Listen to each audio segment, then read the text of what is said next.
Alrighty, welcome back everyone to the Elder Scrolls 2 Daggerfall. Good afternoon, good evening, good morning, whatever it might be for you. We have returned, and I believe that we are probably getting pretty close to the end of the main story of Daggerfall. That's my hope anyways. And if we are, I would like if we can try to finish the game today. Not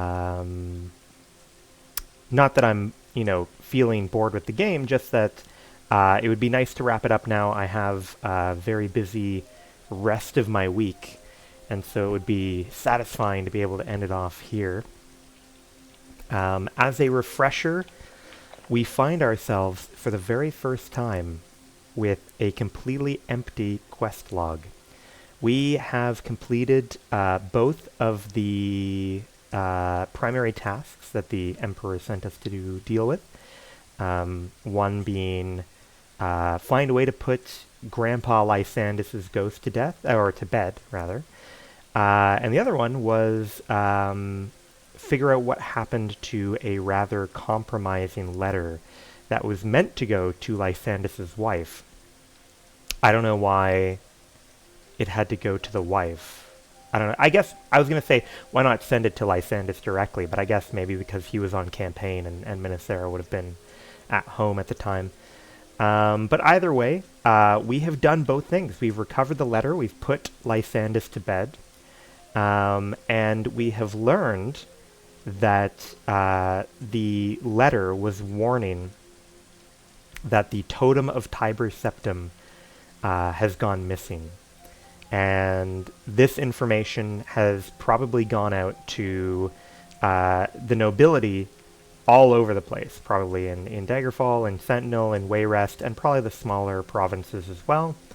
And there's probably all kinds of nobility that have sent out their goons and their assassins to try to find it, because it is believed that the totem of Tiber Septim is the key to controlling Numidium, an ancient giant golem with the power to warp reality itself that was created, by the Dwemer, I believe, which are like dwarves in this setting, and powered by the Mantella, I think is what it's called, which we know now is made out of like the soul of, or part of the soul of the Underking, who was the faithful retainer to Tiber Septim, a very old ruler of the empire.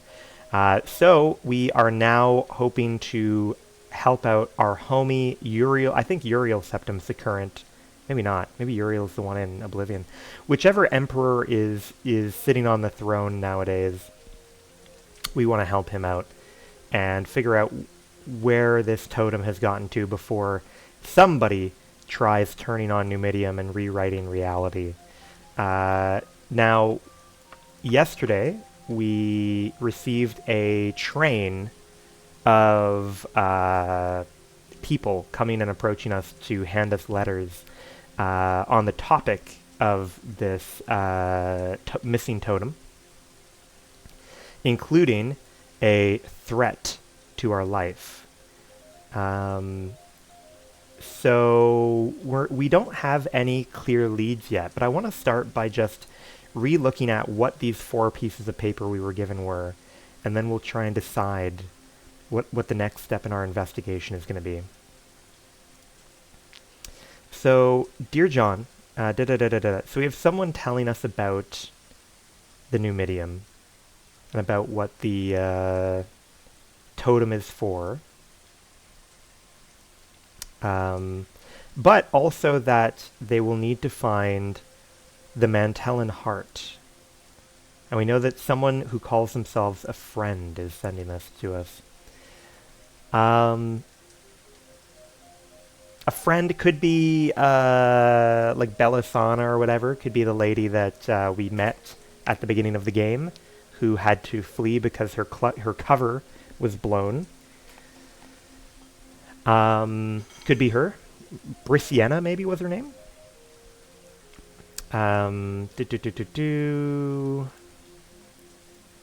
Could be an agent of the Underking.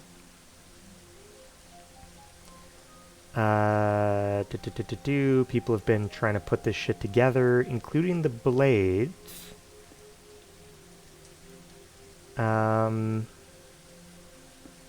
Okay. So that, I mean, you know, perhaps the blades might know something about where Numidium is being kept. Or whatever pieces they've collected. And then, of course, lastly, we are being watched. Now, I did do a couple things off-screen. All I did was enchant a couple of pieces of gear that we were missing. In particular, I was giving, you know, extra spell points, extra running, extra to a little bit of, like, the various types of magic that we weren't already experts at. So you can see that we are pretty good at most things other than illusion and I don't know if this is like thaumaturgy or something for identify. But so most things are quite cheap for us now, which is great. We might try making a couple new spells just as like a super nuke or like a super heal or something. I'm not sure. Aside from that, the other thing I enchanted was I enchanted some of our Daedric gear. So we have our pauldron, our cuirass, our helmet, our greaves, and our boots are all enchanted. And interestingly, oh, my bad. Interestingly, these are all enchanted with featherweight to make them light. You know, enhancing things as we do, but also repair object. I decided to get a few repair object to try and play around with that. So we have a number of gear, a number of pieces of gear that have repair object attached, and that should make it so that when we rest, we will fix up a bunch of the gear in our inventory. For the most part, we only really lose condition on our weapon by bonking people with it. But I thought it would be fun to try and go a little bit beyond that. So I've actually got our weapon enchanted now, and it's a katana. So I decided to name it after a katana. And interestingly, you can see that we've given it vampiric effect when strikes. So my understanding is that when we hit someone with it, we are going to heal about the amount of damage that we deal, which sounds fun. Now, doing that is going to degrade the weapon even faster than if it were, you know, just a normal weapon we were bonking people with. So the hope is that we can offset this vampiric effect with all of these repair item things that we have. Aside from that, I thought I tried being sneaky. We'll see if it works out. We gave it the health leech whenever used debuff. Now, we put this on most of our gear because it gives us 4,000 extra points to play around with. But I think we can use it here as well because we're not technically using the magic weapon. So this would normally, it makes it so that you lose health when you use this item. But we're not going to be using the item per se. We're just going to be cutting people in half with it.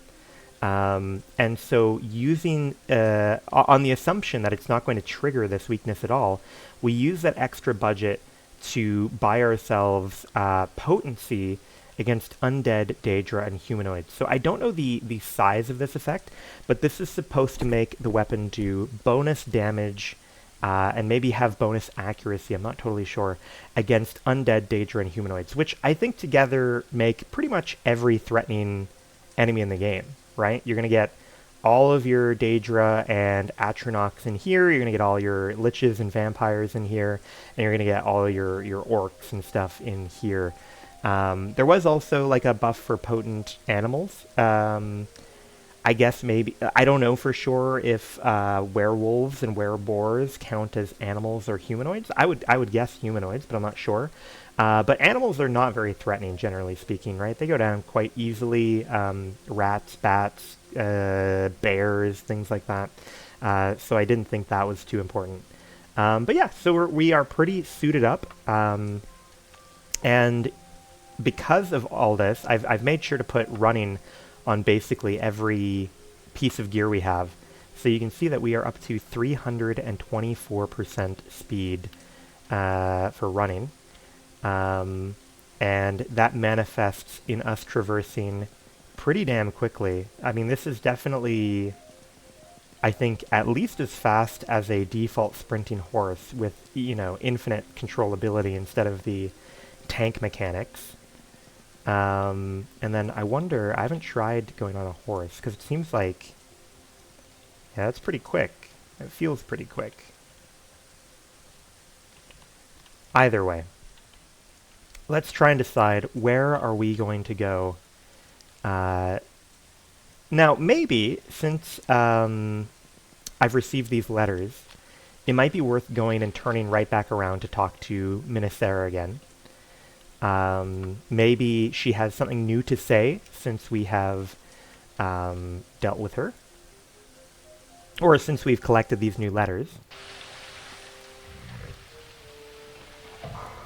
We could also potentially grill the royal family, who might be, might have some ill intentions.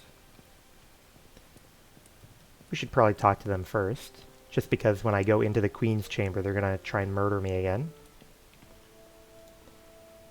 Hello. Okay, you have nothing to say? You have nothing to say? Interesting.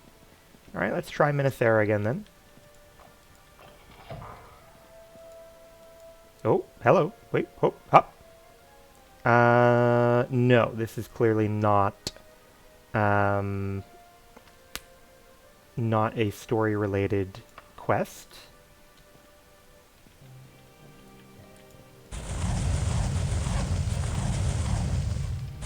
Self-defense. I did hit that little girl in the face. That one might not have been self-defense, but...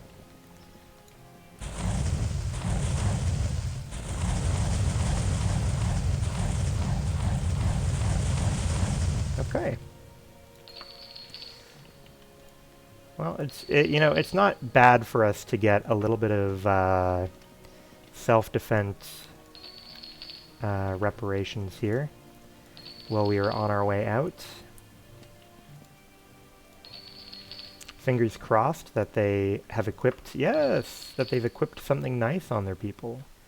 And indeed they have. A little bit of Daedric goes a long way. Only one though, only one piece of Daedric, that's fine. Alright, let's contemplate. So, no active quests. We've got people saying, hey, stop your investigations.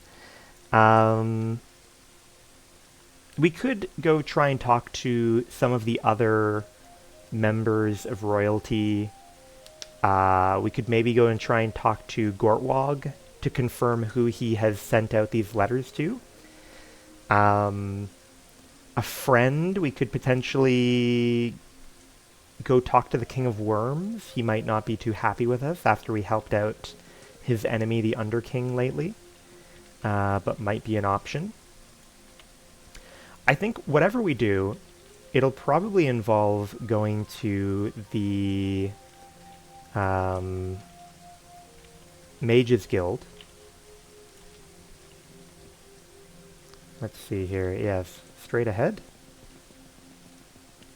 I might, while we're futzing around with it, I might try to make a couple of additional spells now that everything is much cheaper for us to cast.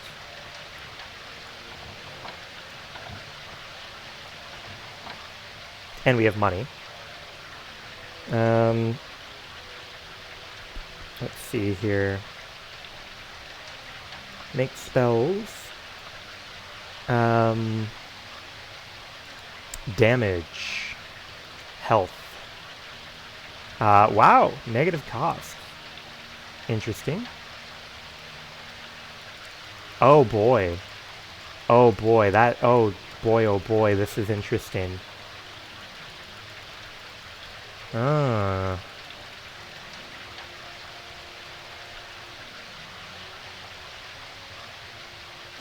I wonder what'll happen. Okay, so we can max it out at 100 damage per level.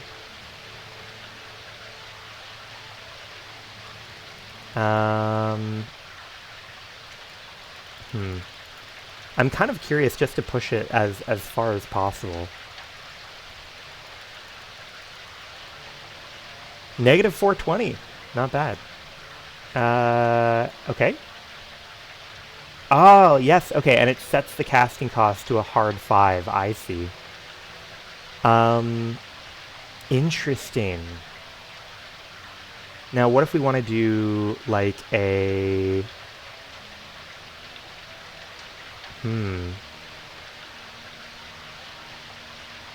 Around the caster is an option.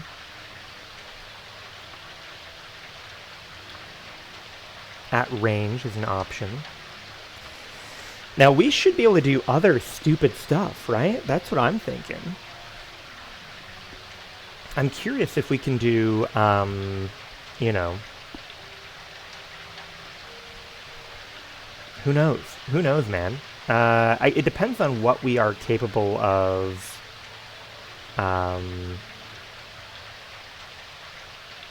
casting at minimum cost. Like, are we able to do, like, heal as well? No, well, we don't want that, right? Because that might heal the bad guy as well. I don't know. We could damage other things, right? We could damage fatigue or what have you. Disintegrate. Interesting. Drain. It's an interesting one. I mean, maybe it's not to my benefit to do anything here, but it is still intriguing.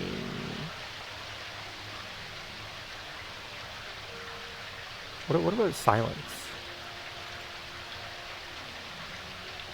Oh no, I'm gonna sneeze just a moment.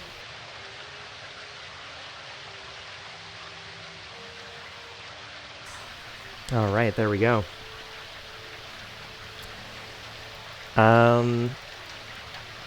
Interesting.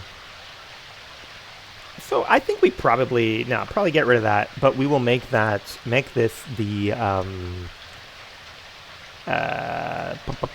needs a very powerful looking graphic.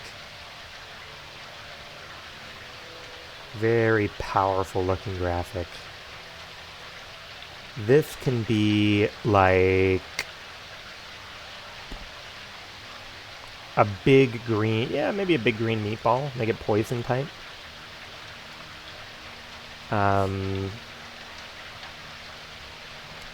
We'll call it Dirty Bomb.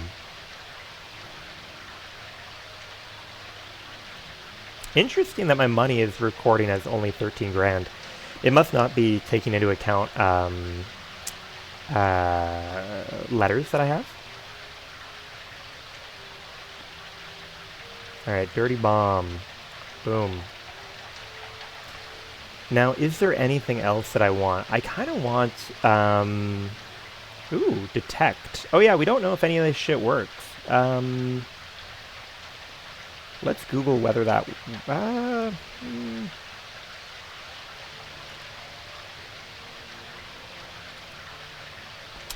Interesting. Chance of successfully casting. Take half damage if it... if spell fails. Ah! Immune to fire damage. Okay. And wait. Did it say... Yeah, so the casting cost is still expensive there. So we must not have good use of that. Must not have good use of that yet. We can make a big Healy thing, make a big Healy fatigue thing.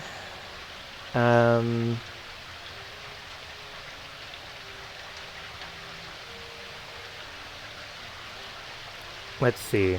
So, yeah, we could make something that, like, heals us to full no matter what. Although I am curious to see what's going to happen if we try and buy a spell that is too powerful, or, sorry, costs more than what it lists our money as there. Will it be able to take from our letters of credit, or will it cancel?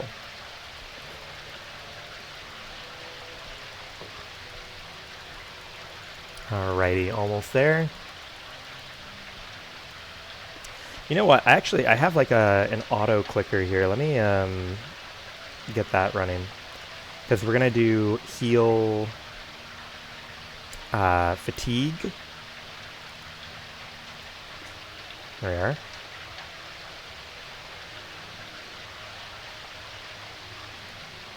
And you can see that it's still only like the minimum cost. Is there anything else here that we really need? Like, we could throw in free action probably for free, right?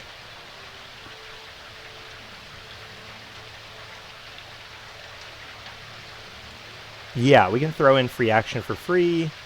Okay, well, that's fine, right? So we basically have a spell that's very cheap. It's going to completely refresh our health and fatigue, and it's going to make us unparalyzed. And that's going to be like a spell that feels like it's like really rejuvenating us. So I would say, something bursting with life energy here. I think there are. Okay, I mean these are pretty good.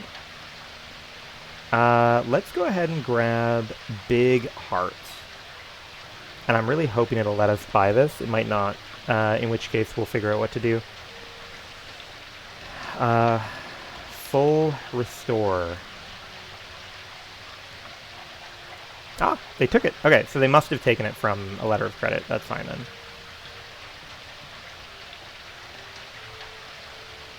Perfect. I want to do, let's see, Dirty Bomb on 1, Full Restore on 2, Fyra on 3, Blizzara on 4, and then we have, I think we're good to go. Alright, so we are going to start off by checking in with maybe some of the other nobility.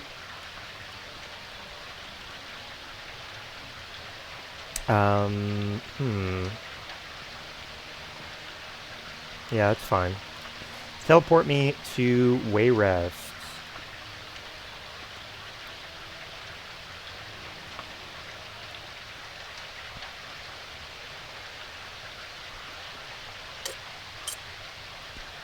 Hopefully we can get out of the godforsaken rain. No, we cannot.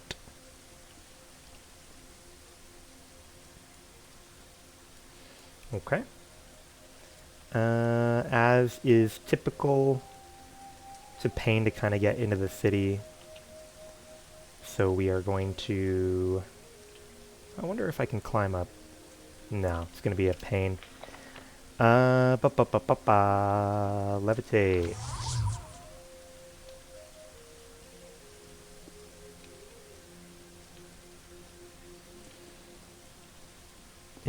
Oh! Yeah, there's a knight here to fucking murder me. Interesting. I mean, I pacified him, but I'm curious whether we were, like, whether we might be considered,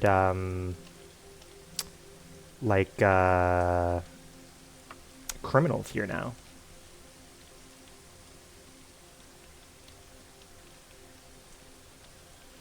That'd be interesting.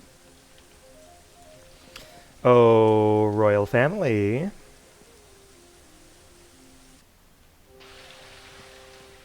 Do you guys have a problem with me? No, you seem fine. Hello? You all seem okay. Remind me who... Yeah, okay, so you Victivira, fine. Baron Zaya, yes. Edwire, yes. Morgaya, yes. Alright, let's see what you have to say for yourself, guys. The Dark Brotherhood, blah blah blah blah blah blah blah. Will you kill someone for me? No. No. What about you, Baron Zaya?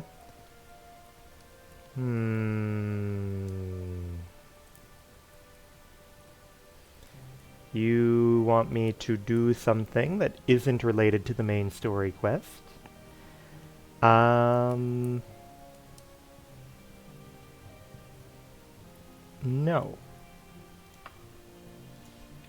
What about you, King? Nothing for me, hmm? Fine. What about you? Nothing to say, hmm? Very well. No.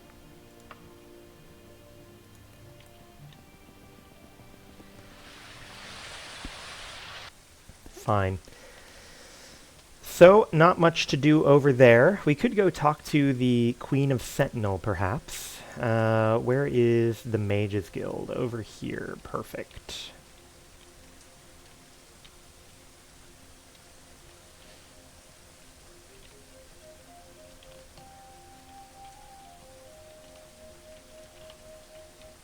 Oh, excuse me. Excuse me. There. It is a shame, you know, having so much power that we run ourselves off a cliff. Teleport me to Sentinel, if you please.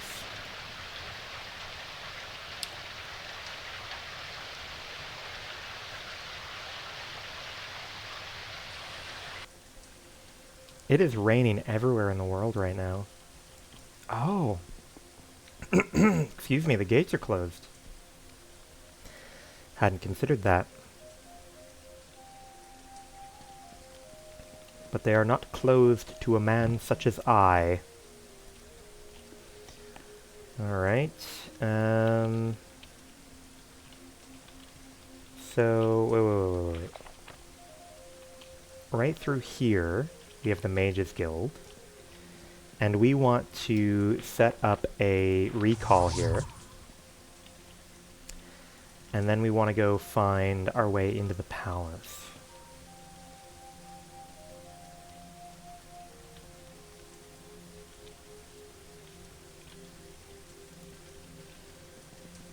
And if we don't like what we see, we're going to teleport right back out. Hey, Prince.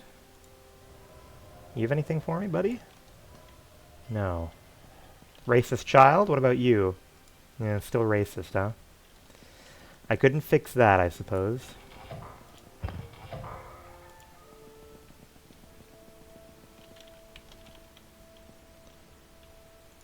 Up we go.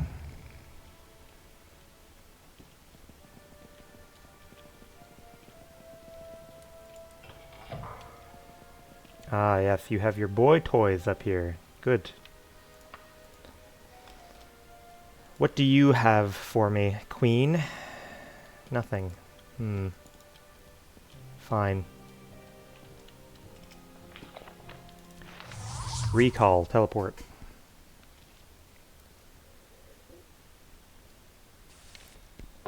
Next up on the list.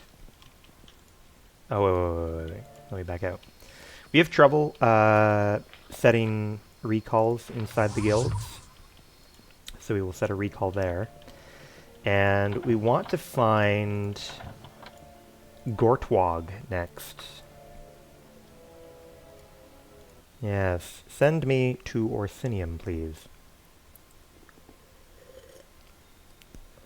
Imagine us being able to... Was that an orcish sigil? Was what an orcish sigil? Either way, imagine, you know, being... Let's turn on some lights. Being able to chat with every major power in the Iliac Bay, all in one night. You know, no travel time.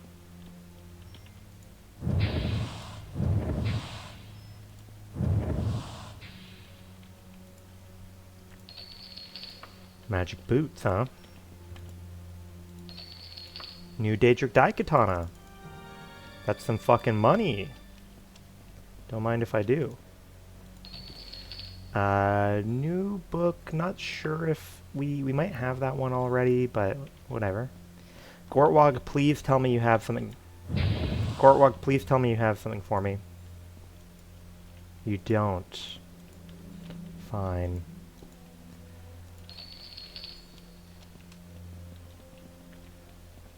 Don't have anything for me. Well, where else would be worthwhile? We could check in with the King of Worms.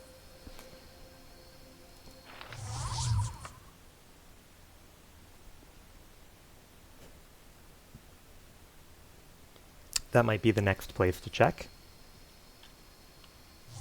Oh, that's amazing. Just being able to press number 2 and have all of our health come back. Alright, so recall outside, press anchor. And then we want the senile old man to teleport us back to Scourge Barrow. Yeah. See if we can find the old King of Worms and his strip club. Jesus. I can't see shit, Captain. Oh, here we are. Alright.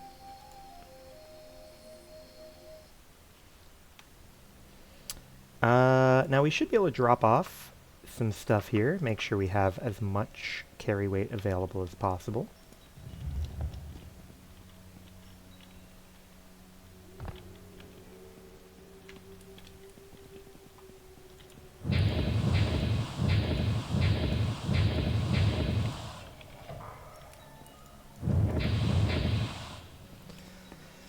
Zombies, zombies, zombies. When are you gonna learn?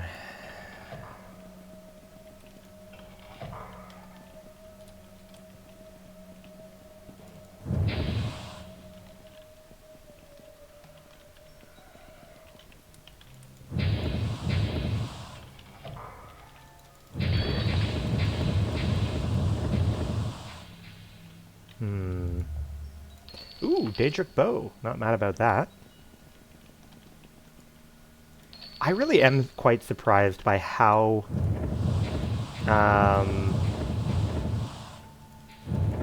ineffective the light is that we're using, you know?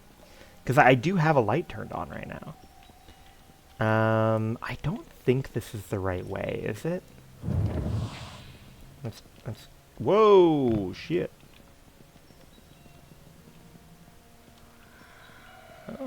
No. Yeah, that's not the right way.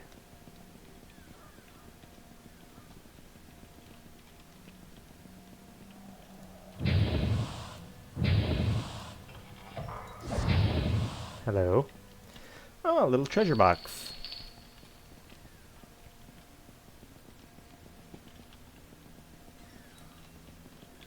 Where are they?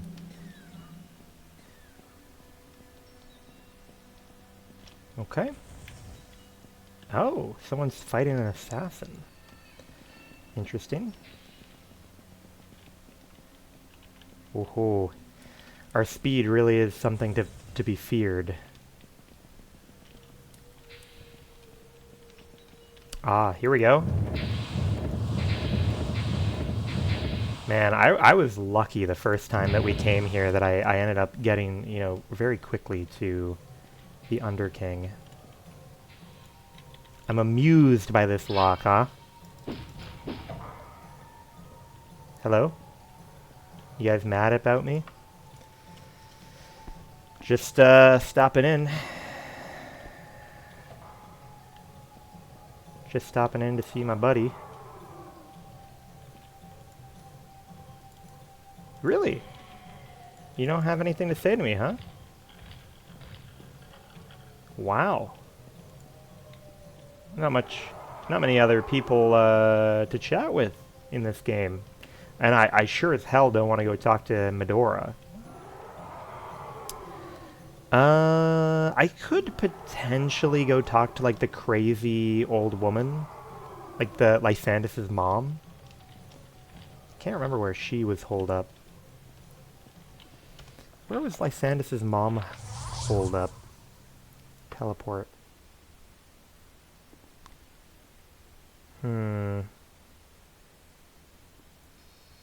Hey, thanks for the raid.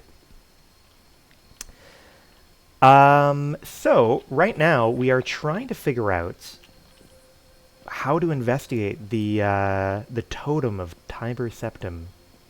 But we don't have any leads. Oh no. Get rid of that. Alright. Who can we talk to next? We've tried talking to we've tried talking to the nobility in Daggerfall, Sentinel, Wayrest, Gortwog over here. We've tried talking to the King of Worms. I really don't want to go deal with the Isle of... I don't want to deal with Dureni. But where was the mom? Was the mom in Ichalon? I know I had to go to Ichalon for some reason. The mom of Lysandus, that is. Or was it... Like, I'm wondering if maybe the mom is this, like, castle graphic over here. I wonder if maybe we just need to, like, pass time to get, like, a new letter or something. Let's see. Tiber Septim. I can't think of anywhere else of interest. Unless maybe, like, Bettany itself. I don't think that there's really... I guess we'll just go for a travel somewhere and see if anyone has anything new to say to us. Where do I want to go? Would be nice if we knew where the mom was, but we do not. Manavia, that's where Lysandus's tomb is, I think. Where do we want to go? I guess we'll take the long route back to Daggerfall and just see if we get any new mail.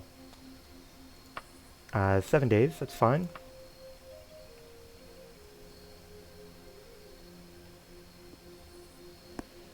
Still thinking through it though. Obviously Medora is an option, but she's in such an unpleasant tower. I might Google where Lysandus's mom is, because we should know that. It's just that obviously the game doesn't keep track of like little notes like that. Let me Google that. Lysandus mother. Nulfaga. Daggerfall. Where is she? She is... in Shedungant. In the Rothgarian Mountains. Shedungant. Fair enough. And the Mages Guild is not far away. Oh, wrong side. Shedungant. I guess we'll set a recall here.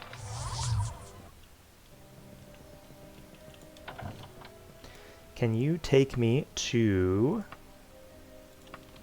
Shedungant? I can't imagine she has much to say to us. She seems pretty insane. But I'll take anything. You know, I'll take anything. You know, feel free to let me know if any of you are curious about where we are in the story. But we are close to the end, I believe. And we were trying to track down a very... Of course. Oh no. It doesn't keep track of the fact that we beat the dungeon before. So I'd have to go through again. But either way, we are trying to track down the totem of Tiber Septim, which has gone missing. Oh, what is this? New piece of paper. Oh, okay. No, it's not a new piece of paper. It's just, for some reason, the other green pieces of paper have been removed from our inventory. But either way, do you really want to risk your life for a dead man? You are being watched. Who could be watching us? Who could be watching us? Because I'd like to talk to them. Should we go fuck around with Lysandus's mom? Hmm.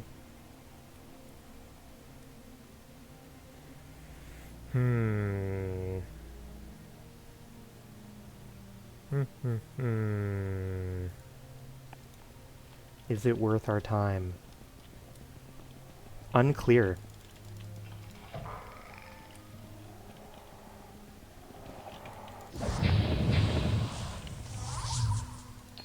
Unclear. Damn, we are fast. We are fucking schmoovin' at this point, aren't we?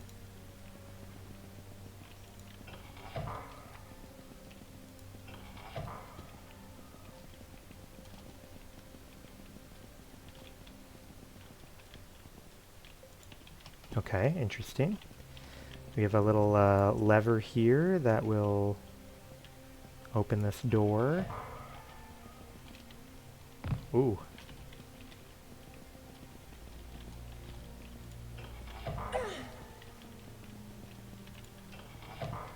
Crazy. The speed we have is insane. I wonder who's fighting who. Oh, we have a little door over there. Ah.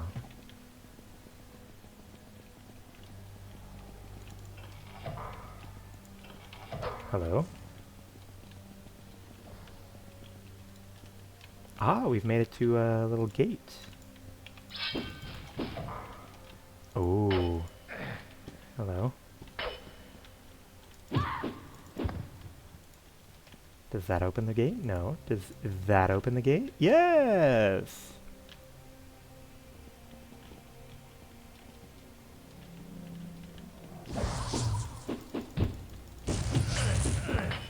Okay, good.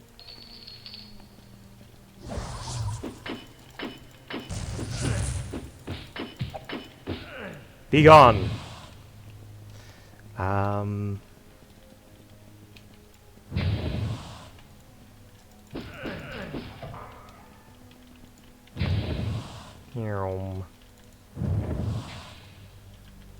Is there a door up here? No? Alright.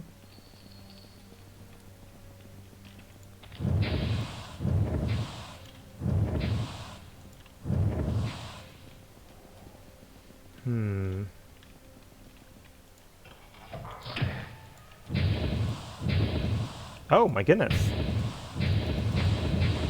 I'm actually really surprised that he avoided so many hits there. Either way, this doesn't feel very productive to me. It doesn't feel obvious that the insane woman in this cave is going to have anything for us. I guess if anything, I should go back to Durrani Tower, right? That's where the mistress of King Lysandus, who is also a very good wizard, is from. Let's go recall, teleport.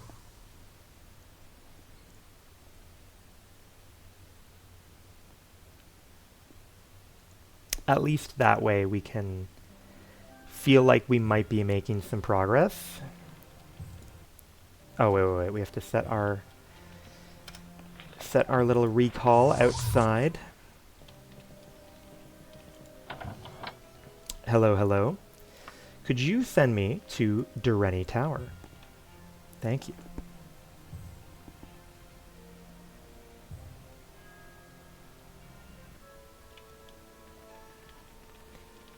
Yeah, I'm really surprised. I would expect someone to send me a letter, but nothing yet. Oh, yes.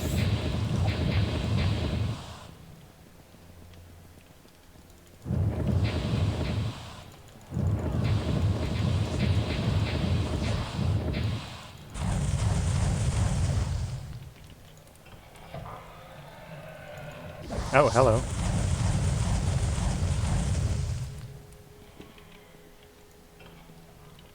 Okay. That was odd. Oh, hello. Ah, I forgot that door teleported me. That's what happened. That's why it was odd. I see. I understand.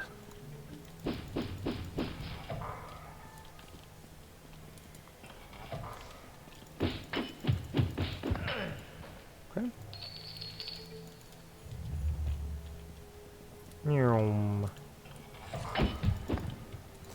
Now, I'm curious to see how quickly this wears down, right? So we put an enchantment on our sword that makes it steal health for us. We don't really have any context for how quickly items deteriorate when they have enchantments on them.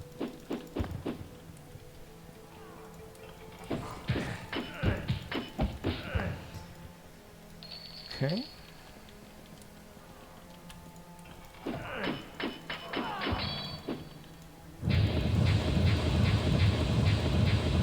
Yeah, I was curious if they're truly immune to poison, and it seems like they are. So that was a poor choice on my part, making that poison-themed. I figured, you know, we haven't done any poison-themed stuff yet, so we would try it, but I think it's kind of an inferior damage type. That's alright, though. Ah, look at that. Hidden door.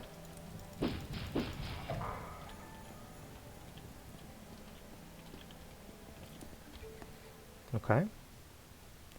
Now, this is an interesting situation. We might be able to get an example of using, like, the locator in, I'm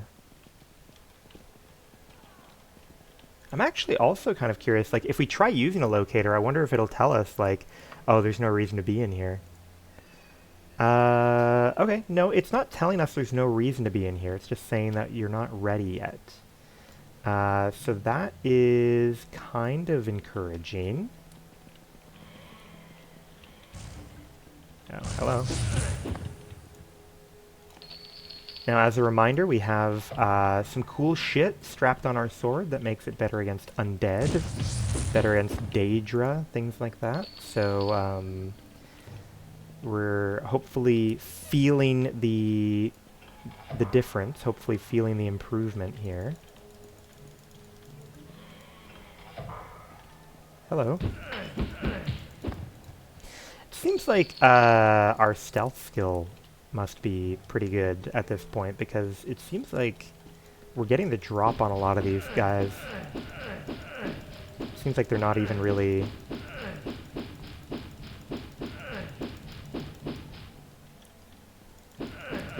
Come on. There we are. Ah, okay. So we've made it into this sort of teleportation loop that we know exists.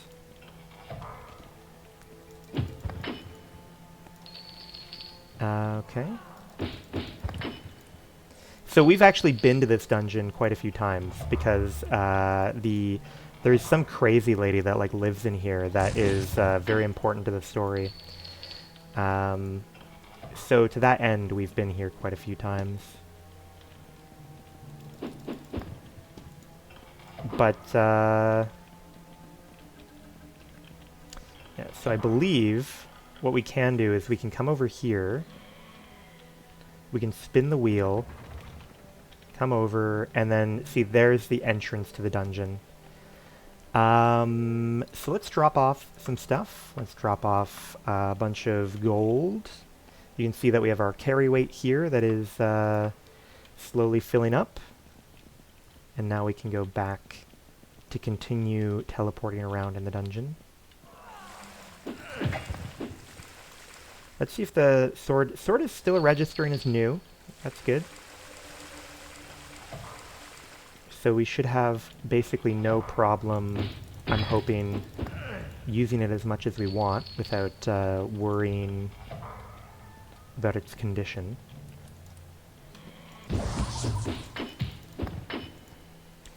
Like I said earlier in the stream, we do now have, like, not only do we have a sword that will slowly break down over time, but we do also have a bunch of items that are going to help repair it over time while we rest. So as long as we take a rest every once in a while, we should be good.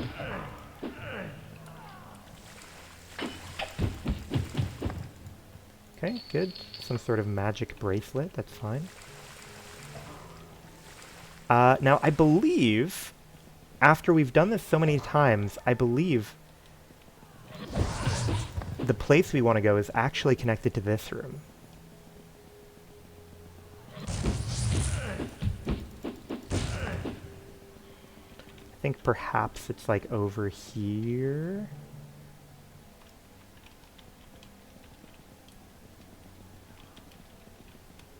I will be very impressed with myself if we're able to find this place without too much pain. This doesn't feel very promising though. This cave tile set is not where we belong.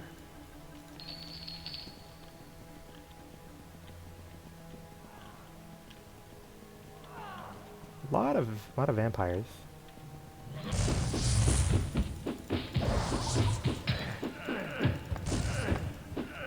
Okay. A little bit of a Daedra heart. Oh, hello. Now I have to keep an eye out for any... Oh, Daedric Staff. That's the first... So that's the second Daedric Staff we've actually had drop. But I think it's the first one we've been able to pick up, because I think we had a full inventory after the first one that we came across. I don't think this is really crucial to being... Like, I don't think this is necessarily the right direction.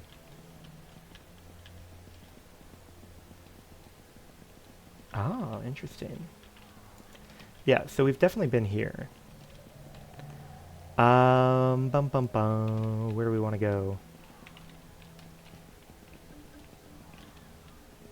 I know the set piece that we're looking for. I know that we're looking for kind of a staircase that's going to bring us down, and we're going to find like a pillar with some levers on it.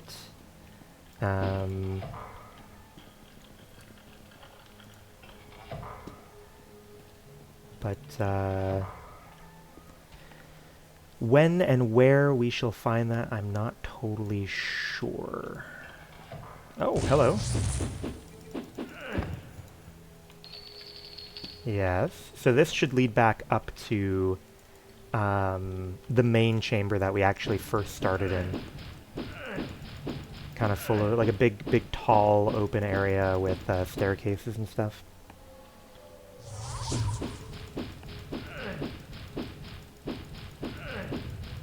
Wow. Yeah, it's still new.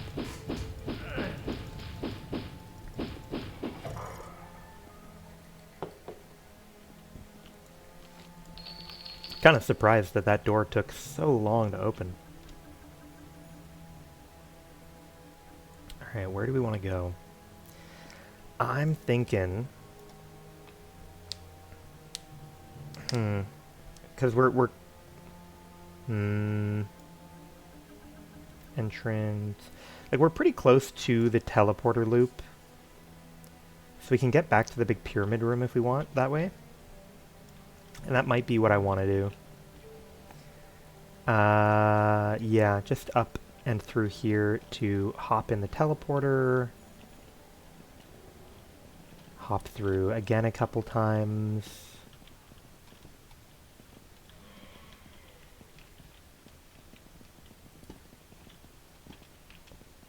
Down here for the next one.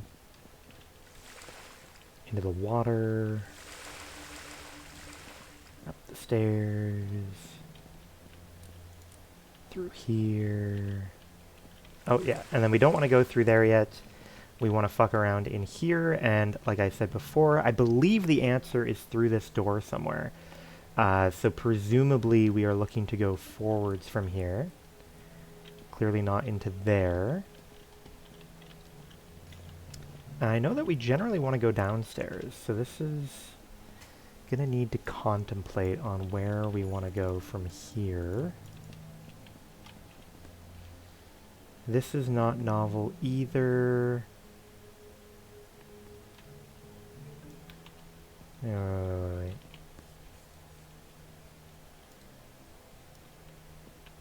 Yeah, I guess we'll keep going this way then. Ah, very Asha unsafe ramp. That might be good for us.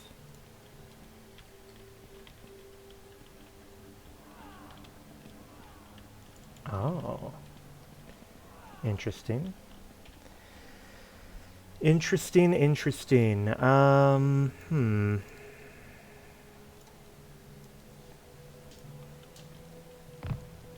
know what I could do? You know what I could do? Maybe we try... We'll try teleporting to the lady and see if she actually has something to say, and this is worth our time. And if not... Yeah, it says that there's nothing to do here. What do I want to do? How do I want to deal with this?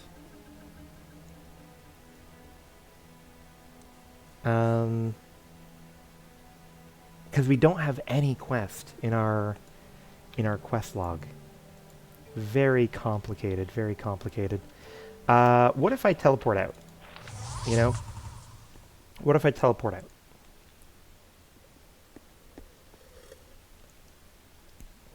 If we don't have to be in Dureni's tower, we don't want to be in Dureni tower. And here we are back in Daggerfall. Reset the anchor.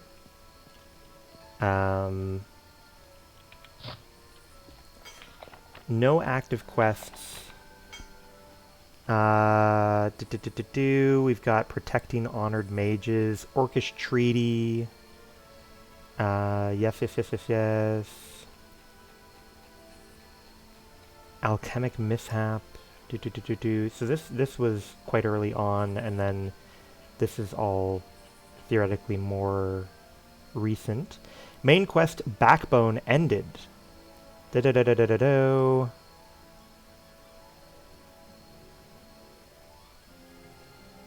If I am to investigate the mystery of Lysandus' ghost, blah blah blah blah blah.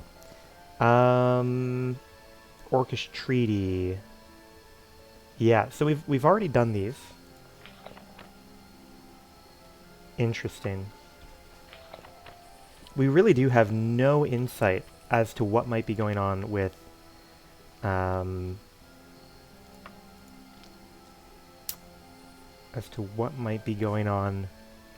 here. So maybe I don't know. Maybe I drown my sorrows in a couple of quests. And by quests, I mean protecting an honored mage. Who would not love to protect an honored mage?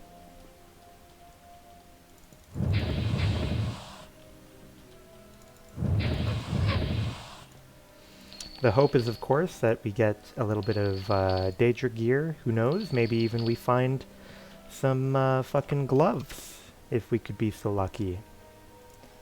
I think we all know that we will not be so lucky, but, you know, what can you do? What can you do? There are enemies nearby, you say?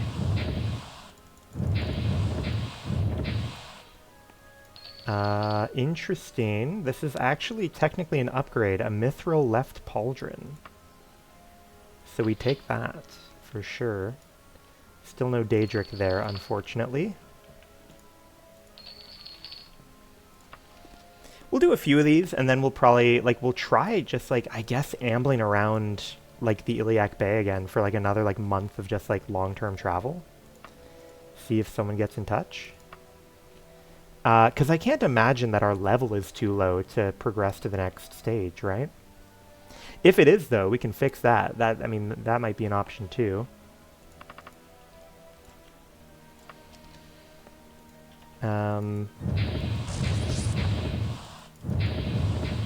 Because certainly we don't feel, weak.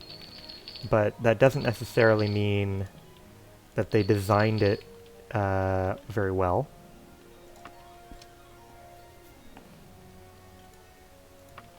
Getting a bunch of magic items we don't care about. We'll do one more. We'll do this one, and then we'll look into...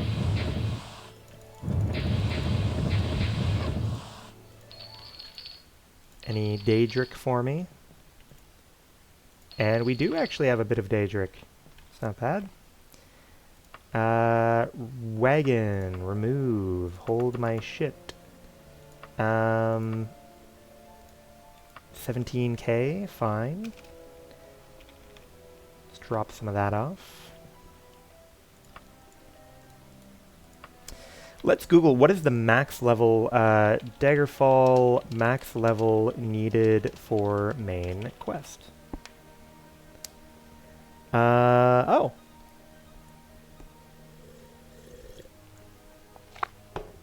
You only need to reach level 10 in order to do the main story quest. And as you can see, we are certainly above level 10. That's encouraging. That is encouraging. Let's go find an inn for the night then. The Fox and Bird.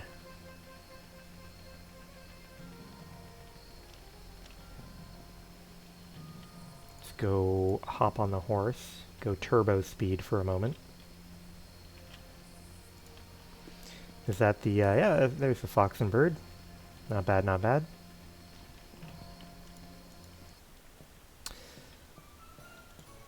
Okay, Alabaster, hello. I would like to buy a room. And I would like to sleep for like, I don't know, what time is it now? So it's 5. Yeah, you know what? Fuck it. Let's buy a room for another day. And we're going to sleep for a long time. We're going to sleep for like 28 hours. What?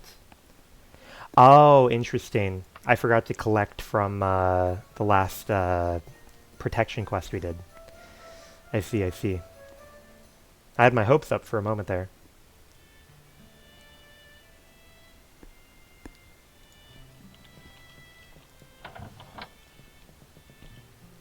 Alright, we've wasted some time. We step outside and we breathe in the fresh air, soak in the daylight, sprint through town like a madman.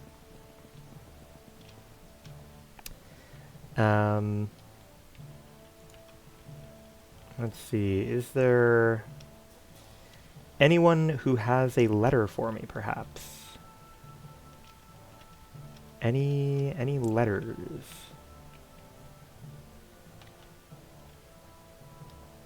Doesn't seem like it.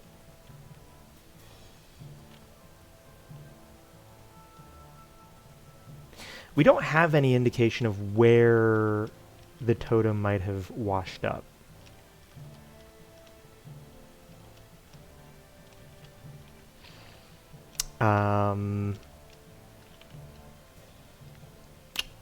We could go back to the beginning of the game, you know, back to Privateer's Hold or whatever. Privateer's Hold. No idea if that serves any purpose. Sure.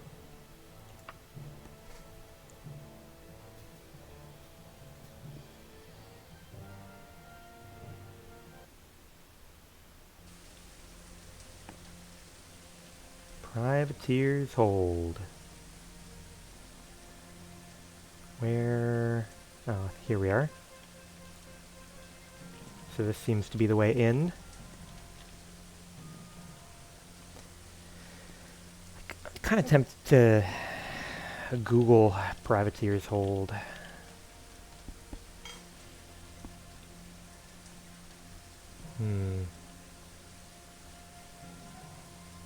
No, it doesn't seem like there's anything to do in there. From a quick Google. I guess we will travel somewhere far, you know? We'll travel over to Ichalon maybe again. There's got to be a reason why. I'll go to the capital of Ichalon. Sure, man. Hopefully someone will point the way. Pretty soon I'll Google, I'll try and Google something about how to move forward, but I want to give it every shot to present me a direction. Oh, yes, look at that. We got a letter. All right, we got a letter. We have 2 new letters by the looks of it. So one of them says, John P. Daggerfall, come at once to Buckingcroft Hall. I will be waiting at the Silver Castle for you. The fate of the Empire could be at stake. And then someone says, my good friend Lord Woodbourne says you are a hero that can be trusted. I would be truly indebted to you if you would stop by some time to chat. Maybe you could even do something for me. Oh boy, oh boy. That's awfully suspicious. I thought we disposed of them. Okay, so we actually have 2 very interesting people to follow up on now. We have 2 very interesting people to follow up on. And we are going to try to do both by leveraging the Mages Guild. So we will make sure we have an anchor set outside of a guild.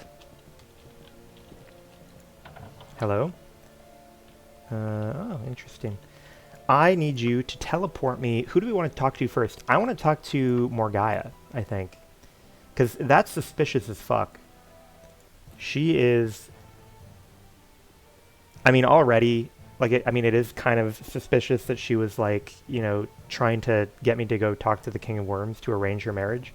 But the fact that she is speaking well of Lord Woodbourne is very unusual after we learned that Lord Woodbourne was trying to do a coup of... he killed Lysandus and then tried to do a coup of... or sort of take over in a bit of a slimy way of Wayrest. So this might indicate that Wayrest, even though they feigned ignorance, maybe they were actually aware of... oh, sorry, one second. But maybe they were aware of the treachery that one of their subjects had done. They're not immediately angry at me. So I'm curious to see what they have to say.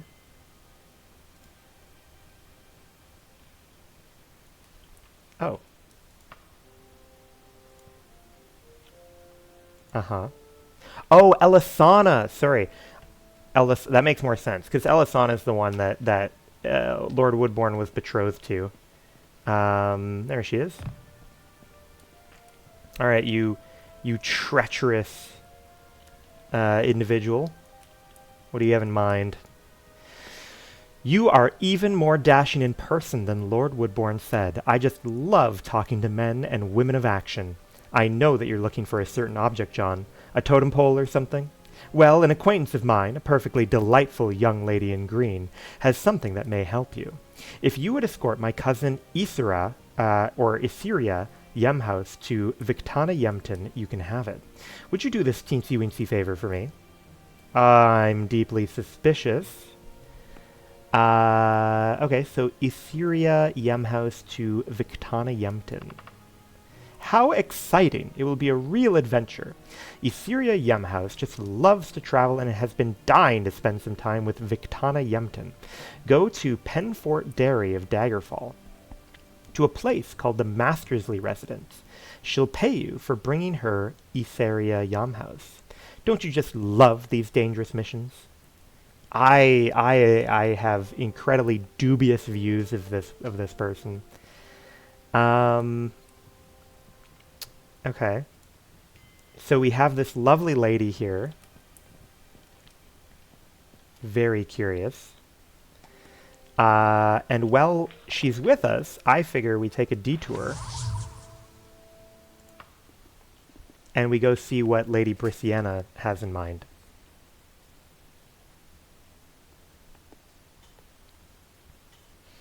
That's what I think we do. Okay, I was worried the woman disappeared. Recall, anchor. Alright, up we go. And where are we looking to go now? So, on the one hand, we want to take this person here. On the other hand, we want to talk to Lady Brysiana at Buckingcroft Hall. Buckingcroft Hall. Daggerfall. Buckingcroft Hall. That is where I would like to go, my good friend. Yes, take me there. And luckily we can do these exchanges very quickly, thanks to our status in the Mages Guild.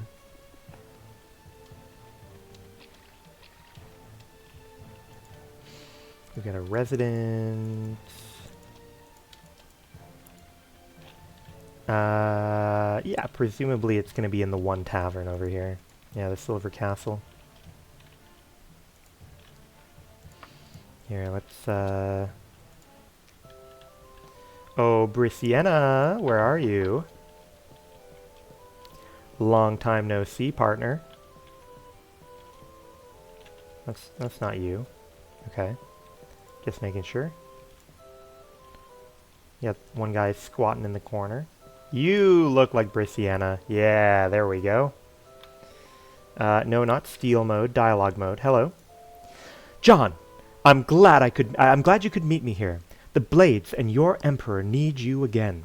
You may or may not be aware that the totem of Tiber Septim has been found. For a brief time, Lord Woodbourne of Wayrest had it. Where he got it from is still a mystery. The Blades mounted an assault upon Woodbourne Hall to retrieve it. Although the hall fell, many of our number fell with it. We sacked the Woodbourne Hall, but the totem was gone. I have reason to believe that Gothrid has the totem. The Blades no longer have the men to mount an assault on Castle Daggerfall. You have shown yourself to be quite adept at getting in and out of these places. Would you go into Castle Daggerfall and retrieve the totem of Tiber Septim? Yeah! Why not? I knew I could count on you, John. The totem is most likely in the Daggerfall treasury. It is a huge room, quite unmistakable. I'm leaving in a couple of days. I shall send word to you where you can meet me after you get the totem. Should you succeed, the Emperor has instructed me to gift you with an artifact of great power and renown. Warlock's Ring. Alright, sure. Alright. Whatever, bestie. Alright, let's go ahead and recall back. From here, we will obviously go to wherever we need to drop off this beautiful young lady floating at the top of our screen. I'm still very dubious. Like, it's pretty obvious that these people are evil. I'm too curious what they're up to, you know? Recall, anchor. Like, are they going to murder the woman when I show up, I wonder? Or... really is too tough to say. Okay. Penfort Dairy of Daggerfall. Okay.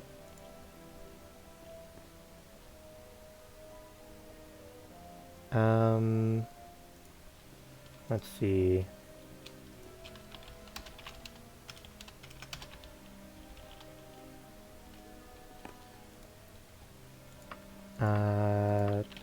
Dairy. Oh, well. Penfort Dairy. There we are. Send me there. Ah, man, I'm curious. Oh, interesting. I'm noticing now that the beautiful woman in the top of our screen has heterochromia. Looks like she has a brown eye and a blue eye. It's kind of interesting. You know what? This is a hell of a road. Straight as a fucking arrow. Look at that. Right off into the horizon. That is how the ancient Romans built their roads. Right angles, completely straight. They had they had a tool called a plumb bob, which is like the shape on top of Sim's head. And by God, were they going to use it? Sorry, where am I looking for? Did I go to the... no, Penfort Dairy. Yeah. So we're looking for Victana... oh, wait. Etheria Yemhouse. Yeah. Victana Yemton. Victana Yemton, my friend. Tell me, where can I find...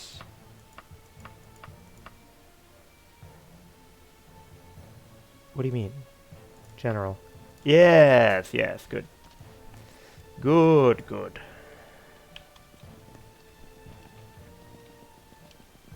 Is that a Mage's Guild? No, Temple of Kinnereth. Boo.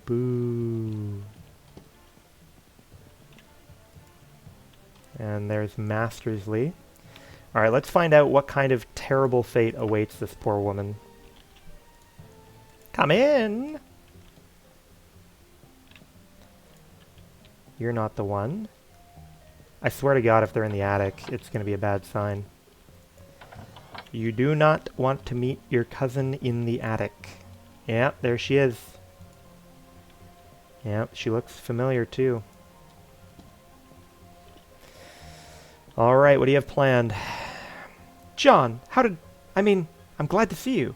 And Etheria Yemhouse too? Here, take the gold. Object? What's a totem? Well, it's been nice. Gotta run. So what, were they trying to fucking assassinate me on the road, and I didn't give them any chance for it? Interesting. Very curious. Maybe if I fell asleep with the woman in my party, she would have, like, poisoned me or something? I could imagine that.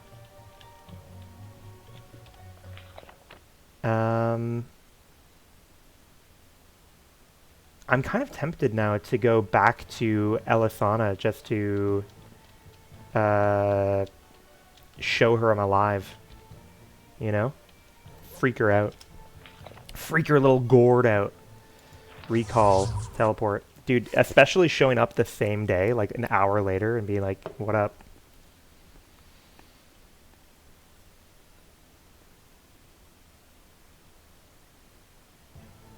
Okay. Here we are again. Set the recall anchor. And I want you to take me to Wayrest, if you please. Man, I'm getting good at pointing on these little individual pixels. Knowing which one has the capital hiding in it. I am getting good. Not so good with Daggerfall, though, because most of the capitals are kind of near the coastline, which I think makes sense. It's obviously going to be a big source of fresh water and for trade to come in and out. But Daggerfall, I guess maybe, I don't know why exactly. But it seems to be more inland. I don't know if maybe lore-wise there is a large body of water inland that they are relying on.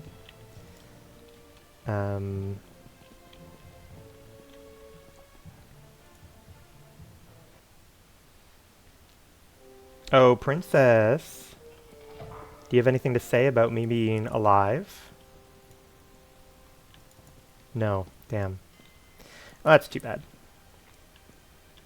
That's too bad. Alright, let's go fuck around in Daggerfall then.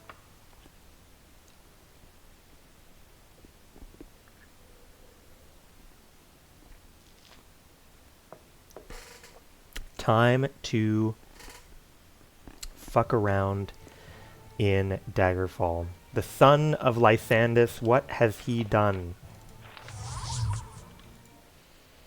What kind of evil plans does he have? Oh, no, never mind. Daggerfall is actually quite close to the coast. My bad. Maybe it's just such a busy province that I haven't been able to, like, internalize where it is.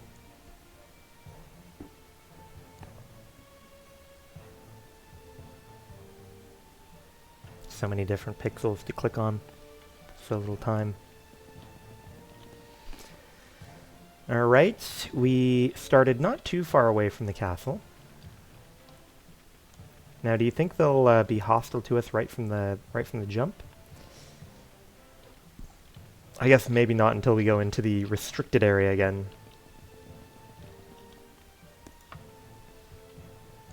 Let's see here.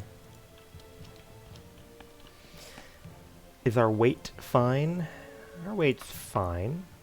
Wagon can probably hold on to all of this shit we don't care about. Good.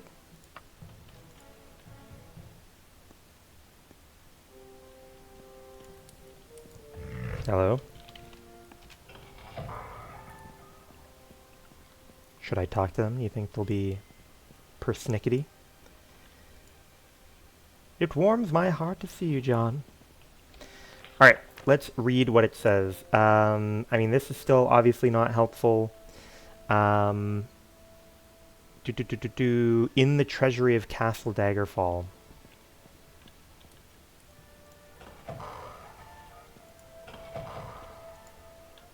It's not good to see me, Sindasa. Don't lie. Don't fucking lie to me.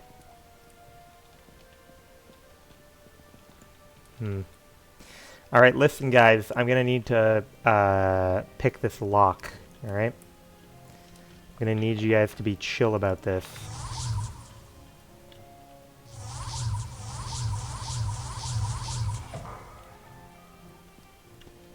Oh.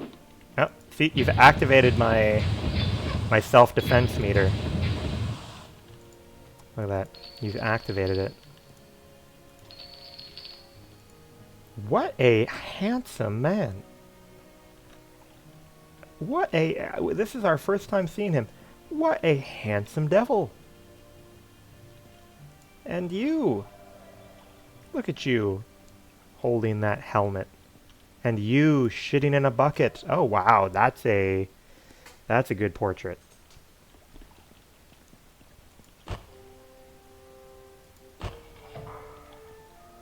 Ooh. I'm desperate. They've taken my kid. I'm sorry. I have more important stuff to do than deal with your kid. I'm sorry, buddy.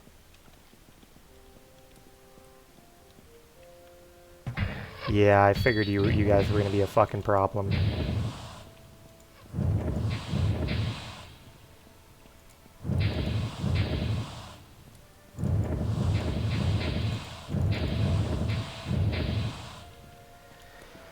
Alright, let's check out our initial spoils here. We've got a Daedric Rite Pauldron. I like that one better. I like the ones with the gold trim, but our current pauldron is enchanted, so we will continue wearing our current pauldron for the time being.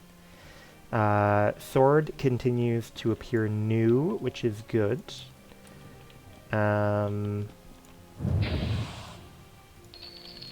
Okay. Is there anything else that I want here? What flavor of shield is that? Leather shield. Not doing much for me with a leather shield. Alright, listen guys. No need to worry about this, alright, Your Majesty? I'm just, doing an inspection over here, alright? Gonna be no big deal, buddy. No big deal. Alright. You know what? I should probably set my waypoint out here. I should probably set the waypoint out here. Recall. Anchor. Yeah. Excuse me, guys. Just gotta explore your little dungeon a little bit.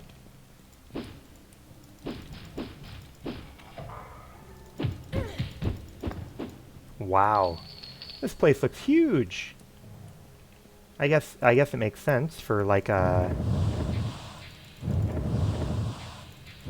kind of a final zone, assuming this is nearing the end.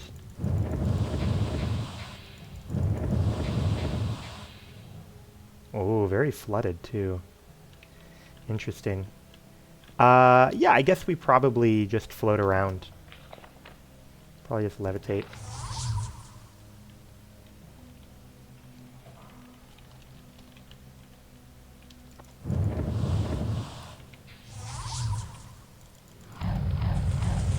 Nice.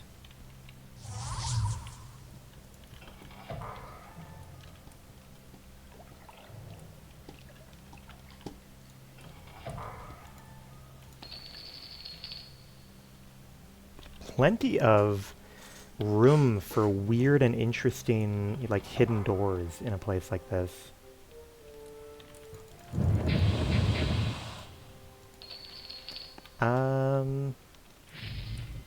What is that? That's interesting. Oh, hello.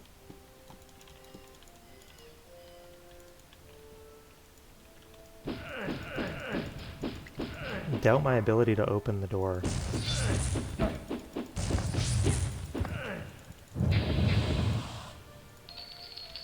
Alright, we want to rest soon to get rid of the levitate. Mara's Tear, that's definitely a new book for us. Love a new book, love a new book. Rest until healed, and then we will give ourselves one of these and one of these. That gives us like quite a bit of temporary or like immunity time to being paralyzed.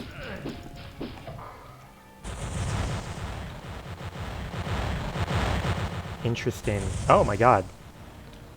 Okay, they just have balls of angry noise in this dungeon, I see. I mean, I guess it is unpleasant. I'll give him that. Ah, look at that little pig. Hey, little pig.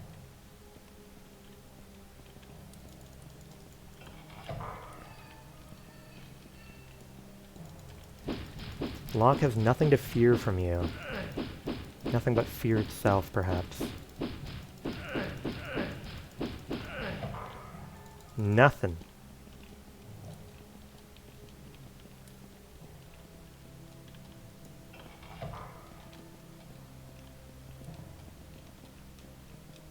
Now, hopefully, our ability to traverse space so quickly is going to let us charge up like a quest locating object faster than we otherwise normally would be able to. It's part of what I'm hoping. Wow, what a useless hidden door. That's almost astonishing. Guess I shouldn't be astonished.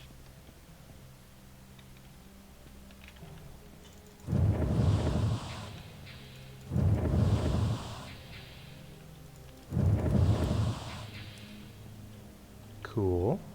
Hello, how's the game going? Hello, welcome. The game's going really well. I think we're getting real close to the end of the main storyline, I believe.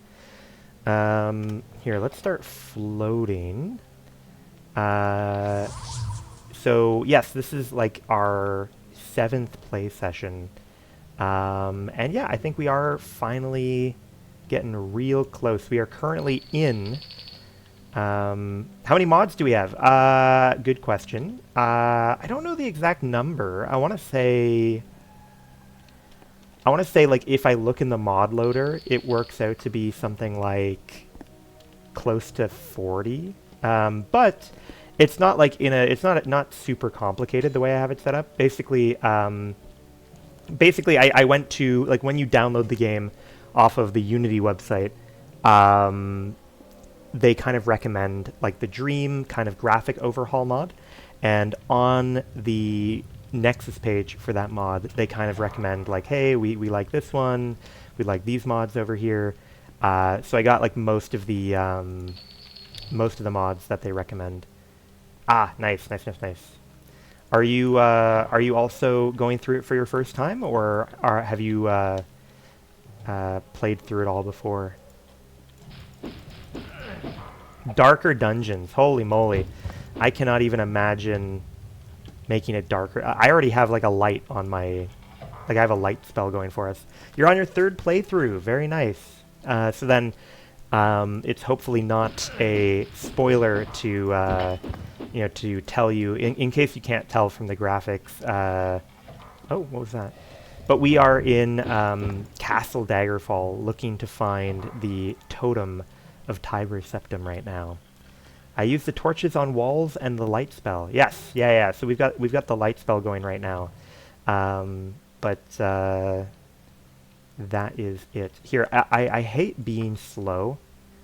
So yeah, let's get that floaty spell off of us. We actually have some ridiculous run speed right now. You can see that we have 325% running. So we truly can zoom when we need to.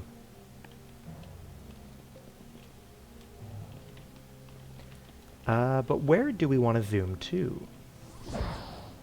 What build are you going with? Well, for most of the game, we have relied pretty heavily on using destruction spells, and we did a lot of stuff by just kind of like running around, pointing at our feet, and like absorbing the spell damage.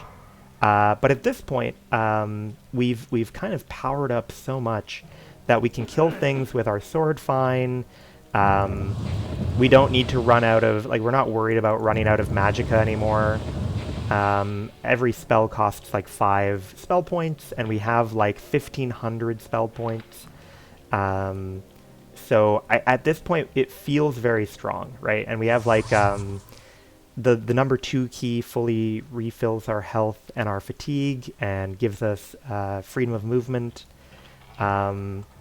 The weapon that we're rocking has like potent to everything, and like it steals HP based on the damage we do.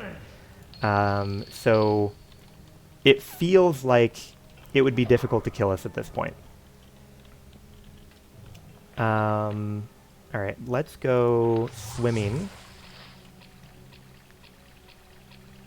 Oh boy.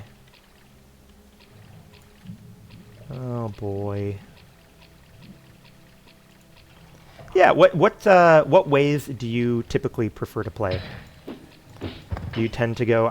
because I'd be kind of interested in trying to like do a second playthrough with some sort of like restriction for myself, some sort of challenge or something maybe. High elf spell sword, nice. And similarly, we're a Breton, which is obviously not a high elf, but you know, it is the most elfy of the humans. So I definitely would say there's some similarity there. But yes, I'd be curious. I don't know. I feel like it would definitely hurt to play the game without any magic whatsoever. Still might be worth giving a try. Is there a hole in here? Let's go forwards here. Is there a hole here? Or is that just... Oh, it's just this pillar. I see. I see.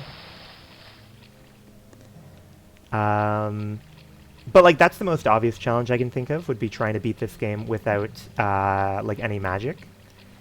But I'm not sure if I'm really feeling that or not. You know, not being able to...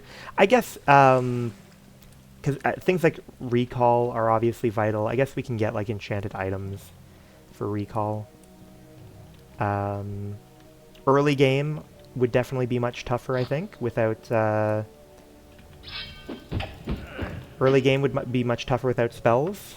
Potion, yeah, we haven't really used potions for anything in this playthrough, so maybe I would get a better appreciation of potions if I gave a magicless run a chance. Boy, oh boy. Nothing is really sticking out to me here as, like, the obvious way forwards. We'll keep futzing around. Could do like a hand-to-hand run, maybe. Because I think we could probably scale our hand-to-hand damage quite high.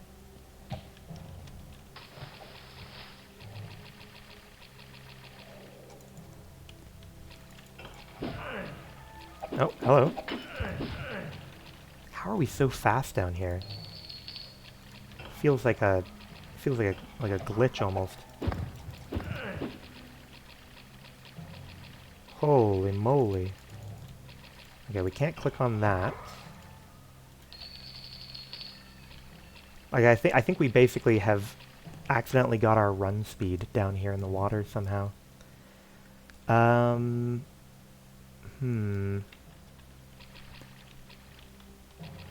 Okay.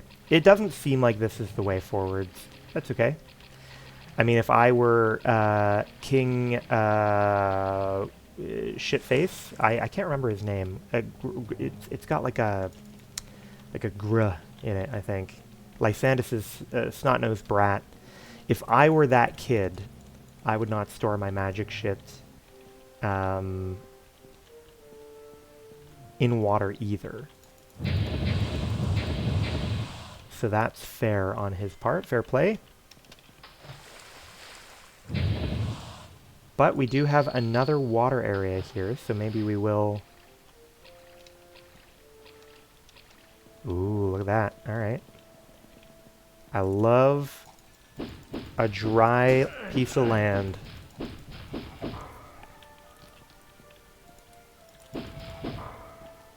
Okay, fabulous. What directions have we not explored? Directly behind us. I'm still unsure if those loud orbs are doing damage, or... What is that weapon effect mod? Which one? Like the blue outline around the sword, or... Like a puff of smoke. Let's see. Let me slap something around here. Oh, that's a good question. I don't know. Like this, right? Like the realism and RPG mod. Oh, I see. I see. Thank you for the. Thanks for the answer.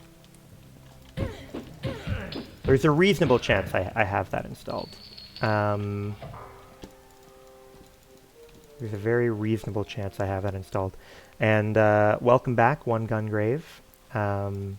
We are not sure how long you've been around, but or today, I mean, but we are trying to find the totem that might be stored away in Daggerfall. And we're moving at breakneck pace to do it.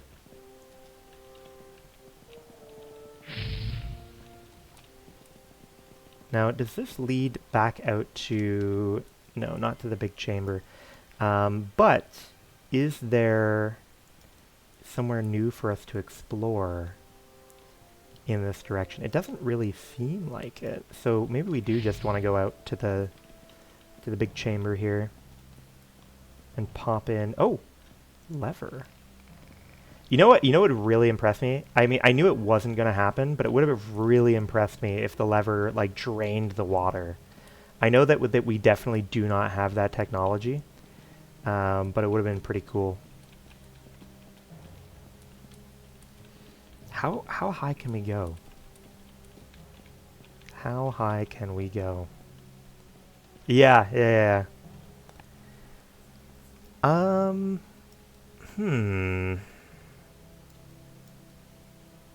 Do you find it, Stoner Cat, do you find it difficult to navigate the dungeons in this game? It requires, or like, do you ever use like console commands or anything? Because I don't typically, I don't use any console commands, but boy, can it be tempting with how windy these dungeons are. So we do have a new door over here. It seems like we ran out of juice on that one pretty quickly. Over here is an option. Same with in here.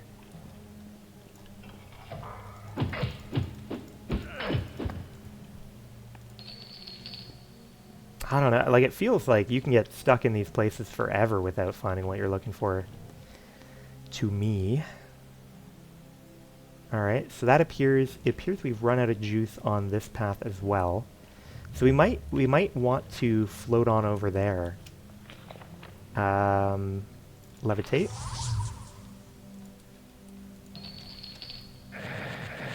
Whoa! The ground is lava over here. Jesus Christ.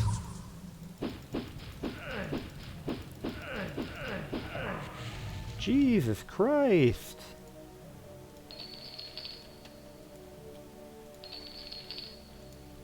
Alright. I mean, this is interesting. I'm intrigued by the fact that the ground is lava. But it definitely does not appear to be where we need to be. That's fine.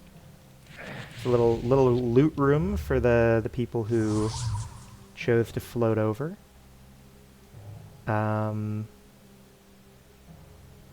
obviously, there's a whole extra room over there, right from the main space. So that might be where we go. Ah, wait a minute. Turn this way. Yeah, and then go down. And it looks like we have more road to run on down here.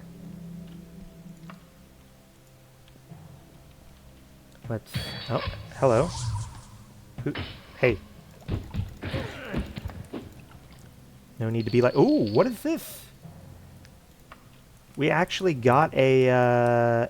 Oh, very interesting. We actually got a piece of quest-relevant paper while we are raiding the dungeon.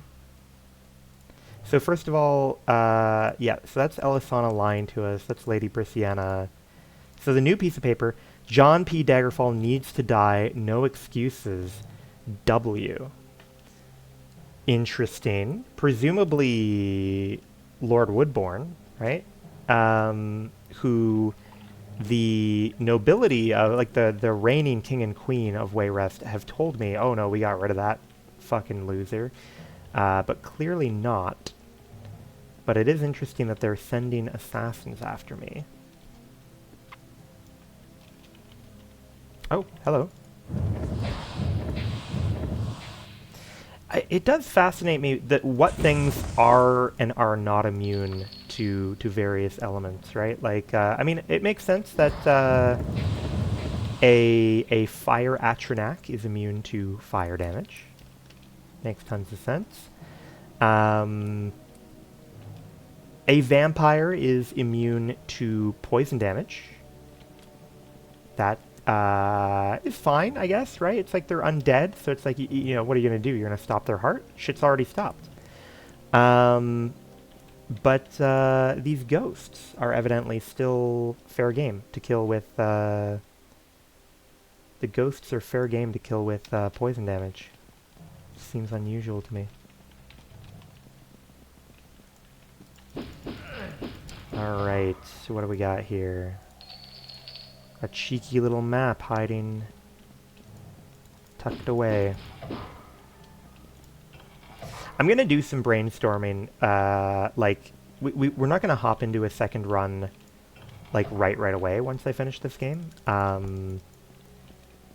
This week is going to be very hectic for me, but I'm gonna do some brainstorming as to what might be a fun kind of challenge run for this game. Where do we want to go from here? I see that there's a room up there. So we could float up.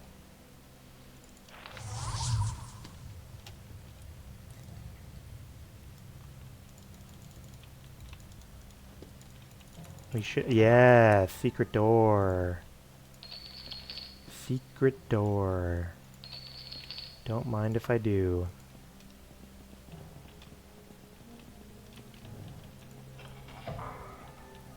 Ah, not terribly useful. But we are up here, and there are still a number of doors left to explore from this area. So that's fine. That's fine.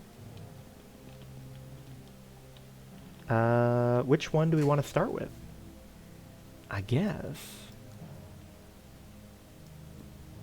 guess we'll start by floating over there and checking out those doors.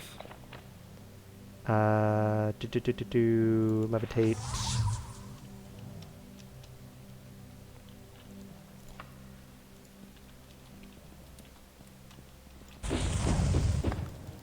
Okay, good. Oh, look at this! Jesus Christ, look at this! This shit looks crazy! Alright, I'm gonna save. This shit looks bonkers, man. They got fucking the Panopticon out here.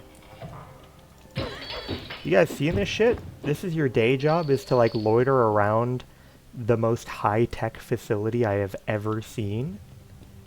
This looks like some space age shit.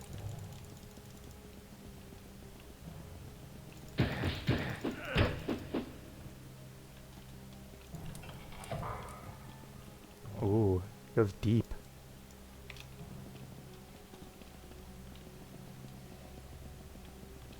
Why does it go so deep? There's gonna be 4 torches in here. Yeah. There's always 4 torches in here. Gonna have to wake up pretty early in the morning to pull a little 4 torches on me.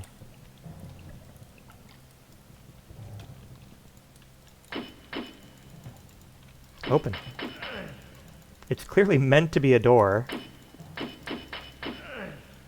But it's not indicating to me that it should be a door. Interesting.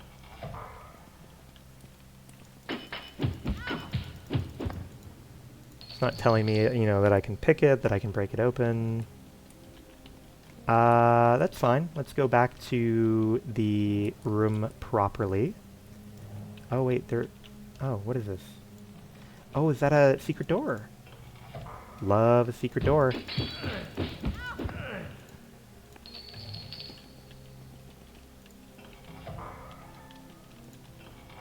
Not much to show for it, though. Not much to show for it. This place is big, but not only big, it looks really fucking high-tech up here. Right? This place looks bonkers, man. Alright. Fuck. Let's see. How are we gonna handle this? I guess we go down. Yeah. Down the slopes we go.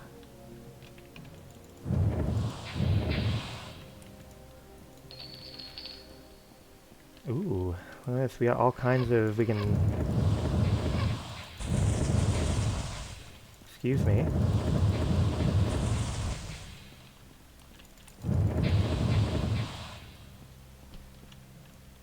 Okay.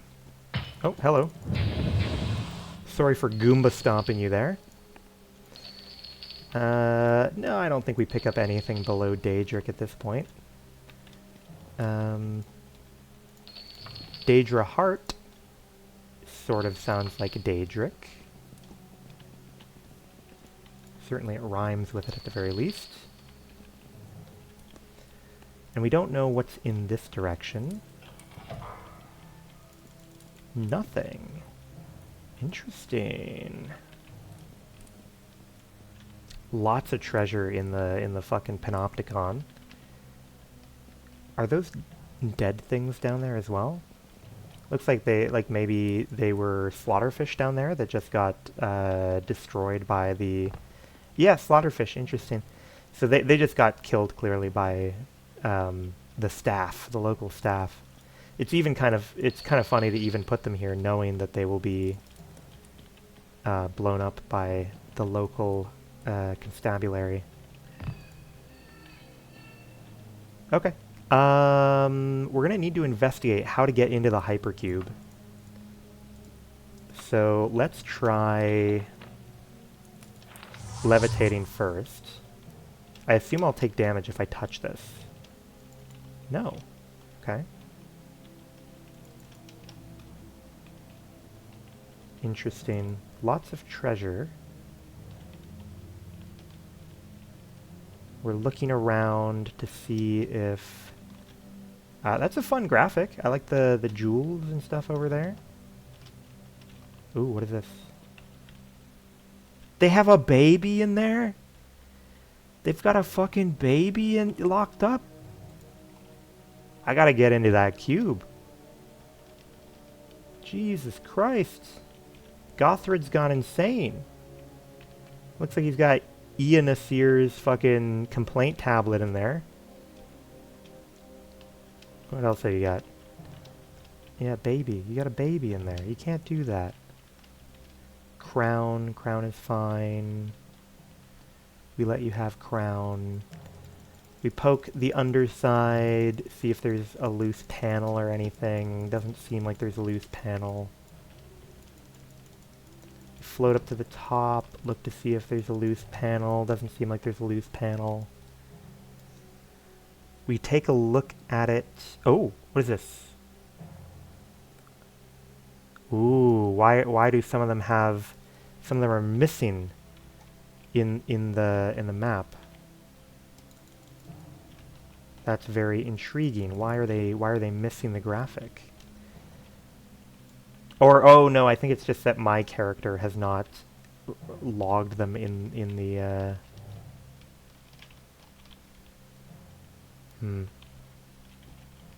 Still though, I am curious to, like, test my luck on each of these bars in case maybe they, you know, they just sprang for a sticker instead of... God, look at that baby. We gotta help that baby. What are we gonna do?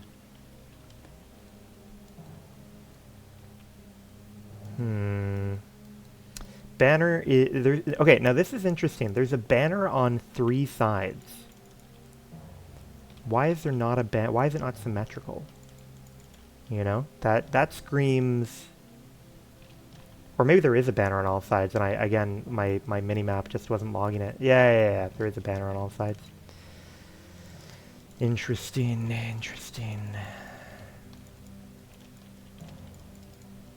Alright. Guess we'll check out the rest of the room. We have a fat portrait over here. Skinny portrait over here. Or tapestry.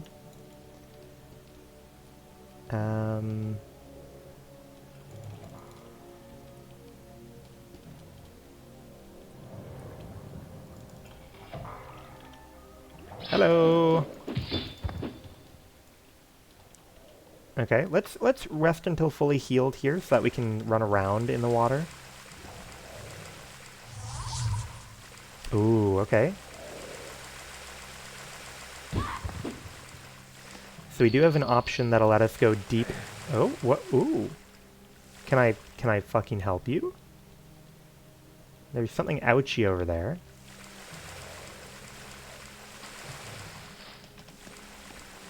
Okay. We're gonna need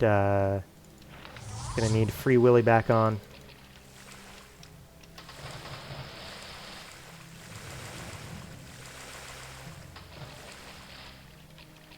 Oh, hello. That's I think that is confidently our first Ice Atronak. I think that is our very first Ice Atronak.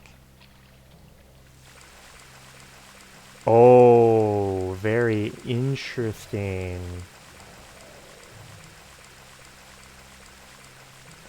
We have lowered the cube onto ourselves.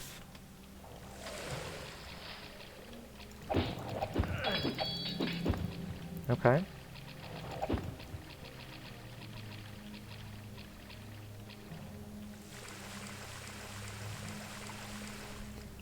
Okay, we've lowered the cube onto ourselves. Would we be fine if we had an anchor set back up there?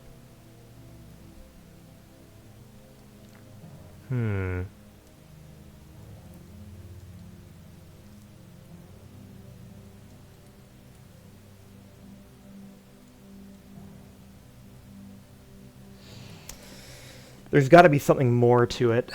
There's got to be something more to it. Like maybe, like yes, it's accessible now, but there's something holding us back from. But there's something holding us back from opening the gate, right? So here's what I'm thinking. We recall here. We are back near the entrance. We can dump off some stuff we don't need. We can dump off 32,000 gold that we don't need. Perfect. And now we want to go exactly back to where we came from. And at least this time we have a map to help us. And everyone should be dead along the way, hopefully. So which door do we need to get over there? So we want to get over to here, which involves getting over to here, which involves getting over to that door there. I see. We want to get over to that door. Levitate. Oh, I didn't even notice that there's like a fucking hole in the sky there. That's quite interesting. Where does that go? Oh, we don't get to know yet. Interesting. Very curious. Oh, interesting. It goes there. Ah, okay. Well, we've been there then. No problem. No problemo. Okay, we can run again. And to get where we need to be, we just need to go to the end. Let's open up this door. Make sure there's nothing of interest in here. Perfect.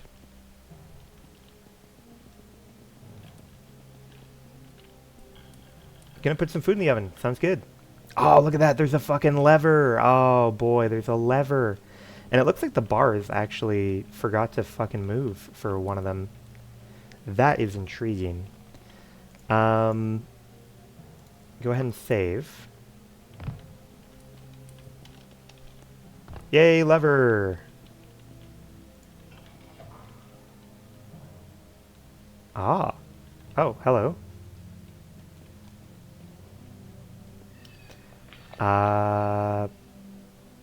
Levitate. And decline. Alright, so we've got a little bit of treasure here. We still are not... Oh, we can save the baby. The baby.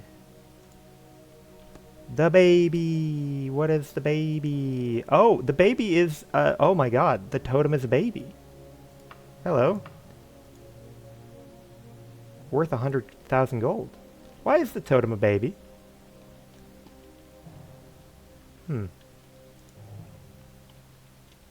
Okay. Well, I mean, I guess technically... Oh, a voice in your head intones.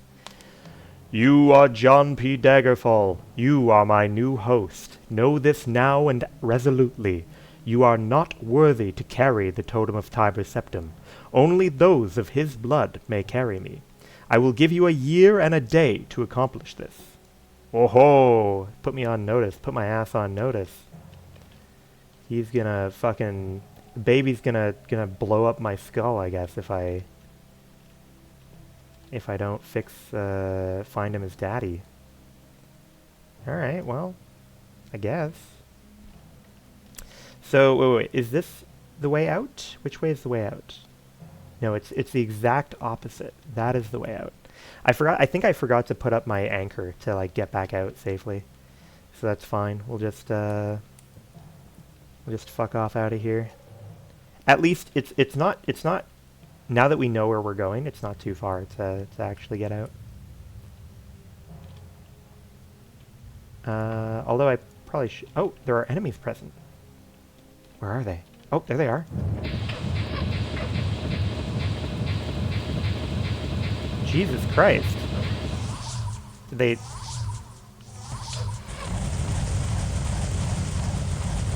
they sent fucking God after me. What the hell was that? Alright. Kill John P. Daggerfall before too much is learned. Use any means. I mean... Did you send fucking Superman after me? What was that? Alright, how do we get out of here? We get out of here through... What is it? I think over there? Or is it over there? Might be over there. Yeah, I think over there looks fine. So we will have to levitate. As much as it is to my chagrin. You are healed. Perfect.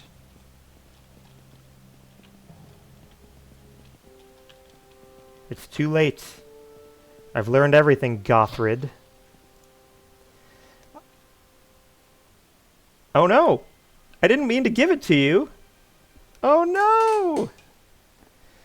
I see that you've come to my set. Come to your set. I just wanted to talk shit to you. I'm not handing it to you. Deliver the mantella to me, and my trust in you will be once again restored. Did I hand you the baby? I handed him the baby. Oh, you nuisance. Alright. We're going back in time. I do not mean to hand him the baby.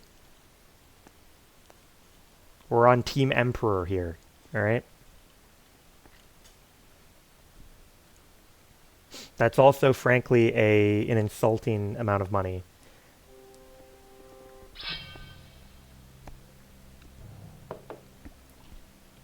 I can't believe I gave him the baby either, to be honest. I can't believe it either.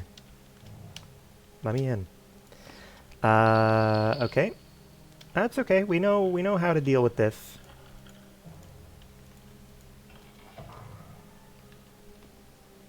It's great. It's not great to give the bad guy the baby, you know? You gotta pick and choose carefully who you give the god infants to. The one who says they're gonna... Yeah, the one who says, I'm gonna blow up your fucking skull if you don't give me to, someone from the Tiber Septim bloodline.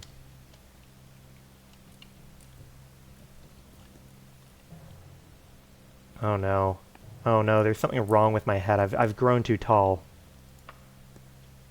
The man who had it in his vault the entire time, you handed it right back to him. I know. I don't feel good about it. Okay? I don't feel good about it.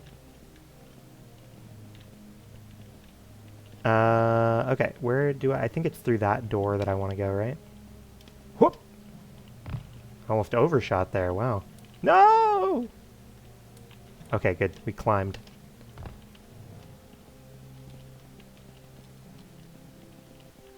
Yeah, here we are.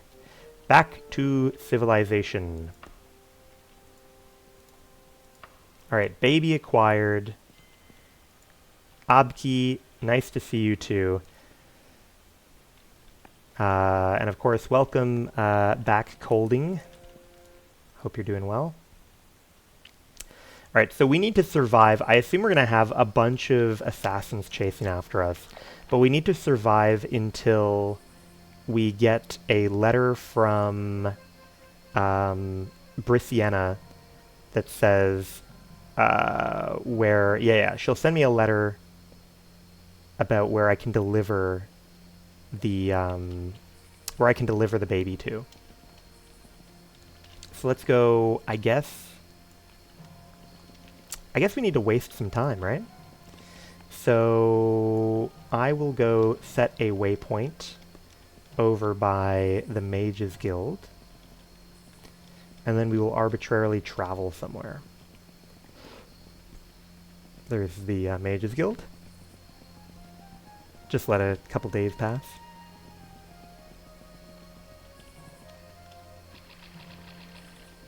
Okay. Recall. Anchor. Save. Travel to I don't know, man. Let's go to Ikalon again. We had good luck receiving letters last time we went to Ikalon.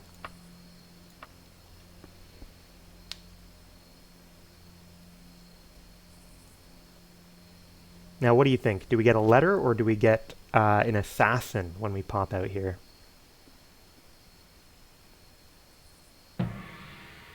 We get a level up, apparently.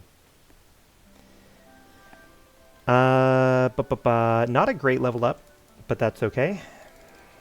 Throw those points in personality. Oh, hello. Oh my god. Hand over the totem or we will slaughter you where you stand. Well, are you going to give it to us or make us take it from you? No, you can't have the fucking totem, buddy.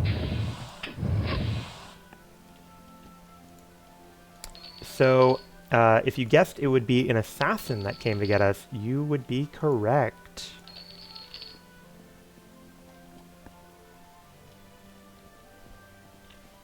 Still no information from Lady Brithiana.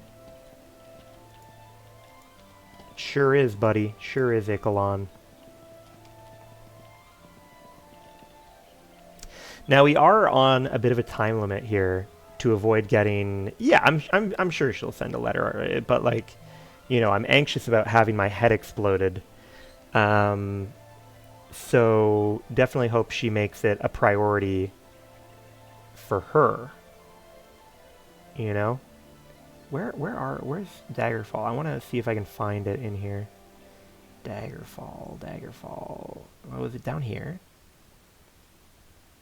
Deer Bridge Hollows. Where is it? You got it. That's true. You know, maybe I shouldn't be so worried. Oh, it's over here. I see.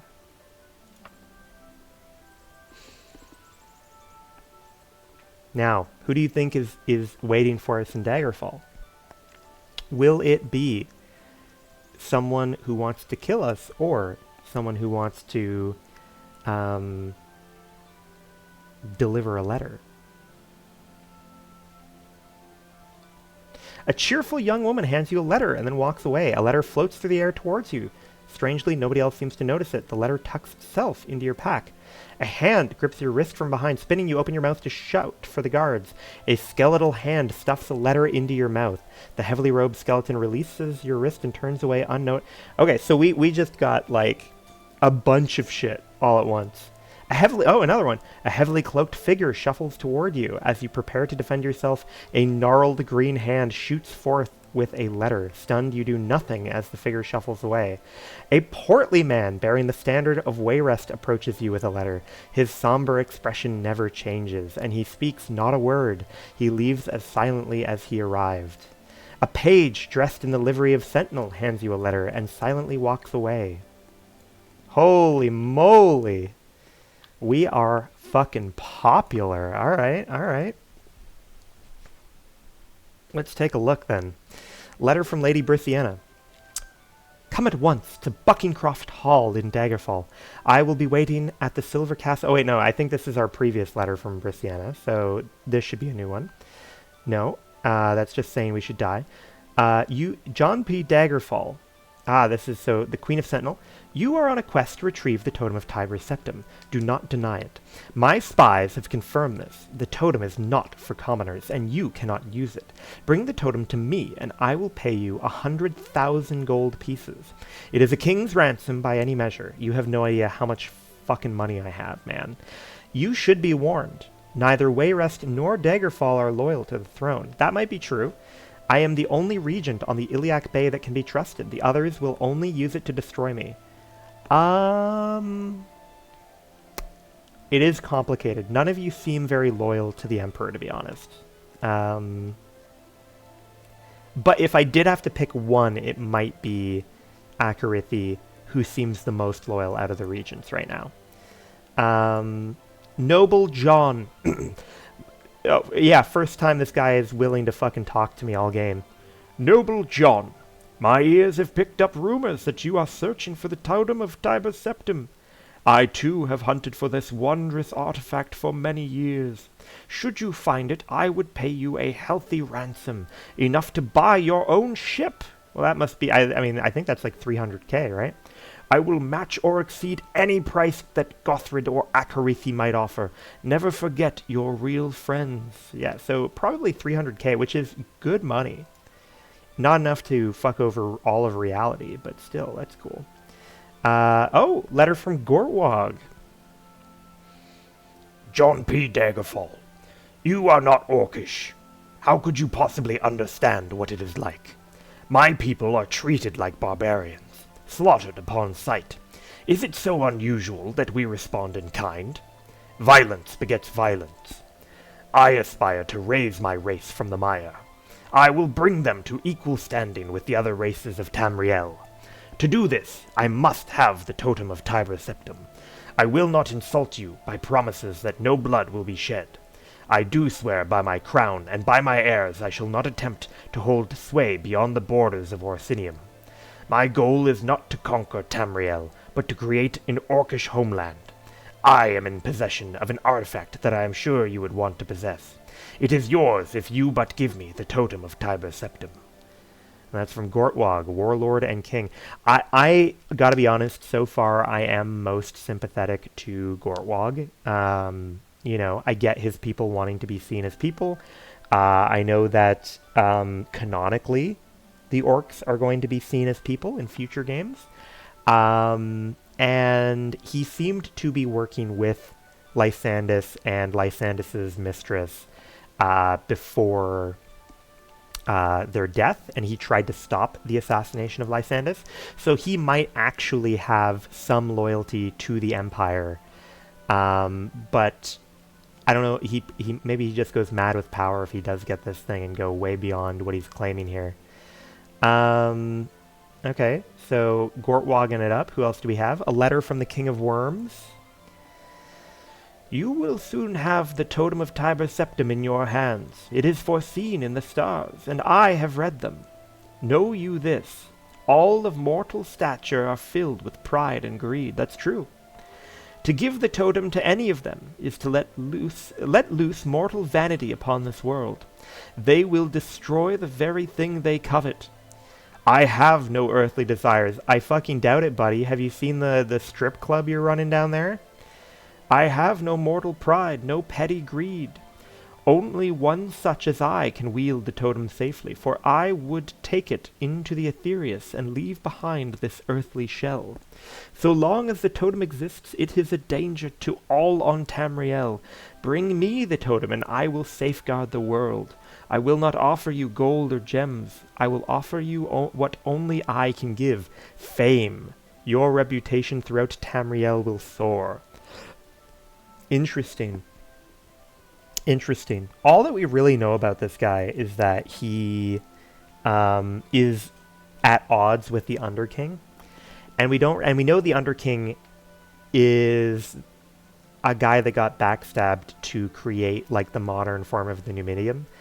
I don't really have a firm grasp on whether the Underking is evil or good, and you know, by extension, whether this person who has beef with him is evil or good.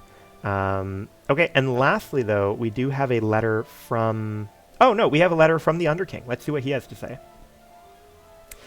Centuries ago, Tiber Septim ruled the land and forged an empire with the great Numidium. The secret of Numidium's power lies in its heart, carried within the Mantella. It is the heart of Tiber Septim's battle mage. It is my heart. It is my Mantella. It is my totem. It belongs to me and to none other. I have won and lost an empire. I have no desire to tamper further with mortal affairs.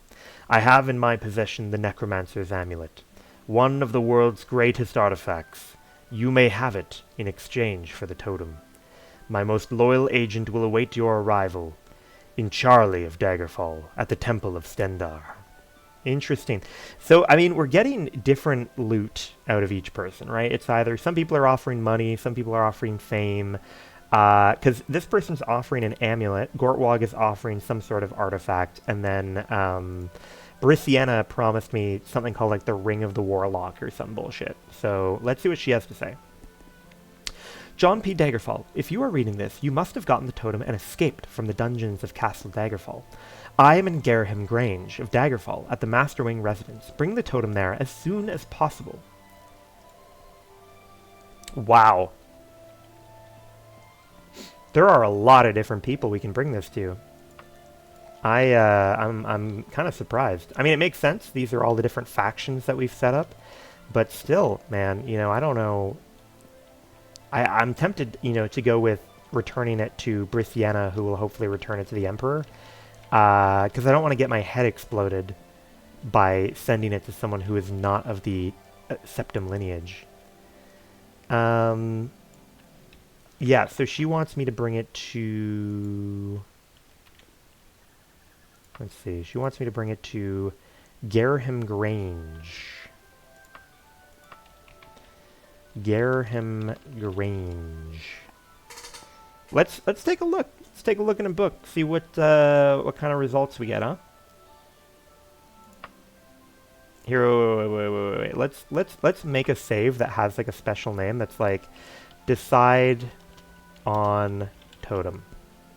That way we know we can like come back here if we want to like check out what the dialogue might have been like if we went to the other locations. Gareham Grange. Yeah, take me there. How many assassins? You think they're still going to have assassins coming after us? I bet you for sure. I bet you it's going to get nutty. Oh, no one spawned in immediately. Not many places that she could be hiding.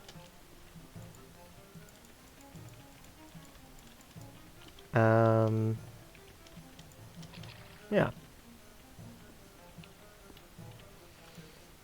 Welcome.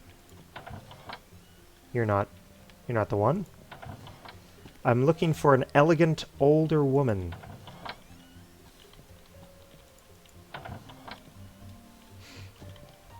Are you keeping her in the closet?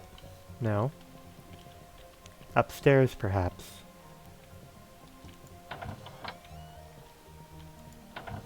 Last place you check, huh? Who are you? No one of importance. Oh, it goes higher. Interesting. All right, Brithiana, what do you got for me? Your emperor will be most grateful. The totem could have started a civil war in the wrong hands. Thank you, John. Now, you must away to Nulfaga. She holds the key to the Mantella. Free the Mantella, and the Emperor controls Great Numidium through the totem.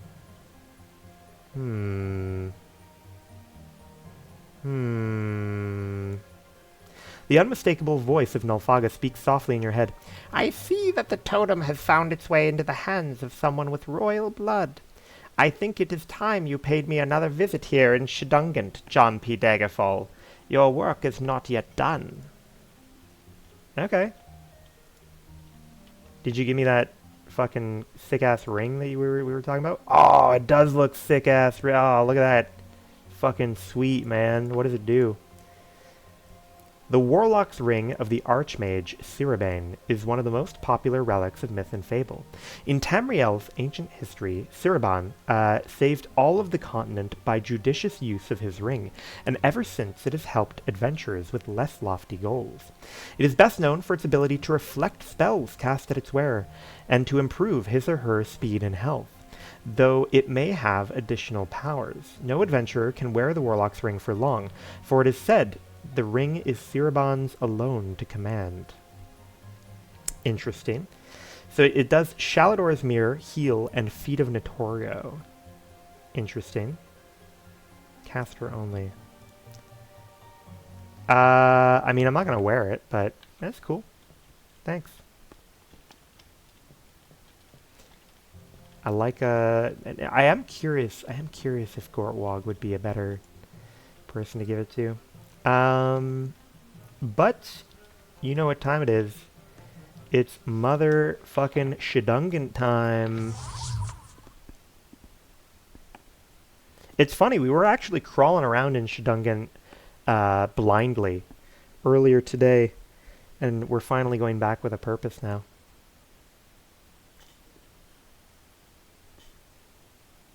Bad artifacts.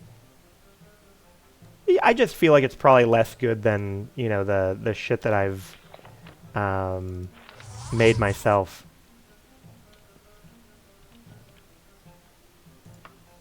But I mean, I enjoy the lore aspect. I really like that it you know, it's a famous ring or whatever, you know?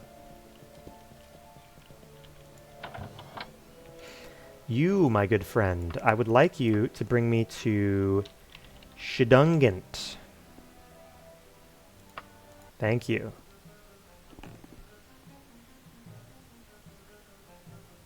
Also, welcome back, X of I. We are, we just handed in the baby to, we just handed in the totem, which for some reason looks like a baby. Yeah. We gave it to Lady Brissiana, but we had people courting us from everywhere. A magically held lock. Yeah. So unfortunately, we're gonna have to find our way through this place, old-fashioned style.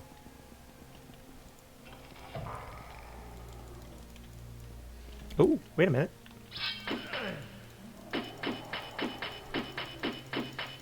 Open sesame.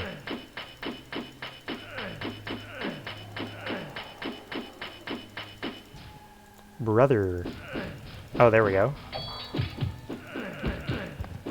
Perfect. Oh, interesting. Someone's fighting in here. Ah.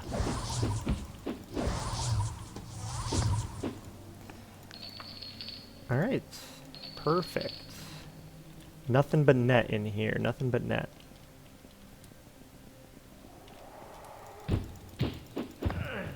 We have enchanted our sword, by the way, X of I.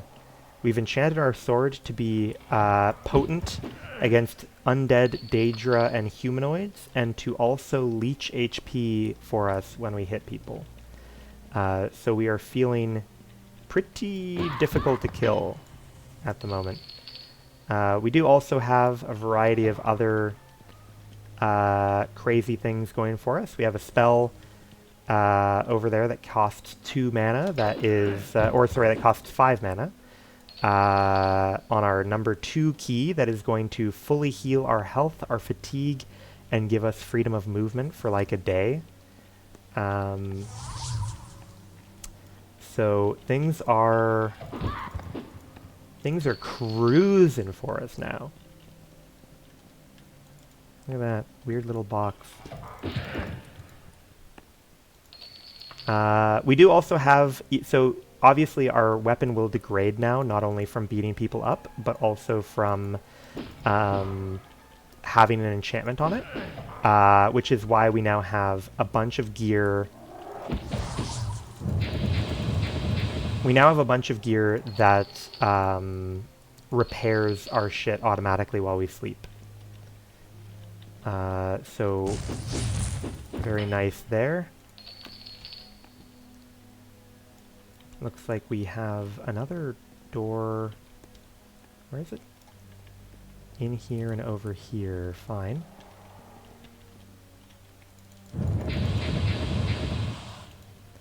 Our mana pool is also up to 1,500 mana, which feels kind of nuts.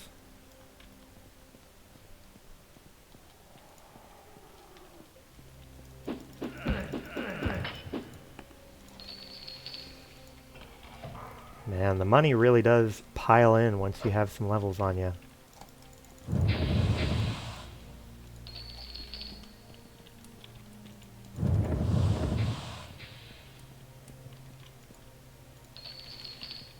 All right.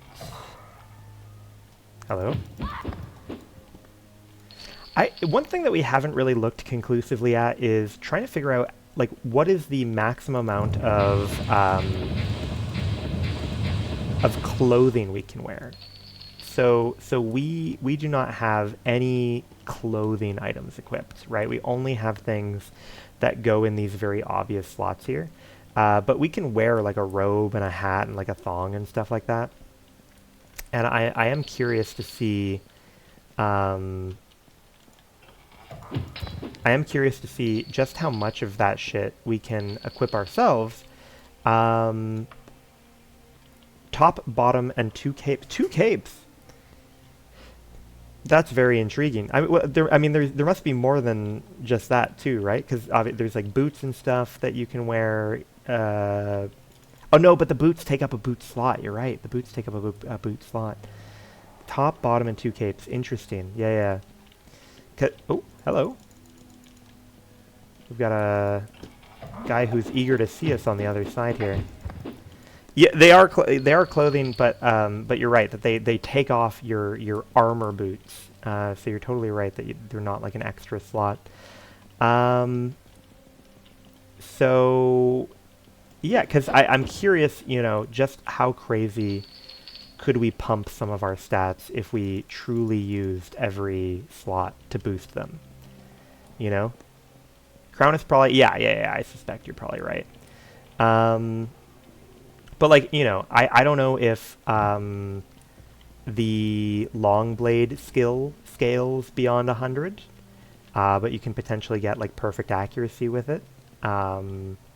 One thing that I might do, like if I do like another sort of challenge run, maybe I would do like a hand combat, like hand-to-hand thing, because we could try and scale up hand-to-hand really, really high and do more damage than any other weapon could ever hope to do.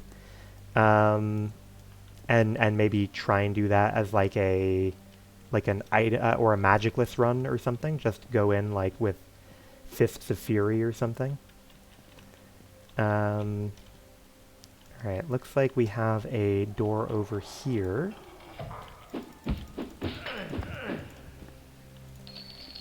I would be kind of tempted to see if we can maybe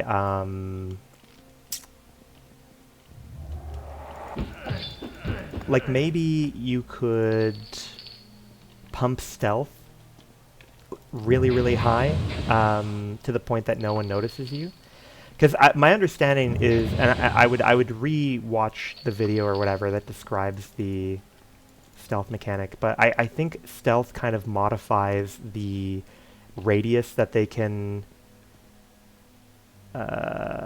recall free running. Sounds like the fucking worst. Unless I wonder,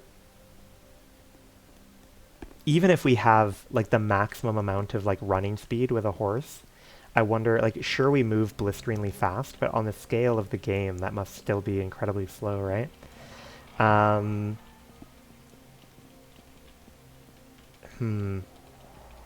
It's an amusing idea. But even if we did like a magic free run, we would probably have, like, we would go get an item pretty early on that can do recall for us.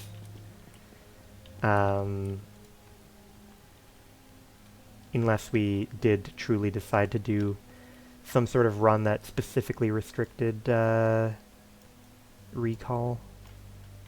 But if I did restrict recall, I would probably, like, if I were to do, for some, if I don't even know if it's even remotely feasible to do like a no fast travel run. Have people done it? If someone's done it before, then at least that would mean that it's kind of technically doable.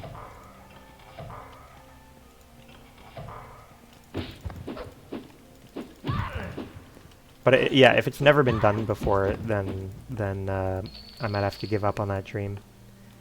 But it is a fun dream.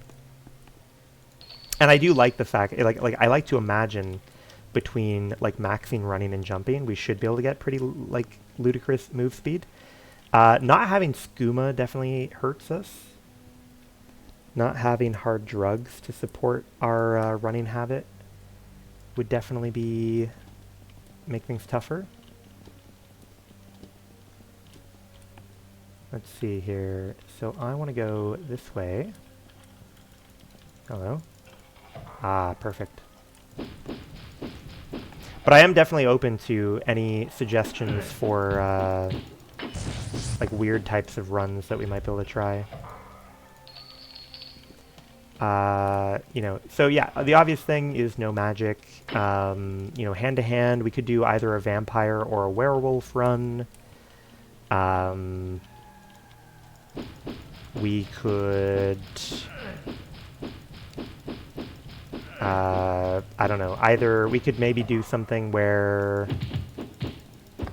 we try not to, like either a run where we cannot loot anything other than quest objectives, or the inverse where so the idea would be to basically buy all of like the gear upgrades and stuff that we need.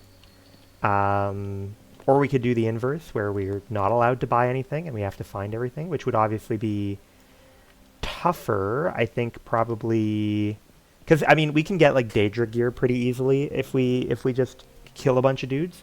So that would be definitely much tougher. It would be tougher to get good gear if we're only allowed to buy our stuff.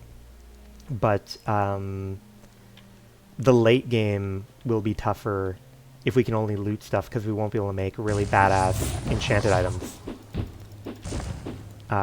So that is a conundrum.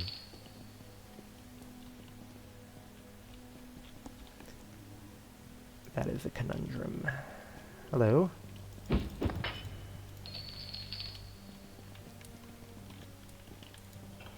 Oh, hello.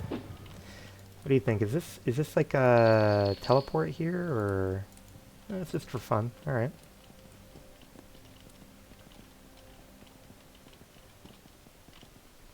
So I believe we want to go forward and oh, we've made it to the entrance. Oh, what a nuisance, huh? Let's get rid of that. Let's get rid of these. Get rid of those hearts, and we will get rid of most of our money. Perfect.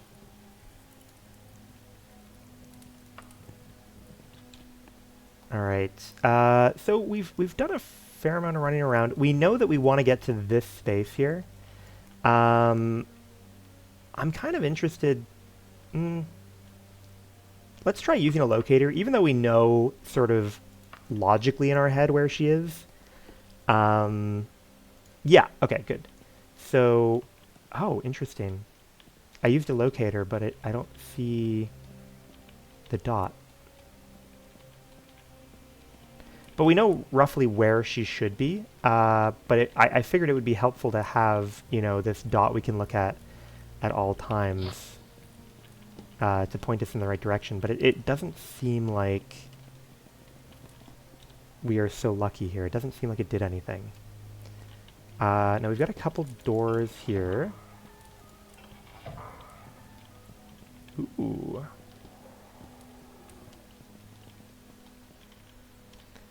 Novel staircase.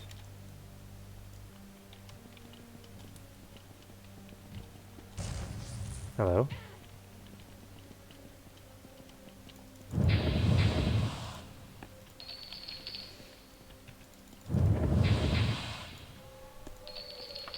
Daedric swords.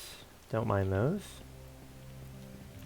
I do like these usual set pieces. These are usually like areas we come across when we are doing something productive.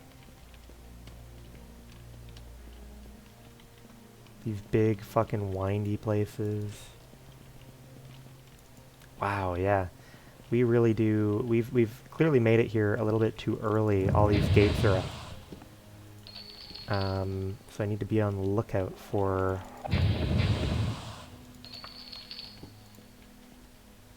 You laugh at the amateur...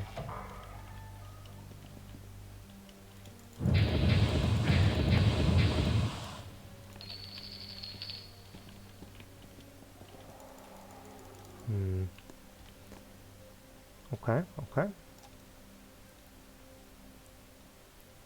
We see where the entrance is, yeah. Going off in this direction. Is there a direction we have not explored here? I want to say no. And we know we want to get over here, so I think we're going to go to the right. No, not to the right. We're going to go back up through here. So we're going to go up here, through here. Okay, perfect. Now this is new to us. It doesn't look like the most productive direction. Oops. Grabbed something I did not mean to grab.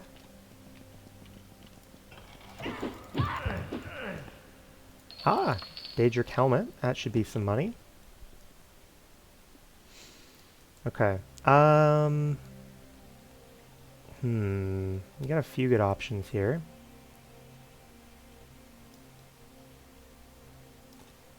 So ideally, like this seems like the second most interesting direction. Ah, lever. Double lever. Yes, we've been to a place like this before, but there are multiple dungeons that function like this.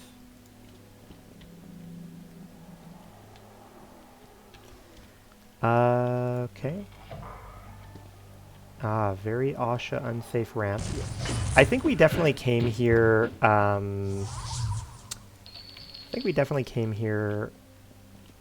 during our scrounging around. Oh. When we came in here kind of blindly earlier today, we definitely came through this doorway. And we didn't end up in that moment finding what we were looking for, but that doesn't mean it's not down here. We have a lever here. We'll turn that. That could be in charge of the gates that we are interested in. Ah, but evidently not of that gate. Let's go back and flip that switch again and see if that opens. It does. And this is all still new to us. A lot of infighting in this dungeon. Really heavy mix of, oh, more Daedric. Not mad about that. Really, really big mix of humanoids and undead.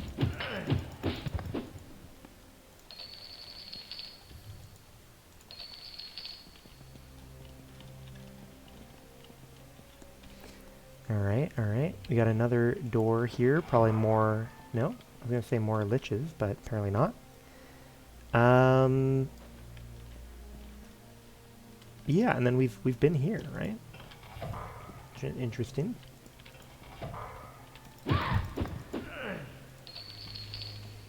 Back down we go. Clearly not helpful to us.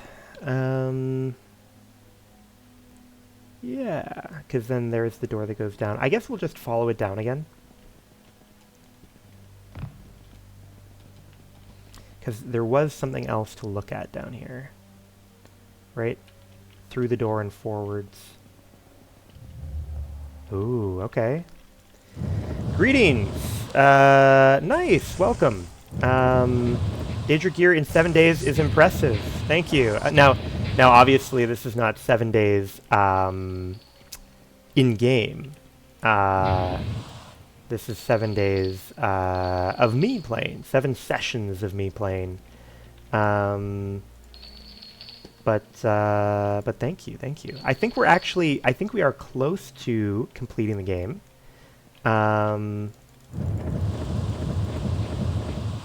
We are currently trying to get... we're in Shedungant, trying to go chat with Lysandus's mother. Played this on release with my friend. That's phenomenal. That's very cool. I've been really enjoying Daggerfall so far. It's been a real joy to play. I do think, you know, that definitely my experience has been made a lot smoother with the Unity version and kind of having a comfier UI and slightly updated graphics and things like that. I am more comfortable than the average person with shitty graphics, but still, you know, it is daunting to get involved with Daggerfall, but I'm really glad that I have, and I'm already kind of planning out, what might be a fun kind of challenge run. That's true. That's true. And we've had one or two people in here who have played Arena who have said it is an experience. And right now, it is not an experience I have planned. But maybe one day. Who knows? Oh, hello. Did that lever close that door? No. Okay. Yeah, but so do you still find yourself playing it from time to time, or did you just play it? Hardest run I had was an assassin. You can't use magic. I won't spoil anything. Interesting. Okay, okay. And I assume when you say assassin, you mean like the pre-made class assassin, because that would be tough. I think you're definitely at a big disadvantage to use the pre-made classes, which I think is typical of the Elder Scrolls games. Character class, massive disadvantage. Yeah. Very interesting. Yeah, I've been thinking about. Let's see if this gate's open now. It is fabulous.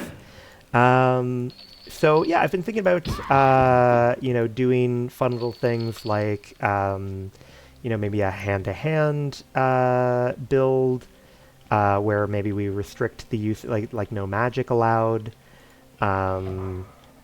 Maybe we could do like a run where either where we are not allowed to loot anything other than quest objectives and we have to buy everything, or doing the inverse where we're not allowed to buy anything and we have to loot everything. Haven't played it in a few years, but I'm likely to stream a run at some point. I watched a dude do a hand-to-hand run. Yeah, hand-to-hand seems funny because of like my understanding that we could push it above 100 and make it keep scaling, right? So right now our destruction is really high. Our running is crazy high, 326%. So we are absolutely zooming when we go places. Yeah,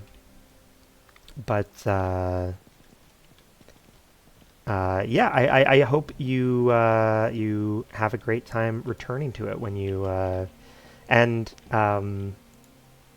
I'll let me tab out here. Likely to stream a run at some point. I'm not. It's not often that I'm like on Twitch necessarily, but I'll follow your account just in case I see you streaming Daggerfall at any point. Maybe I'll take a look because it is a fun game.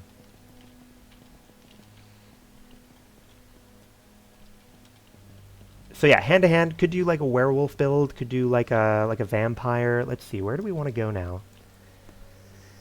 Cats plus races redone plus hand to hand would probably be busted. Oh, thank you. Thanks very much. Yeah. I mean, there's definitely something special about the feel of it. You know, the story has been pretty compelling. I've enjoyed the way it's been delivered so far. I see that like up here is all new. But we know that what we want is really to get to this big square. Made many friends on Twitch via Daggerfall. That's pretty. That's good. That's funny. How am I gonna get over there? I think we go up through the door. Yeah, it seems like it, I mean, it's certainly not a dead game. It's got a lot of life breathed into it with Unity, which is very cool to see. It's always cool to see some interest in a game after so long. Obviously, there are games. Oh yeah, I'm stupid. I'm back at the entrance. Let's dump our stuff off. Obviously, it is. I would say it's more common for like a community for older games when it's like a multiplayer game. You get like Age of Empires and stuff like that. But the single-player RPGs are also sometimes very compelling. All right, where are we gonna go? How are we gonna get? Let's try up through here. And it looks like there was a gate that we previously couldn't get through, and maybe we can get through it now. Yeah, okay. That looks like a open gate, and then we have a... There should be a door around here. Fine. No dice there. Now we could get... Where do we want to go? It can be quite daunting getting through these dungeons, though. You know, I think decent portion of a modern audience may not have the stomach for some of these dungeons. Vampire and werewolf or boar plate. Whoa, wait a minute. I'm unclear. Are you actually able to get either one of those? I know that there is like a werewolf mechanic in the game. We got accidentally infected with lycanthropy at one point. Are you able to become a wereboar as well? Is there any difference between the two, or is it like even just graphically? I'd be interested if there's a difference. I mean, obviously we've come across. Oh, interesting. Interesting. Because obviously we've come across the enemy of like a wereboar. Daggerfall without a patch is wereboar only. Really? Wereboar only. Very interesting. Now when you say patch or mod, which one is like did it have to be coded in or just kind of like bug fixed to enable being a right? I think. Oh, interesting. Okay, okay. Yeah, when we were infected with lycanthropy, we started having these weird homoerotic dreams. So we were lucky to get it treated quickly. No, there should be a door back there. Yeah, there should be a door here. Perfect. So it looks like there are still a couple of doors we haven't explored over here. Oh, hello. There was a massive patch that came out after the release. Yes, yes, our homoerotic dreams. Have I played any other Elder Scrolls games? I have played some, but not all. I have played Morrowind, which for me, when I was a kid, Morrowind was a game that I was very excited about. And I bought it. Again, I was a child, so, you know, we had a family computer or whatever. And sadly, after I saved up all my little money and I bought it, I found that my family's computer couldn't run it. So I was absolutely crestfallen as a child about it. But then, you know, as an adult, I went out and I bought a, I don't know, GOG copy or something, and I went through and I played it. Although, to be honest, I didn't... Oh, hey, we found it. But I didn't play it as comprehensively as I would like. I didn't really take time to appreciate the story. I was more interested in kind of like breaking the game, like, you know, in the way that these games are breakable. So I've played Morrowind and I've played Skyrim, but I actually have not played Oblivion, and that'll definitely be a one-day thing. Morrowind is a great chapter in the series. Another fabulous chapter. And that is useful information. Thank you, Exavai. I you know what? I'd be really curious. Yeah, last time we played this game, we read a book about like all the different flavors of lycanthropy that supposedly exist, but we don't have evidence of them, and we don't get to see them in this game. I'd be kind of curious if there is like a mod for like where alligator, where shark, where bear, you know, stuff like that. Oh, that's very cool. That's very cool. What did you think of the co-op mod? Because I think that's a very cool idea. What about and what about yourself, Beast Sizzlin? Have you played all of them, and what are your favorites? Oblivion, one of my favorites too. Skyrim is Skyrim and good, but man, Bethesda has fallen behind. Absolutely, they have fallen behind. Perfect. We got the door open up again. Co-op Morrowind is neat. Hell yeah. That's what we like to hear. I am interested in going back and doing like a proper playthrough in the not too distant future. Oh yeah. I'm confident the designers don't, but I'd be interested if someone had modded in the other flavors of lycanthrope, especially as like a playable werebear that has like maybe higher endurance or something, and lower something else to compensate. I don't know. Maybe I could imagine lower personality because like wolves kind of live in a pack. They're more social. Bears are more solitary, so maybe lower personality. All right, let's see what our lovely Nulfaga has to say. Only crowned heads will hold the totem true. First is one who killed, but did not kill another. Second one, First is one who killed, but did not kill another. Second is one who is too devoured by its young. Third is one who made one slave and many free.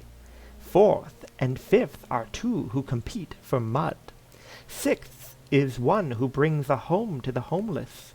Seventh is one who lords all, but does not lord at all. I do not know who of these seven is most worthy of the power. For too long have I let my passions make me mad. Sometimes the fate of a world hangs on the decision of one person. You have chosen who will command great Numidium. You bear the burden for these consequences. I send you now to the Mantellan Crux, the safeguarded prison of the Mantella. Look for a green jewel of unusual size. Merely touch the Mantella and it is freed. You will be transported back to my side. Interesting. So this is obviously telling us who our options were. Our options for who we could give the totem to. Let's see. One who is too devoured by its young. I wonder if this is the Worm King. One who made one slave and many free. One who made one slave and many free. Unsure. Let's see. Fourth and fifth are two who compete for mud. So these are people who just want land, right? So that's probably like Sentinel and Wayrest. Whoa. What do you mean this woman is insane? She's spitting facts over here. Six is one who brings a home to the homeless. I assume that this might be Gortwog, trying to make a home for the orcs. Seventh is a lord who lords all, but does not lord at all.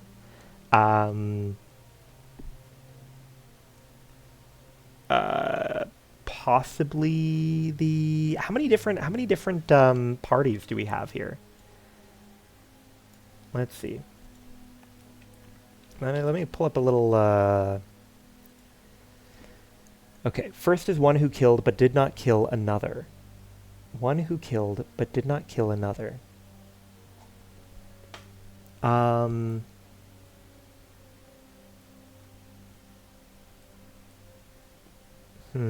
Like I'm trying to think, is this Gothrid? Okay, so I have a like a picture open on my I have like a paint tab open. I'm gonna say second is probably Worm King or King of Worms. I'm gonna say number 6 is probably Gortwog. I'm gonna say number 7 is probably Underking. Fourth and fifth are probably Wayrest and Sentinel. And then, so the two that I'm unsure about are one who made one slave and many free. One who made one slave and many free.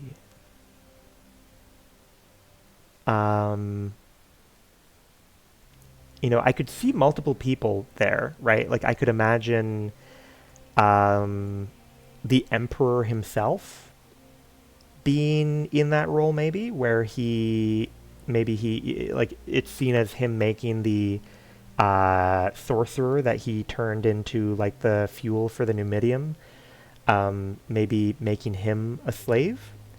I could see this woman here being one who was made one a slave and many free, because she kind of she trapped Dureni in a tower. I don't know in what way she made people free, but so I'm gonna say this one is either Nullfaga or Emperor?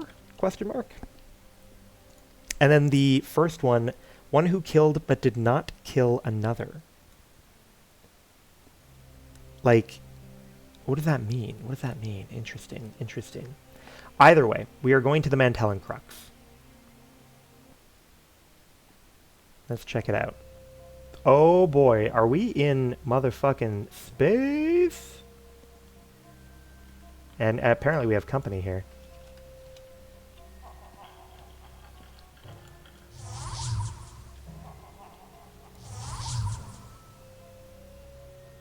What is happening? Who's laughing at me? Oh!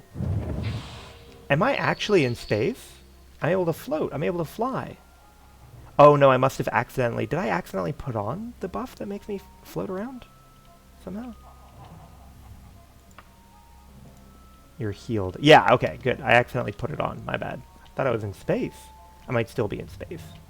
But there is gravity, at least, which is encouraging. We'll put on a little light here.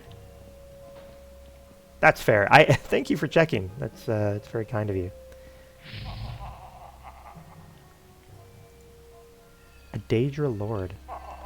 Oh, hello.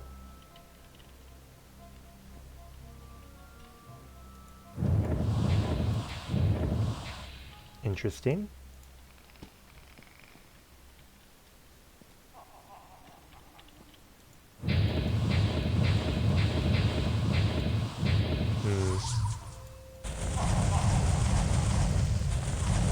Ah, he couldn't save him forever. He couldn't save him forever. Alright. So we pulled the lever. I guess we hop down. Whee! Oh. Oh, this is trippy. Okay. You get doors that go somewhere. Oh, and I see another door down there.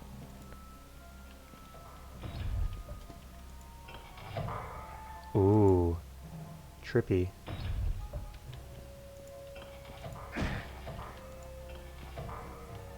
Why did one of them hurt me? Interesting. Interesting. Fine, keep your secrets. We're gonna have to levitate. Oh, looks like the door is open. We do have another another prison over here. Is that a lever? There is a lever in there. Okay. So let's see if this door is open. Door is not open. Imagine doing this without magic. That's a good question. That's a good point. You're making me think of it. Now, if I turn this lever off, does that unfuck up the door? I need to make sure. No. Good. Alright, fine. So we're going to turn this back on then. Now, it looks like there's two doors out of this place. Yeah, looks like 2 doors out of this place. Now, we don't know if maybe there's something even higher up than where we started. Because that's possible. Oh, and there is! Look at that! There's a fucking lever up here. Very sneaky. It pays to be, suspicious, I suppose. But we don't know exactly what it unlocked, unless it unlocked the bars here, but it doesn't seem like it. Oh, it did! Ahaha! Okay, now did that unlock the last set of bars over here? No, interesting. So we have no clue what that last lever did for us. Interesting, interesting. Oh, but there is one door very high up. Multiple doors, actually, very high up. They are laughing at me. You're right. And I wish I weren't giving them that satisfaction, but I am. Oh, hello. Ah. Ooh, I like this. I like the, like, ooh, look at this. We're in an unusual place, so everything's upside down. Isn't that spooky? That's cute. Really wish I could float faster. I would turn off the floating by resting if it weren't for the fact that we obviously need to keep floating to get to the next location. Doing this without magic, I can't think of a way to do it. I mean, without, like, maybe if you had ridiculous, like, jump or something. Still unsure if this is supposed to be Magic Star wallpaper or they didn't have the concept of a skybox yet. That's a good, yeah, that's a good question. That's why I was wondering if we were, like, in fucking space there. You know, maybe they, for safekeeping, they've been keeping the Mantella outside of Mundus or something, and that's why the Underking hasn't been able to collect it. That's true. I can rest as well to end it, which is how I usually get rid of it. Oh, that is interesting. Statues that give you limited levitation. Because I was thinking, you know, there's probably potions you could use, or you could use an enchanted item even if you don't have like a magic pool. But if you're truly going with no magic... Oh my god! Wowee, huh? Now that was something special. That guy really gave us the old 1-2. Holy moly. Magic items go up a lot of tiers if you have no magic, I imagine. We really got our butt handed to us. Alright, let's levitate. And we will flip this switch. And we will go... Oh yes, there's one of the doors down there that we're gonna have to... I don't know what happened there. Never had a problem with Daedra Lords. We got poisoned, and the poison just instantly took us out.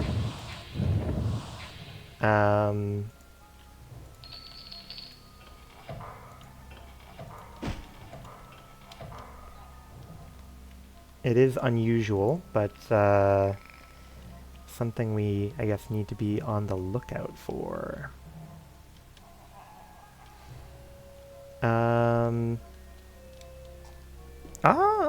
Interesting. I mean, as it stands now... Oh yeah, we have some stats that are dump stats, you're right. So if we were poisoned for, like, will or agility, we wouldn't have much leeway. It's a good point.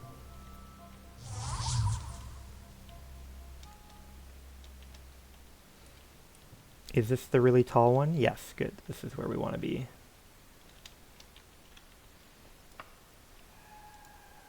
Alright, let's go ahead and turn off...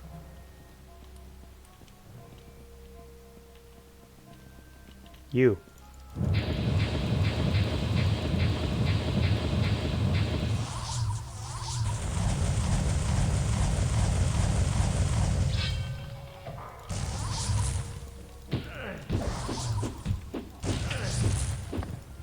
Okay, good. Daedra Lord. Daedra Lord. Perfect. Real Baronzaya Part 5. We take that. We take any new pieces of Baronzaya. I am curious to read a bunch of the books. I crave the lore, but not today. So that might be something that we do, like, over the course of, this and future, if we do a bonus run. Oh, interesting. If we do a bonus run, then we might keep reading books gradually as we go through. I do like the general practice that we've had so far of mostly using, like, reading books at the end of stream. Let's see. Slowfall? You can do it. Bonus ducks. Is that what I said?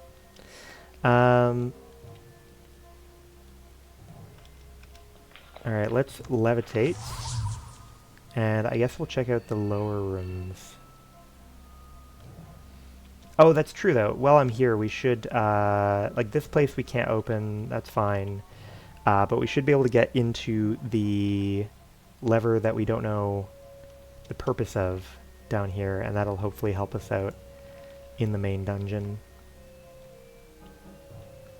I don't want to go back and check right now on whether it was those locked up doors that we ran away from. I figure we'll check a new direction. Ooh.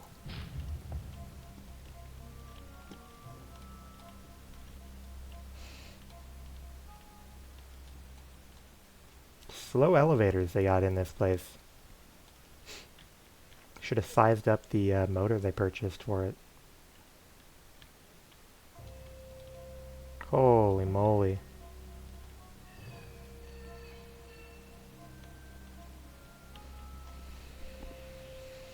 Really making me feel the weight of my decision to come down here.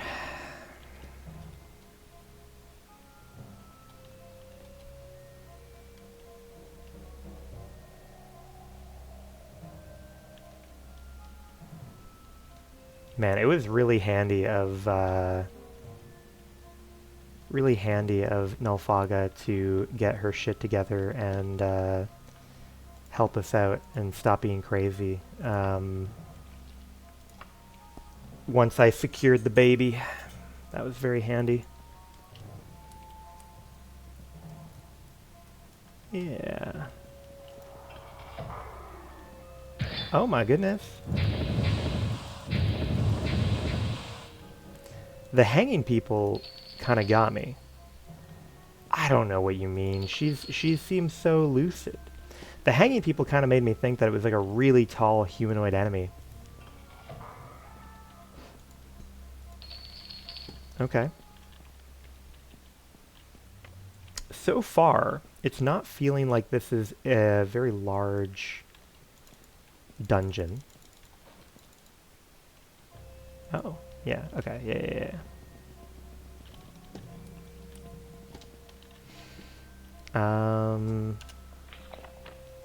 Levitate. So, fingers crossed, we're not going to be, like, locked up in here forever. We'll go check out that door now. Do you think the floor hurts us or anything? Like the weird star paper? Guess not.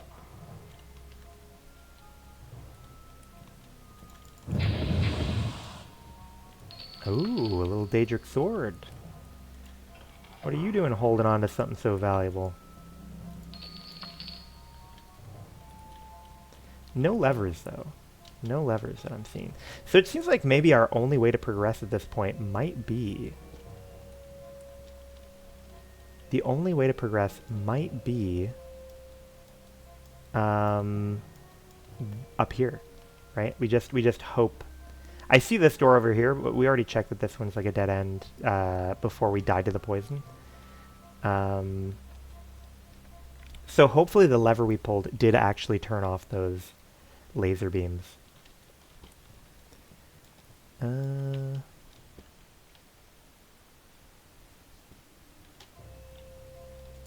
Okay. Now I do notice that like the laser beams keeping this place together are the same as what they had deep in Daggerfall's treasury. So I'm kind of curious whether... Oh, just a moment.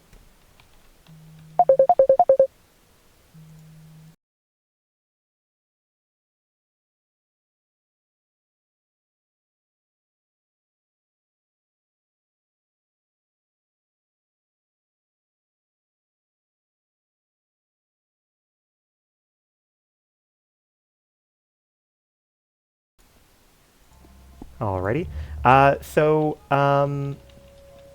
Yeah, I'm kind of curious. Like these beams are identical to what we saw in the Treasury of Daggerfall, and I'm wondering if that is like indicative of the fact that like Nulfaga seems to have a connection to this, and Nulfaga comes from Daggerfall. Maybe this is like tech that the Daggerfall family has, or maybe it's just generically all kind of magic barriers look like that in like in the game of Daggerfall. It's tough to say. Oh, look at this! They're giving me a puzzle to solve.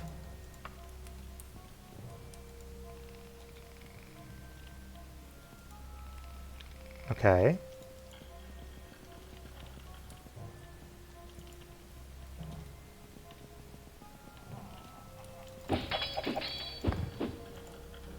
Okay. Oh, no, I'm trying to poke the lever here. No, excuse me. No, excuse me. Okay. So, unclear what that is going to do for me at this time. But we know that we're looking for a... But we know that we're looking for a large green jewel. Is there any other useful direction for us to go? It doesn't seem like it.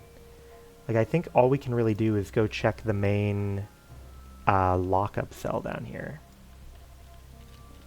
See if that gate's open. We'll levitate.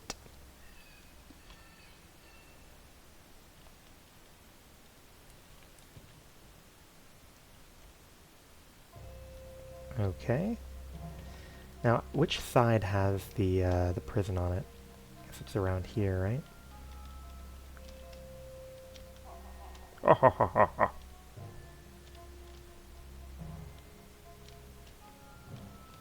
Ah, it is open.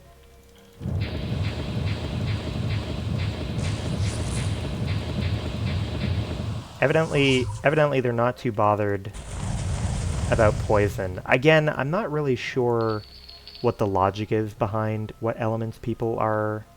Ooh. Okay. Teleported by standing on the carpet. Not really sure what the logic is sometimes for what elements people are immune to or not. Give ourselves a little light. Ooh. Okay. I mean, this seems fun. Whoa, that's fast. It's fucking zooming. All right, we're gonna float. We are gonna float. Oh, look at this. I like a good pyramid. Mysticism by Tetronius Lore. Okay, so we've got some sort of pyramid we've got to bust into. Very swanky, very swanky. Are there any doors hiding up here? Yes, there are. We have a lever here. Oh, pull that? Why can't I pull it? What is happening? If you're telling me that you have a joke lever here, then you're goofing on me. You're pulling my leg.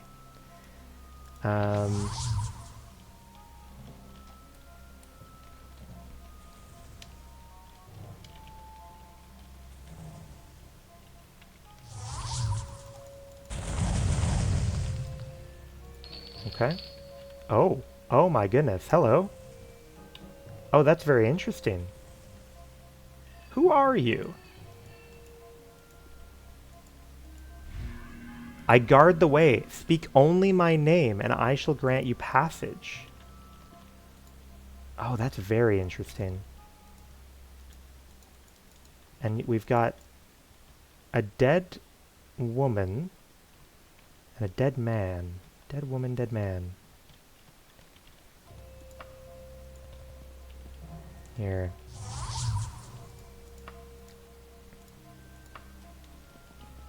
What is our plan? I guard the way. What is my name? I can rest in his bed.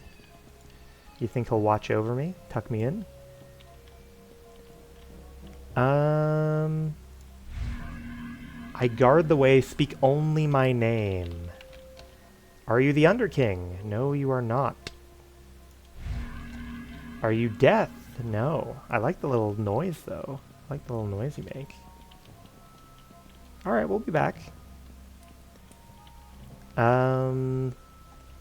Could be some sort of interesting riddle to solve there, I suppose. Let's float around again. Short levitate. Doesn't seem as though there are any other high up doors this time.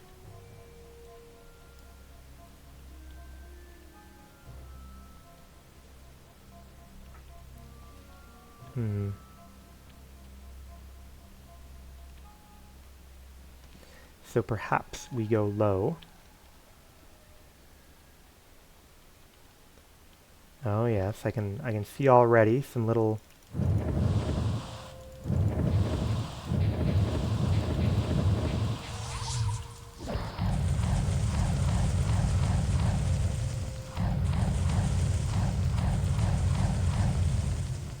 perfect.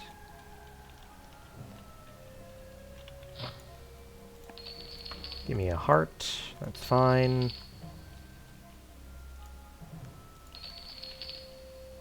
Alright, we've got a bit of a graveyard here. We've got a fancy little arch. Fancy little campfire. Oh! Here lies the spirit of Benefactor, though his body still guards the way. Ho ho ho! Look at that! Oh, we solved the riddle. Benefactor. Benefactor. Oh, look at us fucking problem solving out here. I don't think we flipped this switch yet. And there's another switch in there, so we'll have to keep an eye out for... I guess we'll flick this one first. I do not like that sound.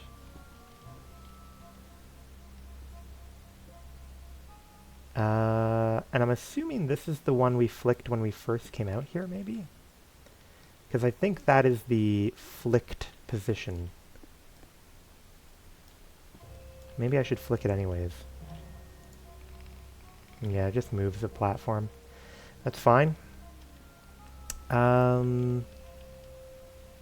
Yeah, we should hurry up and go hand in the puzzle that we know we have a solution to.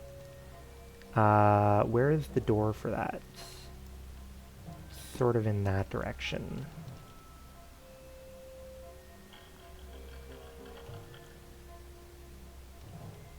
I want to double check clicking on this lever does nothing. It is weird that it seems to be stuck. I wonder, maybe it'll start working once we solve the riddle? Tough to say, tough to say. Hello, hello. You are Benefactor. You happy?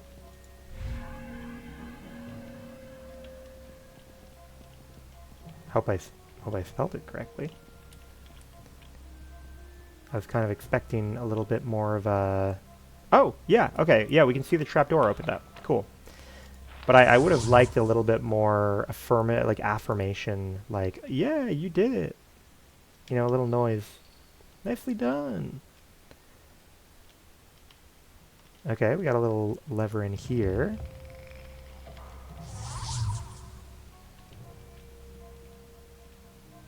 Ew.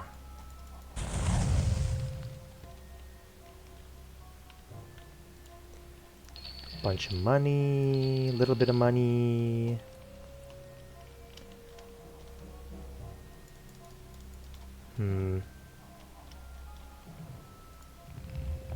Yeah, I was afraid that would happen. Ah, there we go. I was wondering, how do we get down?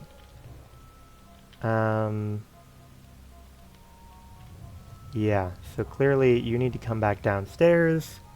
I need to float back up out of here and find out what flipping this switch did for us.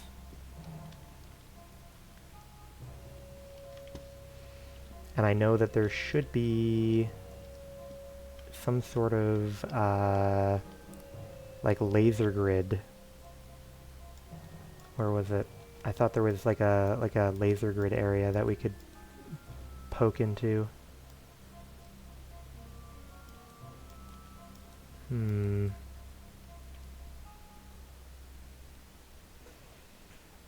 Where do we want to go? Oh, down here. Yeah, there's the laser grid. I don't know if that's the right place, but we'll check it out. Maybe down there there will be a switch we could... Because there was a switch in there, I believe. Yeah. Give me a Might Magic quest jingle for sure. I would take that. Oh, interesting. Still not open, huh? Well, that's not ideal.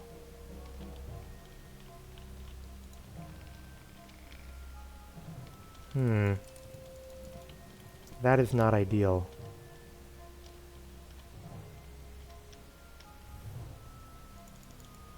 What can I do? Oh. I like that. Yeah.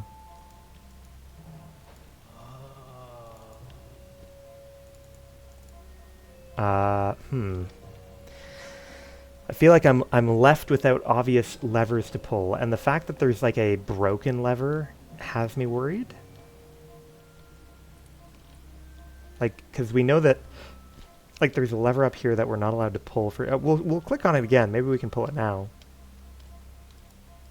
Yeah, see, we're not allowed to pull this lever for some reason.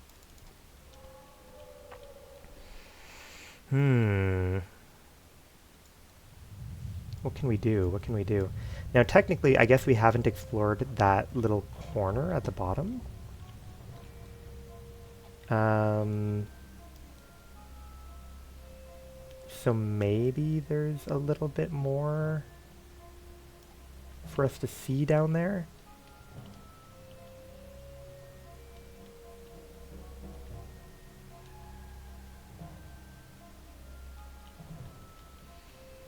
Doesn't seem like it.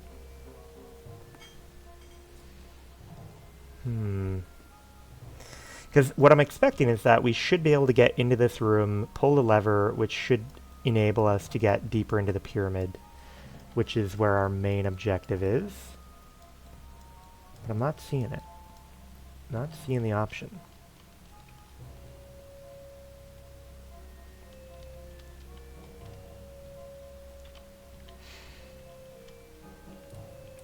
Oh! What is this place? Why? What? Why am I allowed in here now?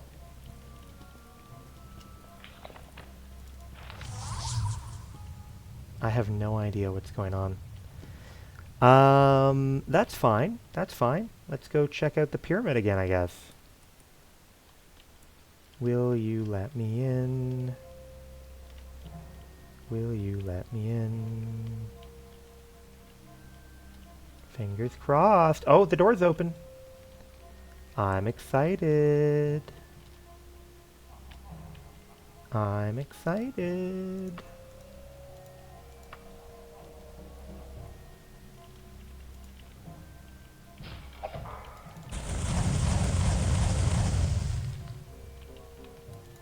Okay.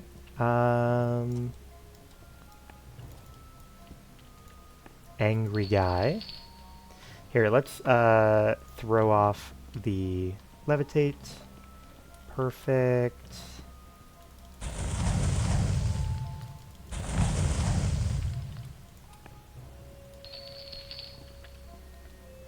Interesting.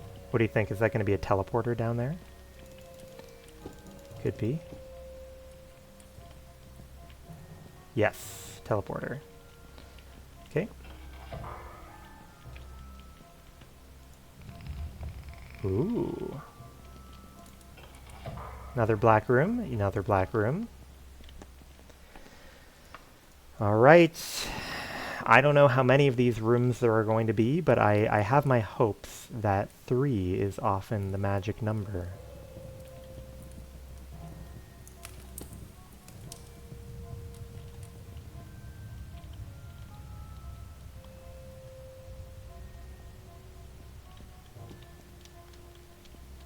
Just enjoy. Fair enough, fair enough.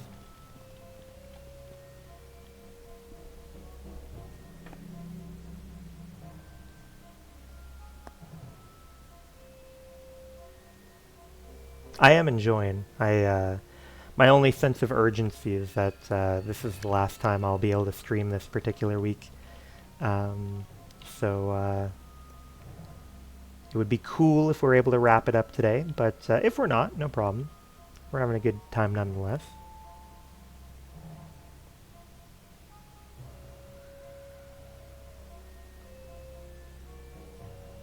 I feel like they need some elevator music. Yeah. I feel like, yeah, like some dedicated elevator music would be nice.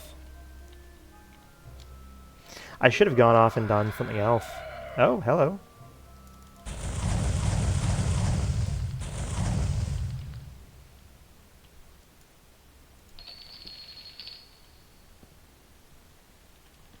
Hall of Records.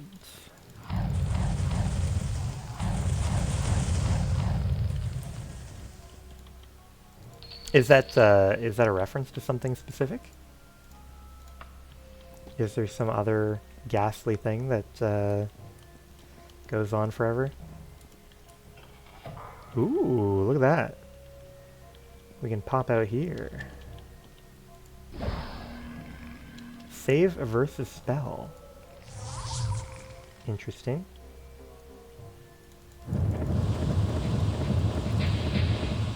Saber-toothed tigers.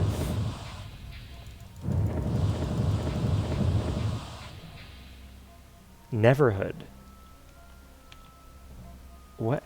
I don't know if I'm familiar with Neverhood. Oh, interesting. Wow. That is a really unique aesthetic. Interesting.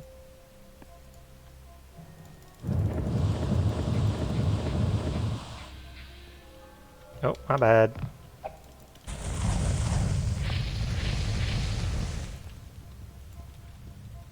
Didn't mean to jump all the way down here, but here we are, I suppose. Okay, interesting. Ah, so this is like the pity platform if you fall down, I guess. That's fair.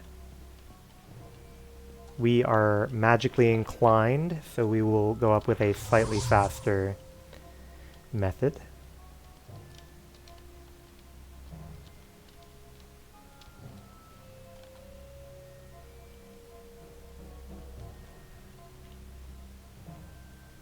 Ooh. I like whatever is going on here. Oh, nice! Look, it's like he has a little upside down, a little chair going for him. I feel like you would like to read... I feel like you would like to read that entire wall. You might be right. You might be right. There is something, what? There's a name for it. There's a shaggy dog story. There's like a literary term for when you have like this long meandering thing that's just kind of there to like waste your time. Um, and it's I think they're called a shaggy dog story.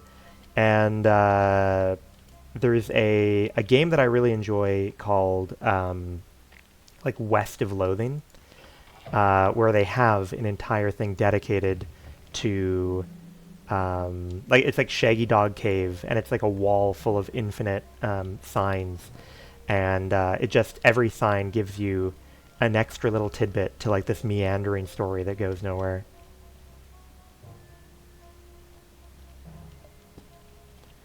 All right, there's something more to do here. We know that there is a magically held door. Magically held lock. So they want us to do something more here. Is there a way to infiltrate from the bottom? No.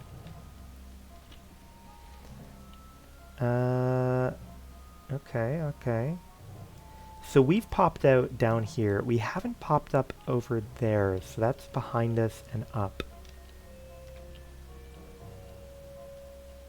Yeah. Okay, so this no, that is old news to us.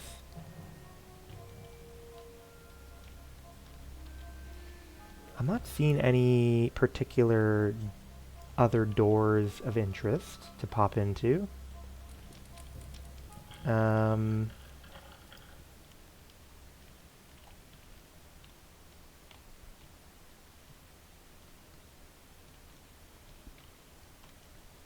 Depends. I try to like when I'm streaming things, I try to be like cognizant of like how miserable it might be for someone else who's following along. So sometimes I will avoid like if it's clearly just to like waste time, then I probably won't do it on stream. But if it were actually interesting information, I would be tempted to read the full thing. What am I gonna do here? What am I gonna do? Do I click the face again, perhaps? The pity teleport? Pity platform?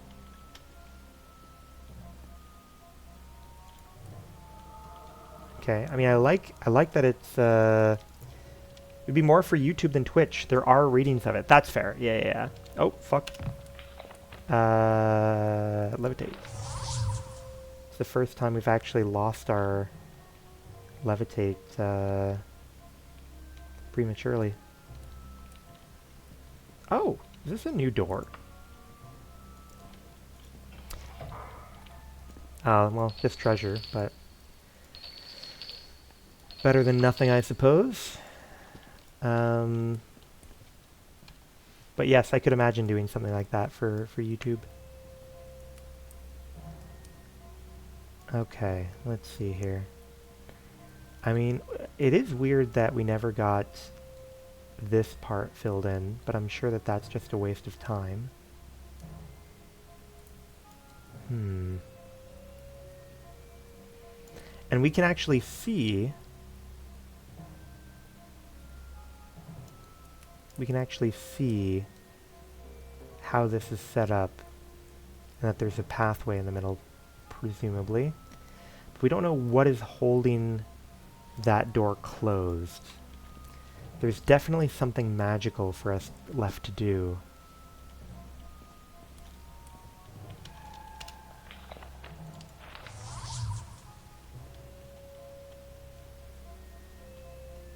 What would be... so, I mean, let's think about it. There's an upside-down temple.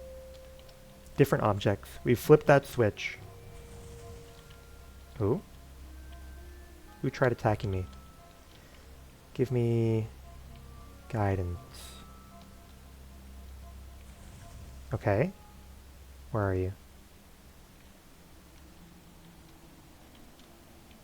Could be a trap going off. Magically held lock.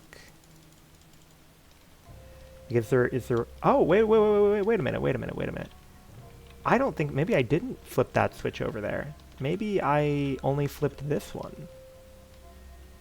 Yeah, let's go through and double check. I don't know if I flipped that. Yeah, okay. Hello, hello. Big, stupid blue thing. Ah, okay.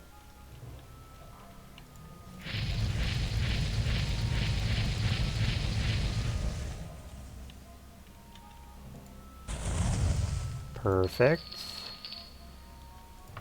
Let's dump this off. Oh, dead fire Daedra. Cage on platform. Oh, hello.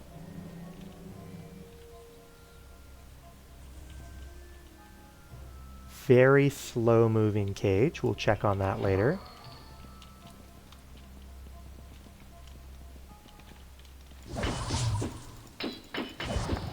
Thank you very much. Maybe we should save, just so that we don't have to worry about it anymore. Oh, hello. I was not expecting to see an orc in here. I was really not expecting to see an orc in here. Like, it's such an exotic location, I thought that they would kind of, like, hard lock it to, Daedra. I guess they did have, like, saber-tooth tigers in here, but even that, it's like, you know, a saber-tooth tiger is not going to rat out the location of a secret base or anything, but, orcs being in here seems weird. Whoa! Look at this fucking place. That looks crazy. Oops.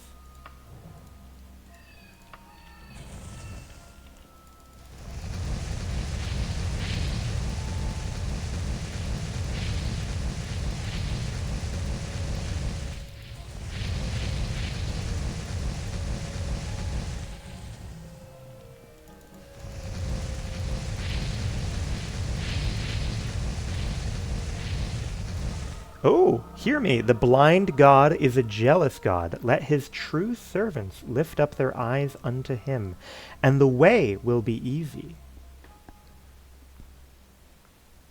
The blind God is a jealous God. Let his true servants lift up their eyes unto him, and the way will be easy.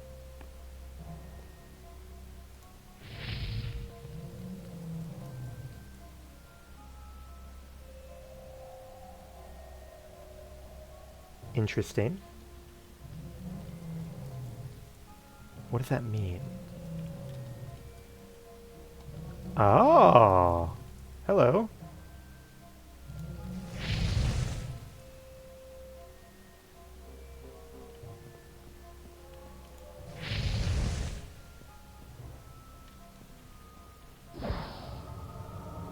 Oh, hello.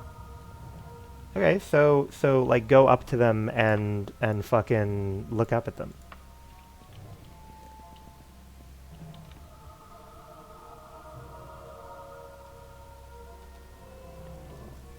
What do they do for me though? Like, is it just like you're not gonna get anywhere if you don't do this, or? Oh, I'm looking at you. I love you. I love you, God. Turn on, please.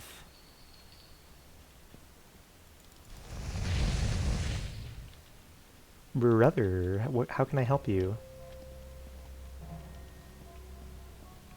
I'm afraid I'm gonna need all of them spinning. I'm afraid they're not gonna spin for me, because of some sort of weird positioning or something.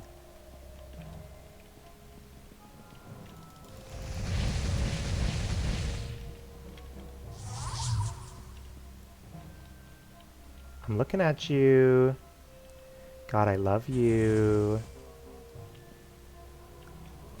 Why aren't they spinning anymore?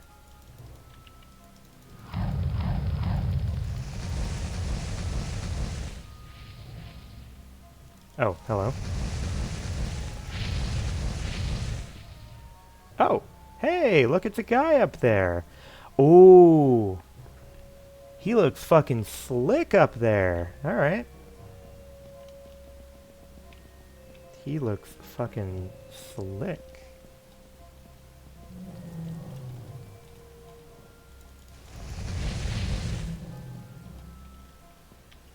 Oh, oh no.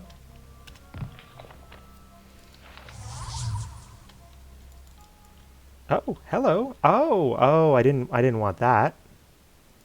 Ah, so that teleports us out. I see. Oh, and the big thing here looks like the same as the statue. Oh, that's quite fun. Hello. Who are you? Ah, at last. I was beginning to think you wouldn't get this far. A dreary place, don't you agree? And guarded by a pompous upstart. He's no more a god than I am. Well, carry on. We will meet again soon, unless you're not as foolhardy as you appear.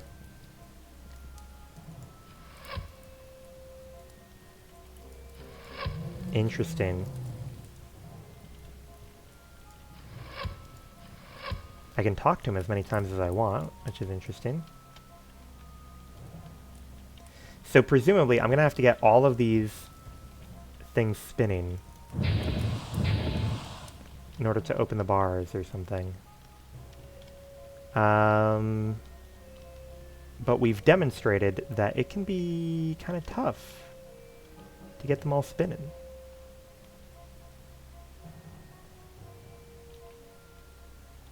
Right? Oh. Here, let's go down here.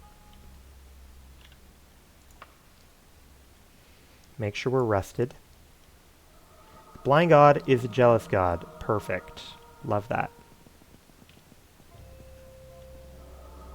Okay, 2, 3, 4. Oh no. That one did not like me. That one did not like me at all.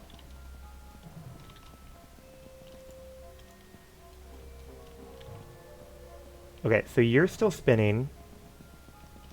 Let's try going this way. Okay, you like me. This guy doesn't like me.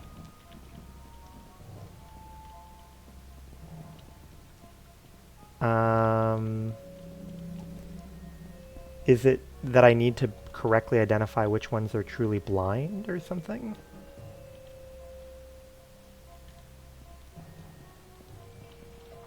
So he likes me. This guy.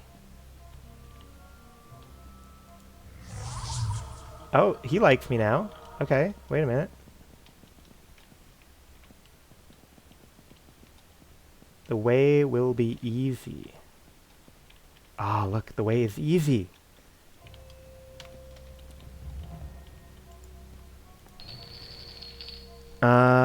Excellent. Is any of this stuff clickable? Let's double check. Looks like no, but that's okay. Oh, hello. Let's go back down again.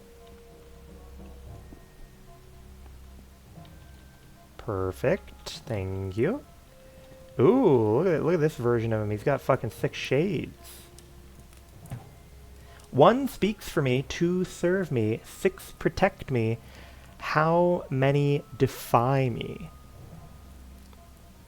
Okay, so it's like, I mean, what is it? Like 1 speaks for me, like you have 1 mouth, 2 serve me, 2 eyes? I don't know.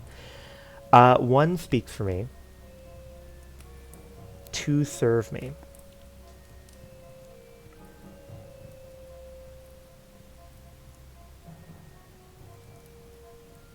Six protect me. How many defy me?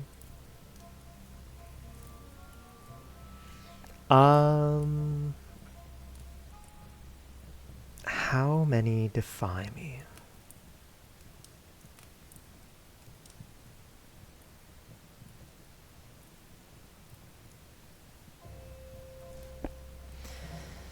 Alright, let's poke around a little bit here. Not seeing much to go off of. One speaks for me. Two serve me. So is this in regards to the heads? So there's 1, 2, 3. So I count up maybe like if there are more than if there are 10 or more heads, then I could work with that. Levitate. Hey you. How many fucking heads have we got? We've got 1, 2, 3, 4 in this corner. We've got 5, 6 in that corner. We've got 7, 8 in that corner.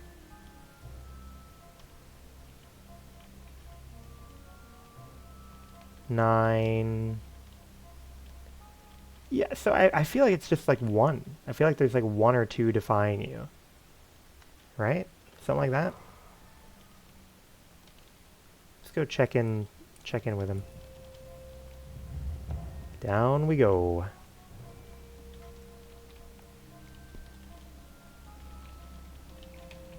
Excuse me.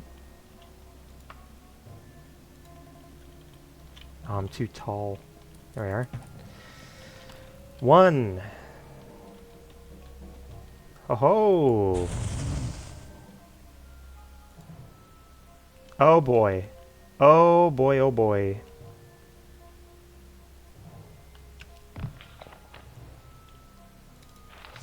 Interesting. Alright, so that's an interesting clue that we were given there. Interesting clue. So we need to get, no, you're going the wrong way.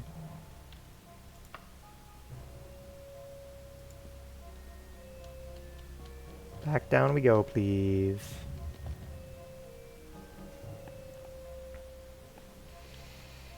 Alright, so I'm going to try typing in 1 again, and you're going to send me to the Room of Skulls.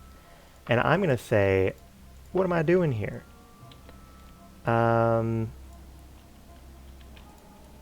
Magically health lock.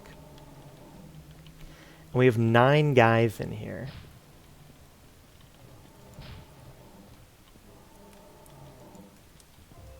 And for some reason the carpet is not actually on the floor.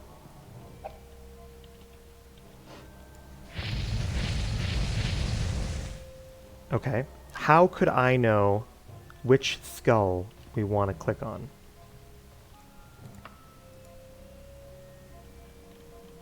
How could I know? Oh, one of them kills you instantaneously. That's not good. Okay. That one opens the door. The one next to the one that kills you opens the door. Well, that's handy.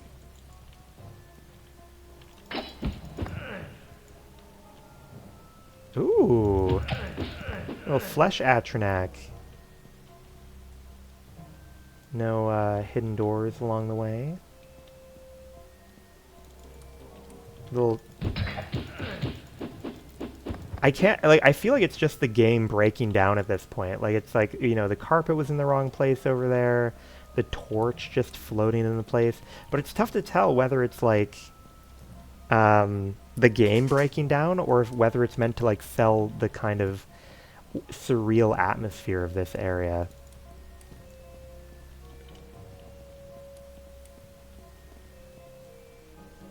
Oh, weird. Yeah, we're in, like, a big spiral.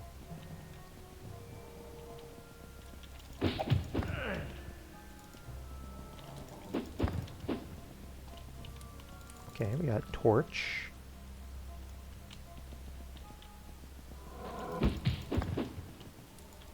Bloody sword.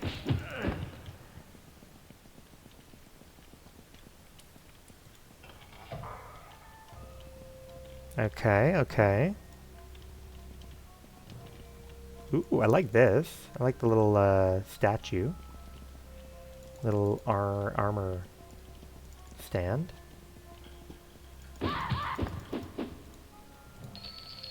Man, what a weird place to find myself. It would be really funny if like people were still sending assassins after me, and if they like still spawned in this incredibly like arcane location, just like your run-of-the-mill.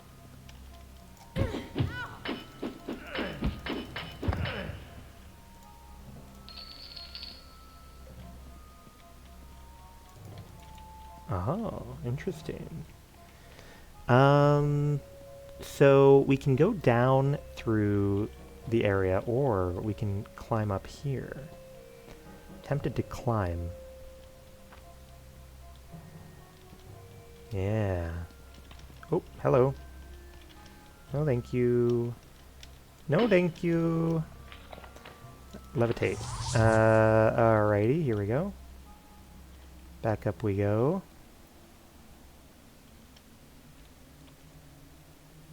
Ooh, wait a minute. Did you say that there's another platform that I wouldn't have known about otherwise over here? What do you got for me? Oh, I was gonna say nothing seems a little bit too underwhelming.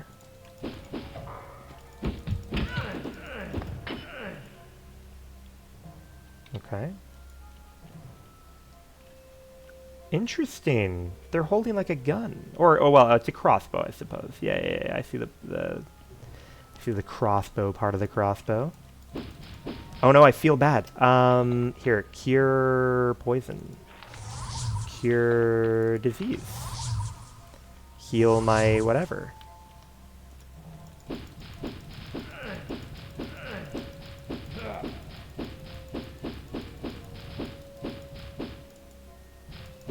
Come on. We both want to get through here. Come on.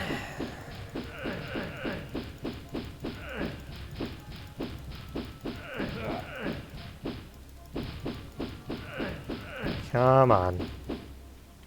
It's not a magically held door. Oh, hello. You look pretty evil. Greetings, John P. Daggerfall. You dare much by intruding here. Nevertheless, I will allow you to proceed, provided you prove as perceptive as rumor reports. You may be aware that I am a master of the blade, but what is my other favorite weapon? Ask correctly, then arm yourself. Interesting. I mean, who are you, bro? I mean, you look like Shiagarath, or I might be mispronouncing your name. But I don't know much about you, to be honest. Perhaps is it the crossbow based on this little statue? I could see that. I'm so confused about that door not opening. Maybe it's like quest locked, even though it's not magically held. Crossbow. No, you didn't like that? Seems like a hint that you were giving me this. Oh, hello. Did you put me in jail? You put me in jail. Why? Why'd you put me in jail?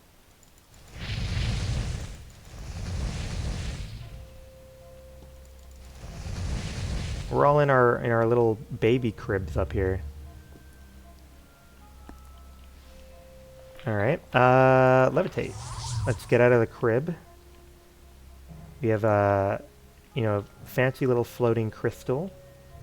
Clearly not the floating crystal that we've come here for today.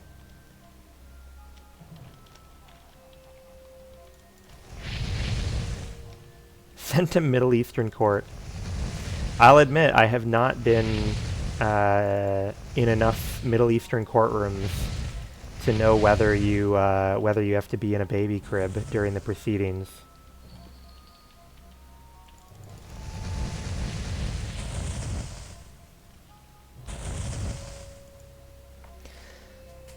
A familiar voice laughs mockingly. So, John P. Daggerfall, come to pay your respects properly at last. I like that. Alright, that's fun. Bro, I'm getting zooped around here every which way. I am getting zooped around here every which way. Why can't I run? Oh, because I'm floating still, I see. You, hello. You don't have anything to say now. That was a weird interlude. Oh, but the door does open now, which is nice. That is our first time seeing a Daedric Dayer, I believe. Ah, and we're in the sword world now. That's kind of fun. I didn't know it would work that way. Or maybe they are they the same place?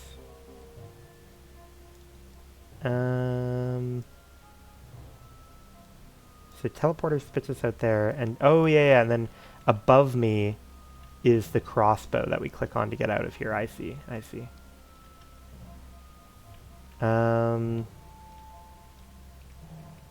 Okay, cool little sword.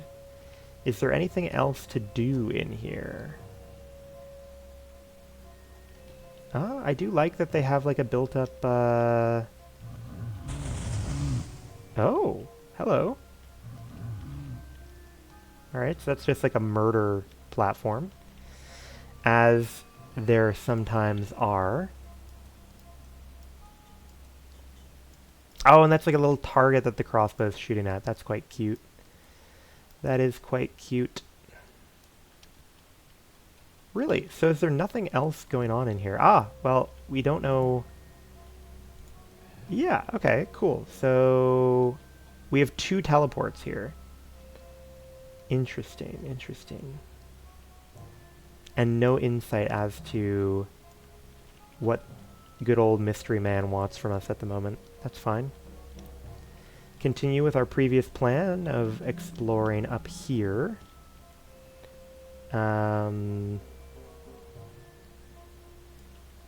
Namely down this slope.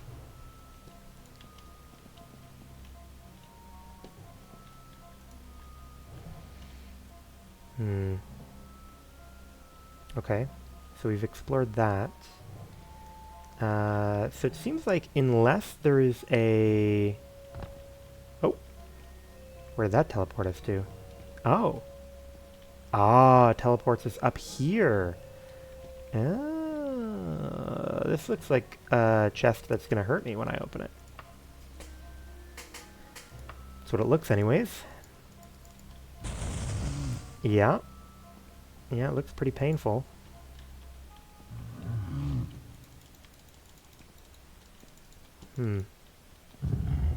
Oh, hello. Had to be patient, I suppose.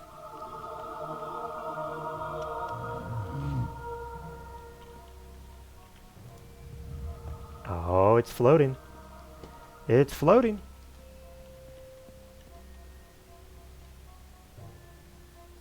Wait, is it floating or is the sword descending? The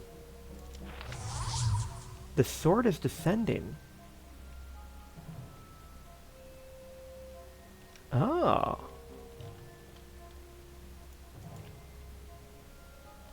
What does that mean?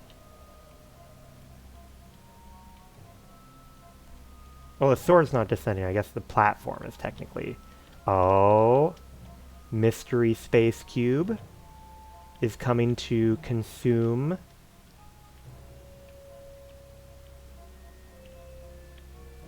Brother, what? What is happening?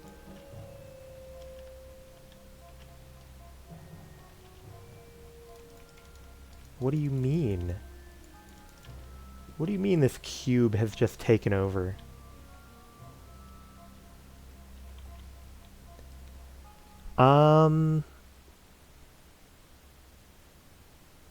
All very interesting. All very interesting.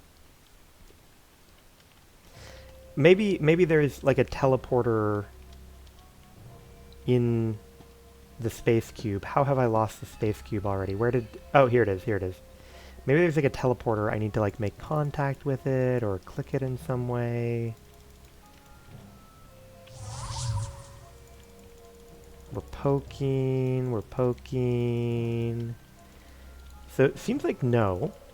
It is possible that maybe there's something to look at in the hole left behind now that this is all moved. Doesn't seem like there's anything to look at here, but maybe in the space where the cube was. No, doesn't seem like it. I did get cubed on. I definitely got cubed on. Definitely feel like they're taking the piss out of me. What about the top? What about the very tippy top of the dome here? Because it's got kind of a red hilt. You know? Anything cool going on up here? Doesn't seem like it.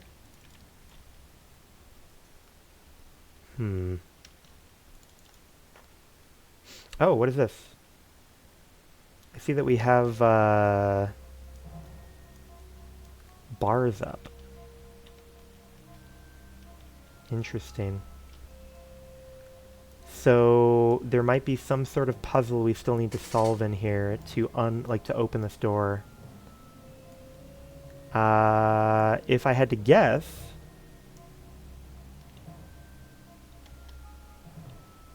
I don't know if you're telling the truth. Is there really something like in Might and Magic? Is there like an offices mode? That would be very funny if so.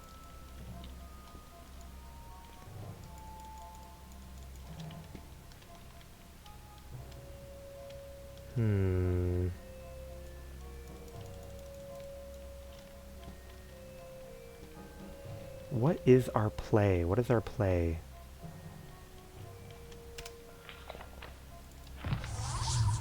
Because there's nothing... I'm trying to think. There's nothing else really to explore in the area that we have.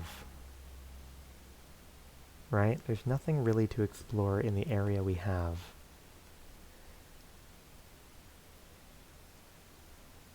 Convoluted paths to get you into the employee area in Might and Magic. Yeah.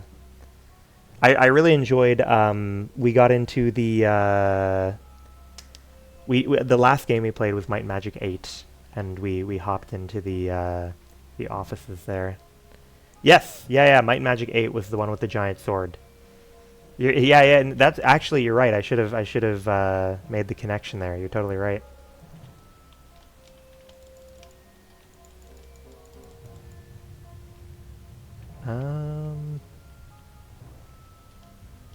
Maybe I go talk to the chipper fellow again. We'll go click on this. Come to pay your respects properly at last. Come to pay your respects properly at last.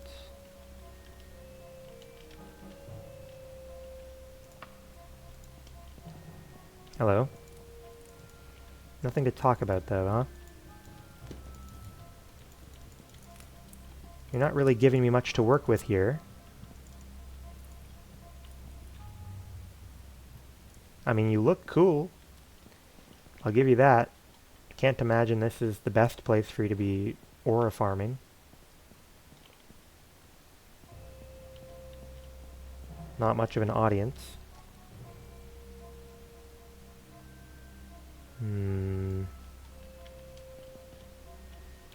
Here, wait. Give me levitate again. Yeah, there's definitely nothing up here, right? Oh! Oh, that's interesting that functions as a teleporter too. That's very unusual.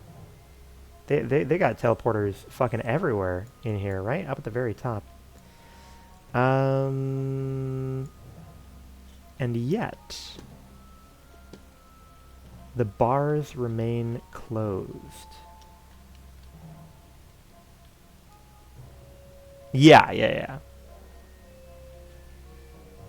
Yeah, that makes sense. Still though, where in the world? Where in the world can I... How can I turn off these... Should I inspect each baby crib? Maybe there's like a... There might be a,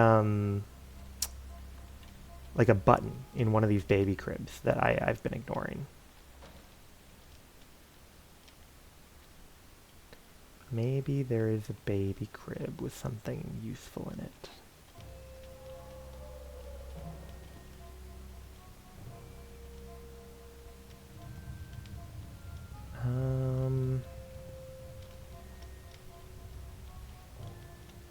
Now we've got a sword that teleports us out.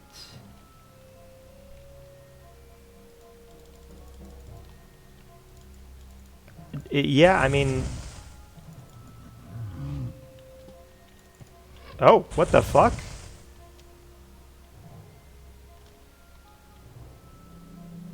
Alright, man. Yeah, if you say so. Yeah, okay. That's fine. That's cool. I mean, yeah, it did go through the target like we thought might happen in the end, but was not expecting clicking the axes to be the solution. Still, we will take it. Is this going to be another infinite joyride? Maybe. Could we be so lucky?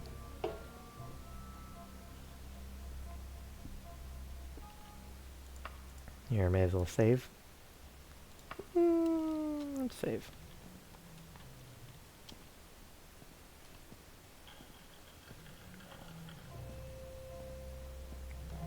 Them sliding the weird star cube to just hide the the little fiery thing when you're done with it is so funny.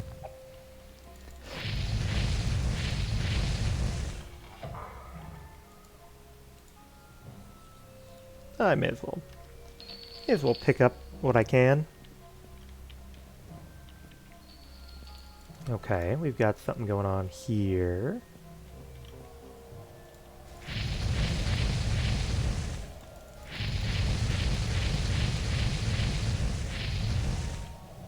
Good. Magic boots. New boot goofing.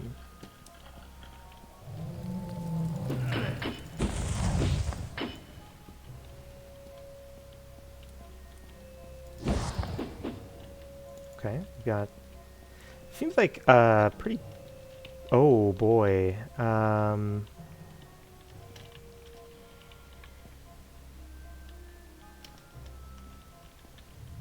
Oh, look at that. A little rascal down there. What are you doing down there?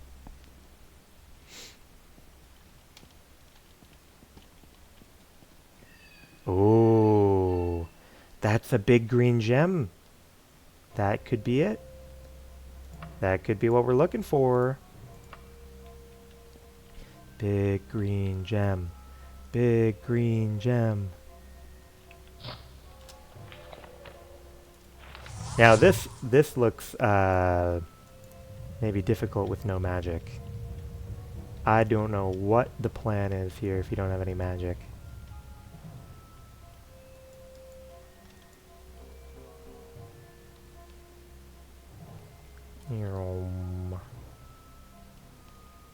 Oh. Oh, I'm like locked in. That was weird.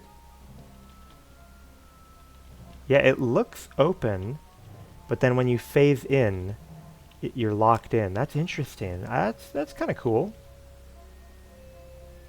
It looks open from all sides, pretty much.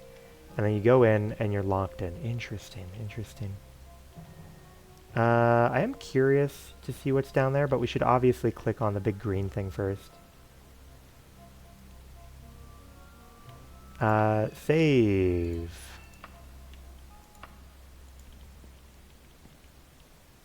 Whee! We lived. It's pretty handy. Doesn't seem like there's anything really going on down here, though. No obvious hidden doorways or anything.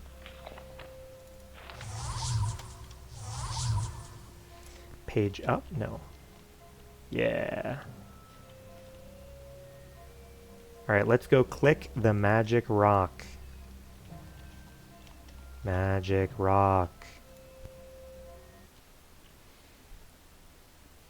This should bring us back to Nulfaga. I clicked it. Should I not have clicked it?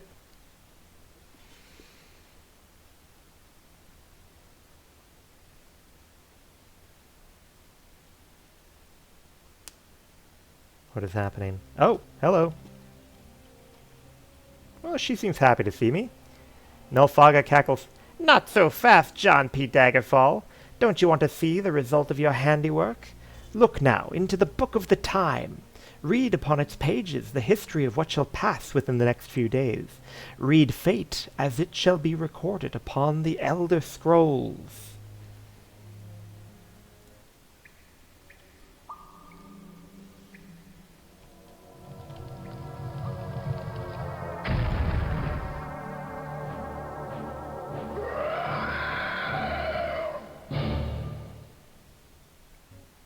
What? Great Numidium, its raw power tempered only by the blades, crushes all of the rebellious children of the Empire, destroying their armies.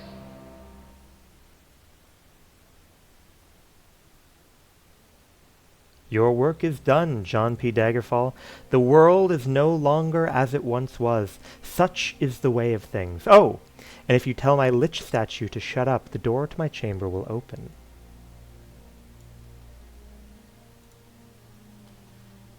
Wow.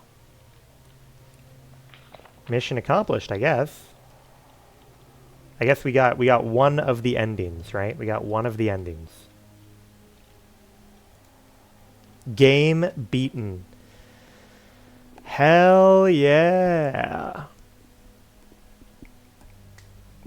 Ah, excellent work, everybody. Excellent work, everybody. Oh. You respawned these guys while I was gone, did you? Interesting. Either way, thanks so much for joining me on this little journey. I had a ton of fun playing Daggerfall. There's still a lot more lore I would like to slurp up. I am interested in, at the very least, how siding with Gortwog would turn out. I'm curious if he would, stick to his demands of or like his plans of supposedly only wanting to secure rights for his people and a homeland, or whether he goes far beyond. Yeah, no, that's super cool. I had a lovely time. The quests were a lot of fun. The dungeons were at times frustrating. The magic and the enchanting systems are all quite neat. The game is definitely not nearly as arcane as I think a lot of older games are, thanks to the Unity update and things like that. So I would definitely recommend to anyone who might be listening in who has not given the game a chance themselves, but might be interested, definitely give it a go. I could indeed look up the endings. And indeed, we have our non-enchanted leather gloves that have made it the entire way through the game. I am already kind of tempted to, I'm already interested in thinking what would be a fun way to play this game again. They might be. I'd have to go back and find out if we got them in the first dungeon or not, but we definitely got them very early on. These are definitely the longest running piece of gear in our entire setup. Yeah, that's a good idea. Let's take a look. Game done. Load. Let's see here. So it looks like we are out of the first dungeon by our third save. Let's see what we're rocking back at that point in time. Now, this is... Oh, go figure, we crashed. We'll reboot the game. It'll come back quickly. But you know, like I mentioned at the start of the stream, I was really hoping that we would be able to complete the game tonight. At the end of this week, I have one of the biggest events probably in my life. And so it's better that I not stream for the rest of the week. So it's fantastic that we get to leave it off on a satisfying note of finishing the game. And sometime either on the weekend or next week, we can look at whether we want to move to a new game or do some sort of faster challenge run in Daggerfall. All right, let's try loading this one.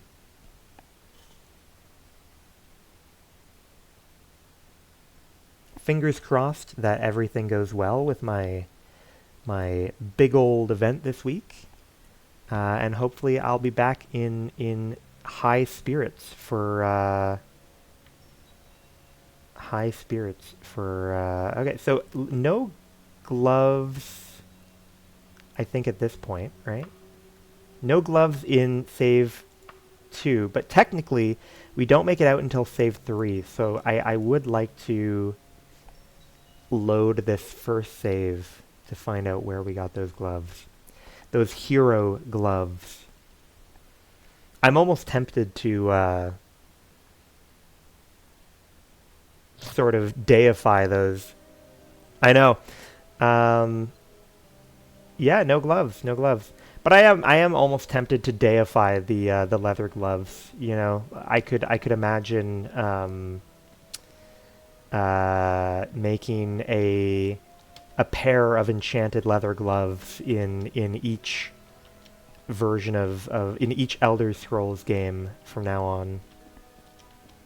on. A spiritual successor. I wonder when we did get them roughly. Although, wait a minute, let me pull this up. Yeah, okay, so they're not equipped. That's fine. Wonder when we did get them roughly. You know, if I hop over to Dagger 21, what are we looking at here?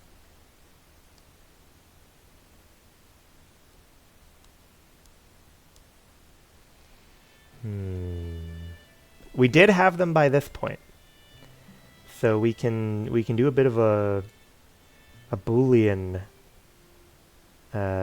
separation here to try and figure out roughly when. Do a bit of a binary search or something. We had them pretty early on. We had them on save 10.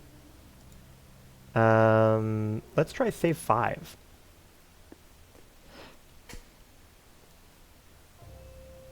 We had them on save 5. So literally the second dungeon we got them. That's because we saw save 3 did not have them, save 5 does have them. Do we have them here? So yeah, so we literally got them between save 4 and save 5. And we appear to be here doing like I think like a basic like Mages Guild thing or something maybe? I don't even know. But I would say that's still like what are we? Let's check what level we're at save 5.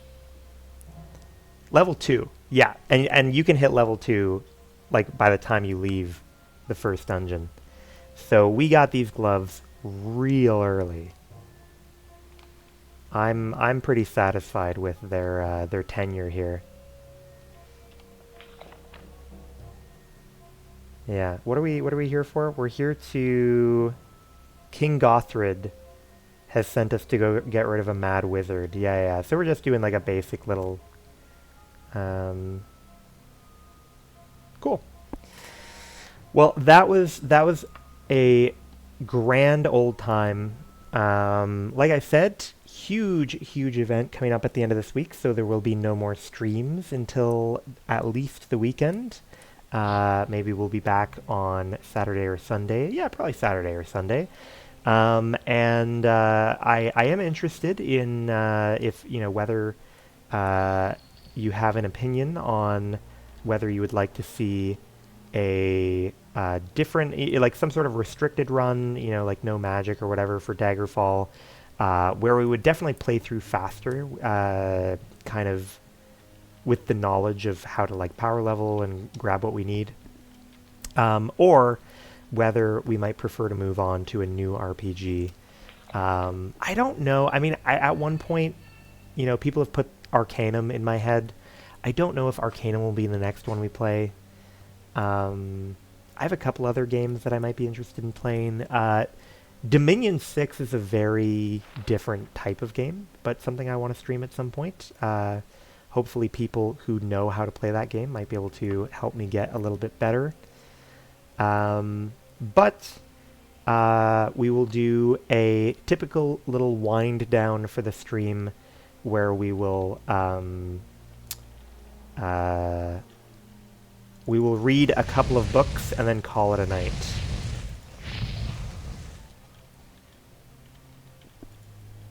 Oh yes, I forgot we're like completely full in our inventory. Shut up! Alright, so we have to be close enough to the wagon so that I can hand off my books when the time comes. Alright, and thanks again, of course, everyone who has joined in and chatted. Been a ton of fun to be able to have some people, both either people who have played the game before or people who are new to the game. Both are great company for different reasons. X of I, it's been good having you here. Same thing for Magnus. Be Sizzlin, Coldine, yes. One Gun Grave, so on and so forth. Let's pick a couple books to read before we call it a night. Have we read The Sage? That name seems familiar, but maybe I just keep glossing over it. Let's see. It looks long, and it looks like something we have not read before. So we will do this one, and then if it is very long, we might only do one more book after that. The Sage. Crackle, snap, hiss, flicker, bright, dim. The fire in the hearth provides light and heat. Neither seem to affect the old man. His reclining figure stares into the flames, and flames reflect back from his deep, dark eyes. Indigo blue robes reflect and yet absorb the firelight, and highlights of golden threads twinkle as the flames flicker. His beard and hair are long and snowy white. In the firelight, they almost appear to be ethereal, like that of a godling. At his side is a tall pointed hat, which is the same color as his robe, and also twinkles with highlights of gold. The face is lined with age, yet almost appears youthful. Wisdom and intellect exude from his personage. This is the sage who is known in all of Tamriel as the champion and counselor to all users of magic. His thoughts wander, and he remembers. Geirin Vardengrote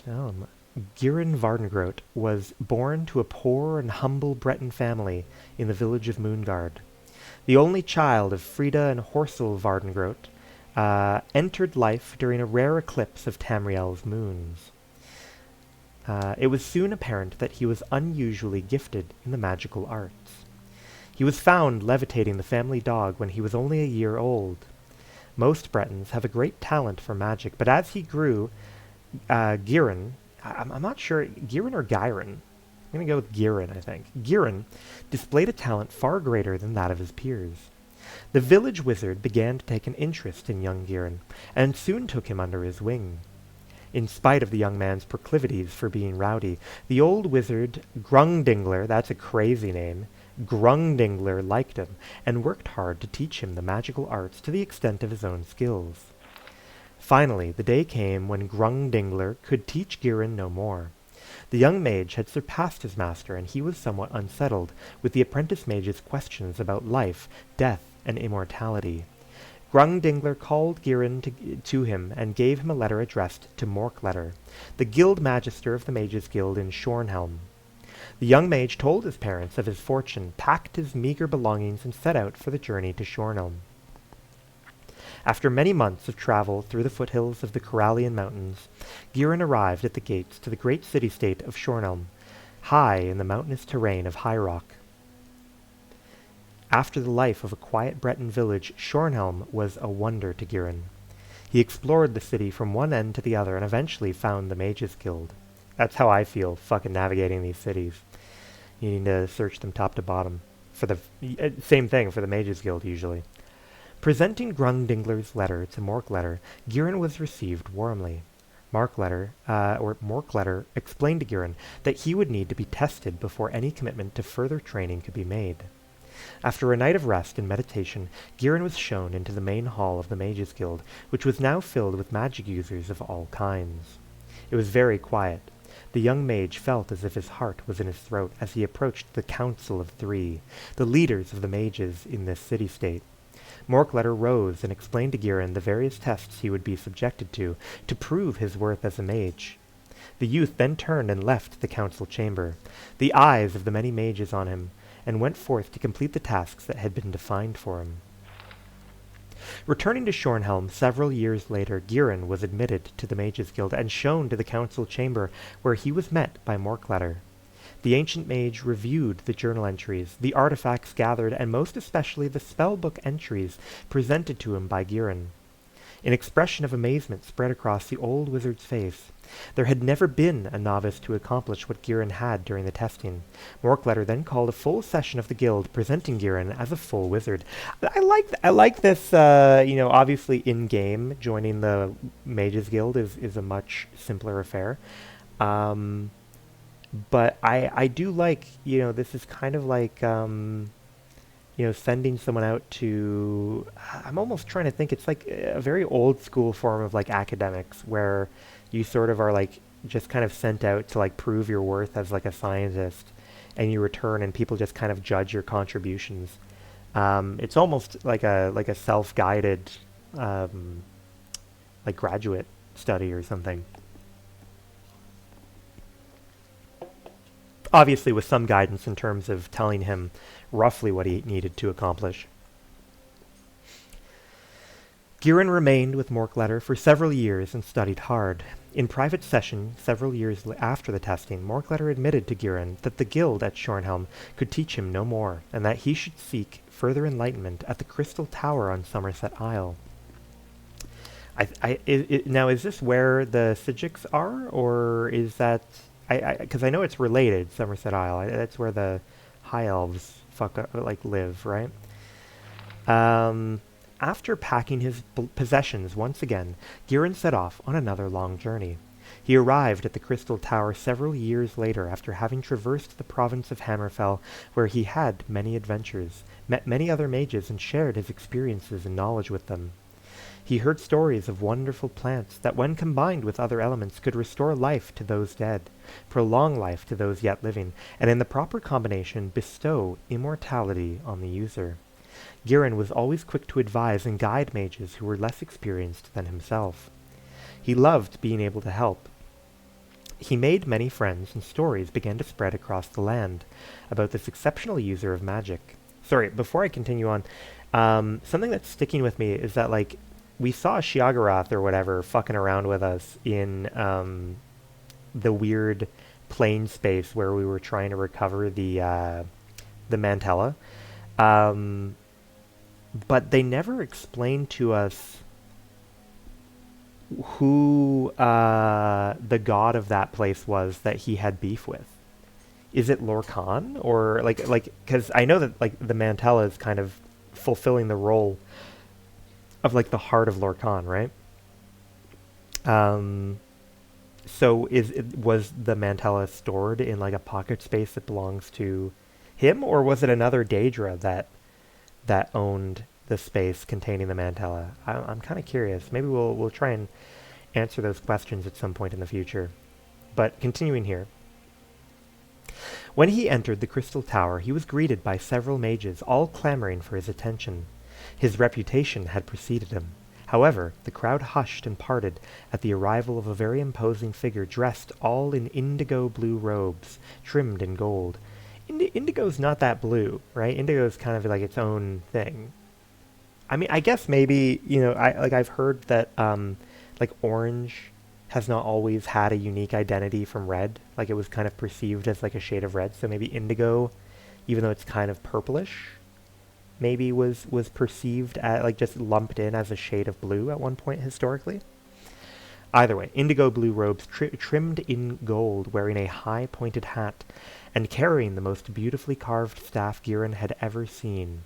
The elder of the Council of Wizards, Estlander, looked closely at the young wizard, nodded, and turned to walk back into the tower.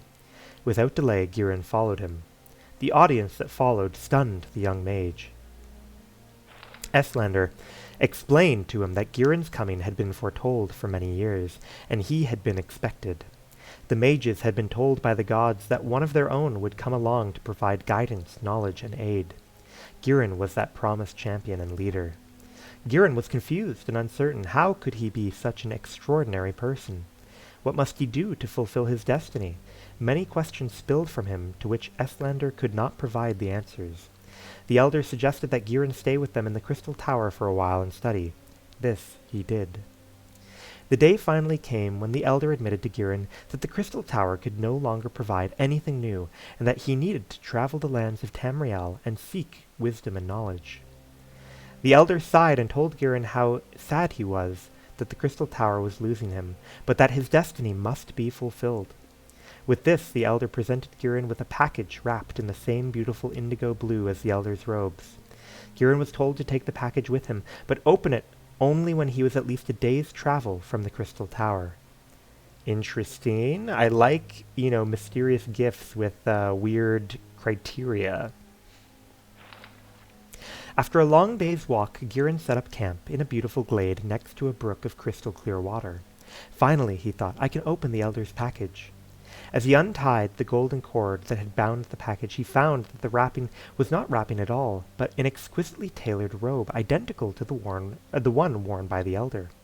As he opened the robe, a high-pointed wizard's hat popped out of the package, and with a whoosh and a pop, the same intricately carved staff that the elder had carried appeared.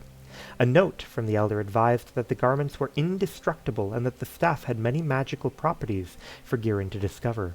It went on further to explain that from this day forward, Girin would be known as the Sage. Tired from his walking, and with an inner glow of accomplishment, the sage settled down for the first night of his long pilgrimage across the lands.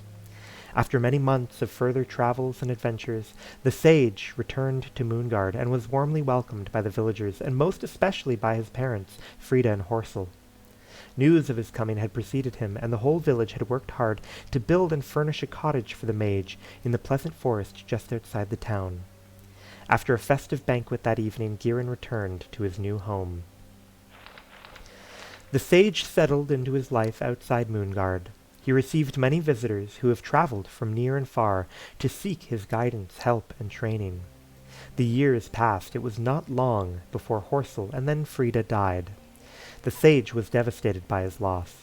In his grief, he swore to dedicate the rest of his life to defeating death, so that grief like this could be avoided by others. He returned to the great library at the Crystal Tower and researched the many flowers, herbs, and plants that he had heard about and seen during his travels. In his cottage, he labored tirelessly over the spellbooks, vials, and collection of flora from all over the lands. He tested the potions on himself. The years went by, but the sage seemed not to age any more. At some point he had found the right combination in his experiments, but could not determine which combination it had been, as the change had been most subtle. He had secured a life without end, and the years continued to pass. Mages came to him for help, which he freely gave. The sage settled into his life of advising and guiding, and the years continued to pass. Unfortunately, his fame became so great that the call for his help was unmanageable. He reluctantly packed his possessions for the last time and moved far into the Corallian mountains and built a magical fortress. Only the most worthy magic user could gain access and help from the sage. However, following his heart even today, the sage often leaves his mountain abode and travels the land helping young mages gain experience and to grow. Snap, crackle. The firelight flickers. The old mage stirs as the memories fade and flicker like the firelight.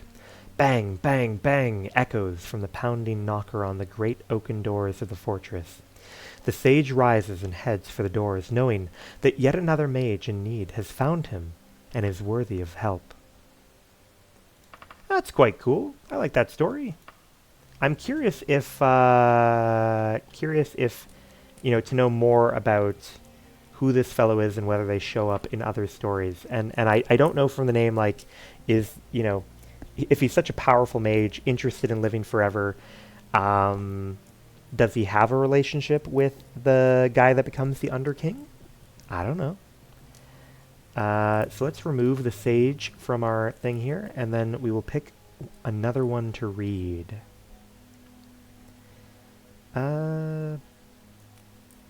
Volume 2, fragment, maybe legal basics. We'll read that. I have the feeling that one will probably be short, so we might do one more after that, depending.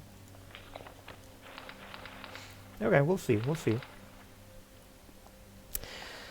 Legal basics. Ignorance of the law is no defense. Be forewarned that the following are but the most universal of Tamriellan laws and regulations. Your own local province or principality may have unique laws of its own.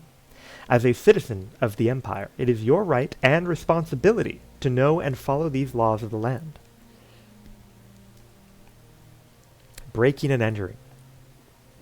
This refers to any act, including, but not limited to, opening, breaking, incinerating, magically transporting, or in any way causing a door, window, or other portal that has been magically or mundanely locked, or which a reasonable person would assume to be so restricted to be passable, and the act, though the act is not required for the definition, of entering the house, business, or public location through said defined portal. The punishment for this crime may include a fine or incarceration, or a fine and incarceration. The fine and incarceration, or both, or neither, may be less in a crime of attempted breaking and entering. A crime of attempted breaking and entering is defined as any act that a reasonable person would perceive as the preparation for an attempt, whether successful or not, or perceived to be possibly successful or not, to bring about the opening, breaking, incinerating, magically transporting, or in any way causing a door, window, or other portal that has been magically or mundanely locked, or which a reasonable person would assume to be so restricted to be passable, and the act, though the act is not required for the definition, of preparing or attempting, whether successful or not, perceived to be possibly successful or not, entering the house, business, or public location through said defined portal. That's funny. I appreciate the legalese jargon. Trespassing. This refers to walking, flying, riding, teleporting, floating, or in any way moving or existing on a property without the explicit written or spoken permission, or permission a reasonable person might infer, of the owner or caretaker of the property. The punishment for this crime may include a fine or incarceration, or a fine and incarceration. Assault. It is interesting to see, like, all the typos and, lack of consistency. You get, like, the missing, colons and things like that. Obviously not vital, but assault. Any threat or attempt, whether successful or not, to do physical, emotional, mental, or magical harm or injury to another person, group of persons, or entity a reasonable person might assume to be sentient. The punishment for this crime may include a fine or incarceration, or a fine and incarceration. Interesting. So, I'm curious. Like, orcs in this point in time, orcs do not have the rights of people. But I feel like it's tough to say that they're not sentient, right? They're able to, I mean, they clearly have wants and desires, a society, they can talk to you. So I wonder if assault would protect orcs, or whether the bigotry just extends so far that they would reject the obvious evidence that orcs are sentient. Murder. Any act of premeditated or malicious, or premeditated and malicious, or an act that a reasonable person would call premeditated and malicious, or premeditated or malicious, or accidental but criminally intended, or what a reasonable person would call criminally intended, purpose that results directly in the death or destruction with implied death of a person, group of persons, or entity a reasonable person might assume to be sentient. The punishment for this crime may include a fine or incarceration, or a fine and incarceration. Criminal conspiracy.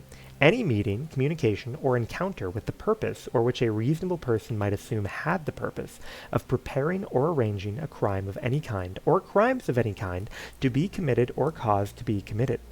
The punishment for this crime may include a fine or incarceration, or a fine and incarceration. Vagrancy.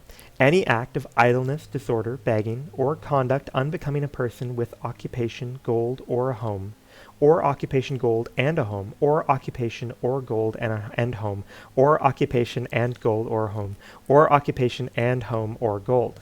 That's funny. Or what a reasonable person would consider idle, disorderly, beggarly, or unbecoming. The punishment for this crime may include a fine or incarceration, or a fine and incarceration. Smuggling. Any act of bringing in, taking out, teleporting, or causing to be brought in, taken out, or teleported an object considered illegal, or, if not illegal, requiring an import or export tax which is not paid. The punishment for this crime may include a fine or incarceration, or a fine and incarceration, and will include confiscation of the offensive or illegal object. It may also include, but not be restricted to, execution or banishment, or execution and banishment. That's really interesting. So, like every other crime, including murder, you cannot be executed for, but smuggling you can be executed for. That's kind of interesting. High treason. Any act against, whether directly or indirectly, or any non-action which results in circumstances directly or indirectly against a allegiated sovereign, or by a vassal to a liege, resulting, or what a reasonable person would assume would result in physical, emotional, mental, or magical harm or injury in said sovereign or liege. The punishment for this crime will be death. That's quite funny. So, like, even if you just, like, cause emotional distress, like you make a noble feel bad, it's death. Pickpocketing. Any act of stealing, taking, or without explicit written or verbal permission, or what a reasonable person would infer as implied permission, an item or items, a person, group of persons, or entity a reasonable person might assume to be sentient has on his, her, its, or their own person. The punishment for this crime may include a fine or incarceration, or a fine and incarceration. Theft, sometimes called larceny. Any act of stealing, taking, or without explicit written or verbal permission, or what a reasonable person would infer as implied permission, an item or items from a person, group of persons, or entity a reasonable person might assume to be sentience, place of residence, business, person, or other location a reasonable person would assume is secured from looting. The punishment for this crime may include a fine or incarceration, or a fine and incarceration. These are the usual day-to-day definitions used by legal experts like myself, but both the definitions and punishments may fluctuate wildly according to location and situation. In the Imperial City, legal counsel is available by persons like myself, but the provinces have no such system in place. Perhaps that will change in time. We can all hope so. As a final note, the Tamriel legal system has its basis in the civilized, reasonable credo uttered by the prophet Maruk in the First Era. All are guilty until they have proven themselves innocent. Were truer words ever spoke. That's funny, that they set themselves up as not being an innocent until proven guilty kind of society. Alright, let's dump that off, and because that was like not very lore friendly, we will read one more. One thing I am curious about is I want to Google what is the canonical ending. I feel like it's Gortwog. Oh, interesting. Hmm. They're all canon. Fascinating. Fascinating. I guess that makes sense for Elder Scrolls lore. Let's go and see. What do we want? We could do an overview of the gods. Could do fragment. Redguard history. Dubious Tale of the Crystal Tower. We could read that. We did read The Sage, where he studied in the Crystal Tower. So let's check out A Dubious Tale of the Crystal Tower by Bibinus Guion.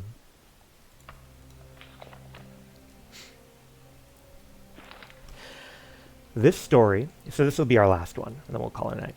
This story was first told to me when I was a neonate, newly studying in the Crystal Tower of Somerset. I was admiring the famous animal pens of the tower when I was approached by an older student. The fellow who told me this tale seemed very trustworthy at first, but, as the reader will soon discover, the tale is very dubious indeed. Of course, I have told it since to other neonates of the tower in the same spirit. Ah, that's fun. This is like a school spirit kind of thing, right? This is like a university or a college kind of, you come in and there's, kind of lore about it, like the university I went to, the programs that I studied in, we had lore like this, kind of dubious stories of what supposedly happened in prior years. I offer the following for your august consideration, gentle reader. August consideration. Many, many years back, a talented but poor bard was passing through Somerset looking for work. He could sing, he could dance, he could act, but no one had any use for his performances. The poor bard was lugubrious, but he still visited the taverns and palaces day after day, begging for a chance to showcase his talents. One day, dejected from more bad luck, he was approached by a tall elf in a long robe, a magister of the Crystal Tower in charge of the animal pens. Oh, I wonder if maybe he's gonna lull them to sleep, soothe the savage soul. The elf tells the bard of the white ape they made a cell for at the tower, how it had died en route. There was a royal party from Firsthold visiting who had been promised a glimpse at the rare white ape. Oh no, it's going in a totally different direction. The magister had a costume for the bard, if he would deign to act out the part of the ape for the visitors. The bard had... I have a really bad feeling about this. The bard had promised himself to take the first part that came his way, no matter how minor, so he agreed. The elf promised that the charade would last no longer than a fortnight when the visitors left. I mean, that's already way too long. You have to be an ape in a cage for 20 days. Or is it 2 weeks? Yeah, 2 weeks. Gotcha. For the first several days of the masquerade, the bard did nothing more than sit in the back of the pen. He was afraid to move and show the possible imperfections of the ape costume. In time, he became bored and began walking around. He suddenly noticed that the royal party was watching, fascinated. Happy that the ruse was working, he decided to enliven the act. Soon he had both a performance and a crowd. Instead of dancing a traditional elven jig, he would swing around the cell with every acrobatic trick he knew. Instead of singing a ballad, he would roar a roar he imagined a rare white ape might roar. The crowd loved it. The party outside his cell grew larger and larger every day. One day he was performing for the crowd, his finest work to date. He swung himself round and round, roaring and bleeding. His hand slipped, and he went flying through the bar and into the cell next door, where a snow wolf was in residence. Hackling its back and growling, the snow wolf began to inch toward the bard. Seeing no other way out, the bard screamed, "Help! Help!" The snow wolf whispered, "Shut up, or you'll get us all fired." That's funny. That's funny. That's cute. That's cute. The whole fucking pen, man. The whole pen is just goofballs. I like that. That's a cute one. That's a cute one. Let's toss that one over to... Yeah, that one was short. That one was short. Kind of tempted. Mara's Tear, maybe? or mysticism? We'll keep it on the magic side of things. Let's check out mysticism. Mysticism, the unfathomable voyage. Mysticism is the school of magic least understood by the magical community, most difficult to explain to novice mages. The spell effects commonly ascribed to the school of mysticism are as wildly disparate as Soul Trap, the creation of a cell for a victim's spirit after death, to silence the extinction of sound. But these effects are simply that, effects. The sorcery behind them is veiled in a mystery that may go back to the oldest civilizations of Tamriel and beyond. The Psijics of the Order of Artaeum's term for mysticism is the Old Way.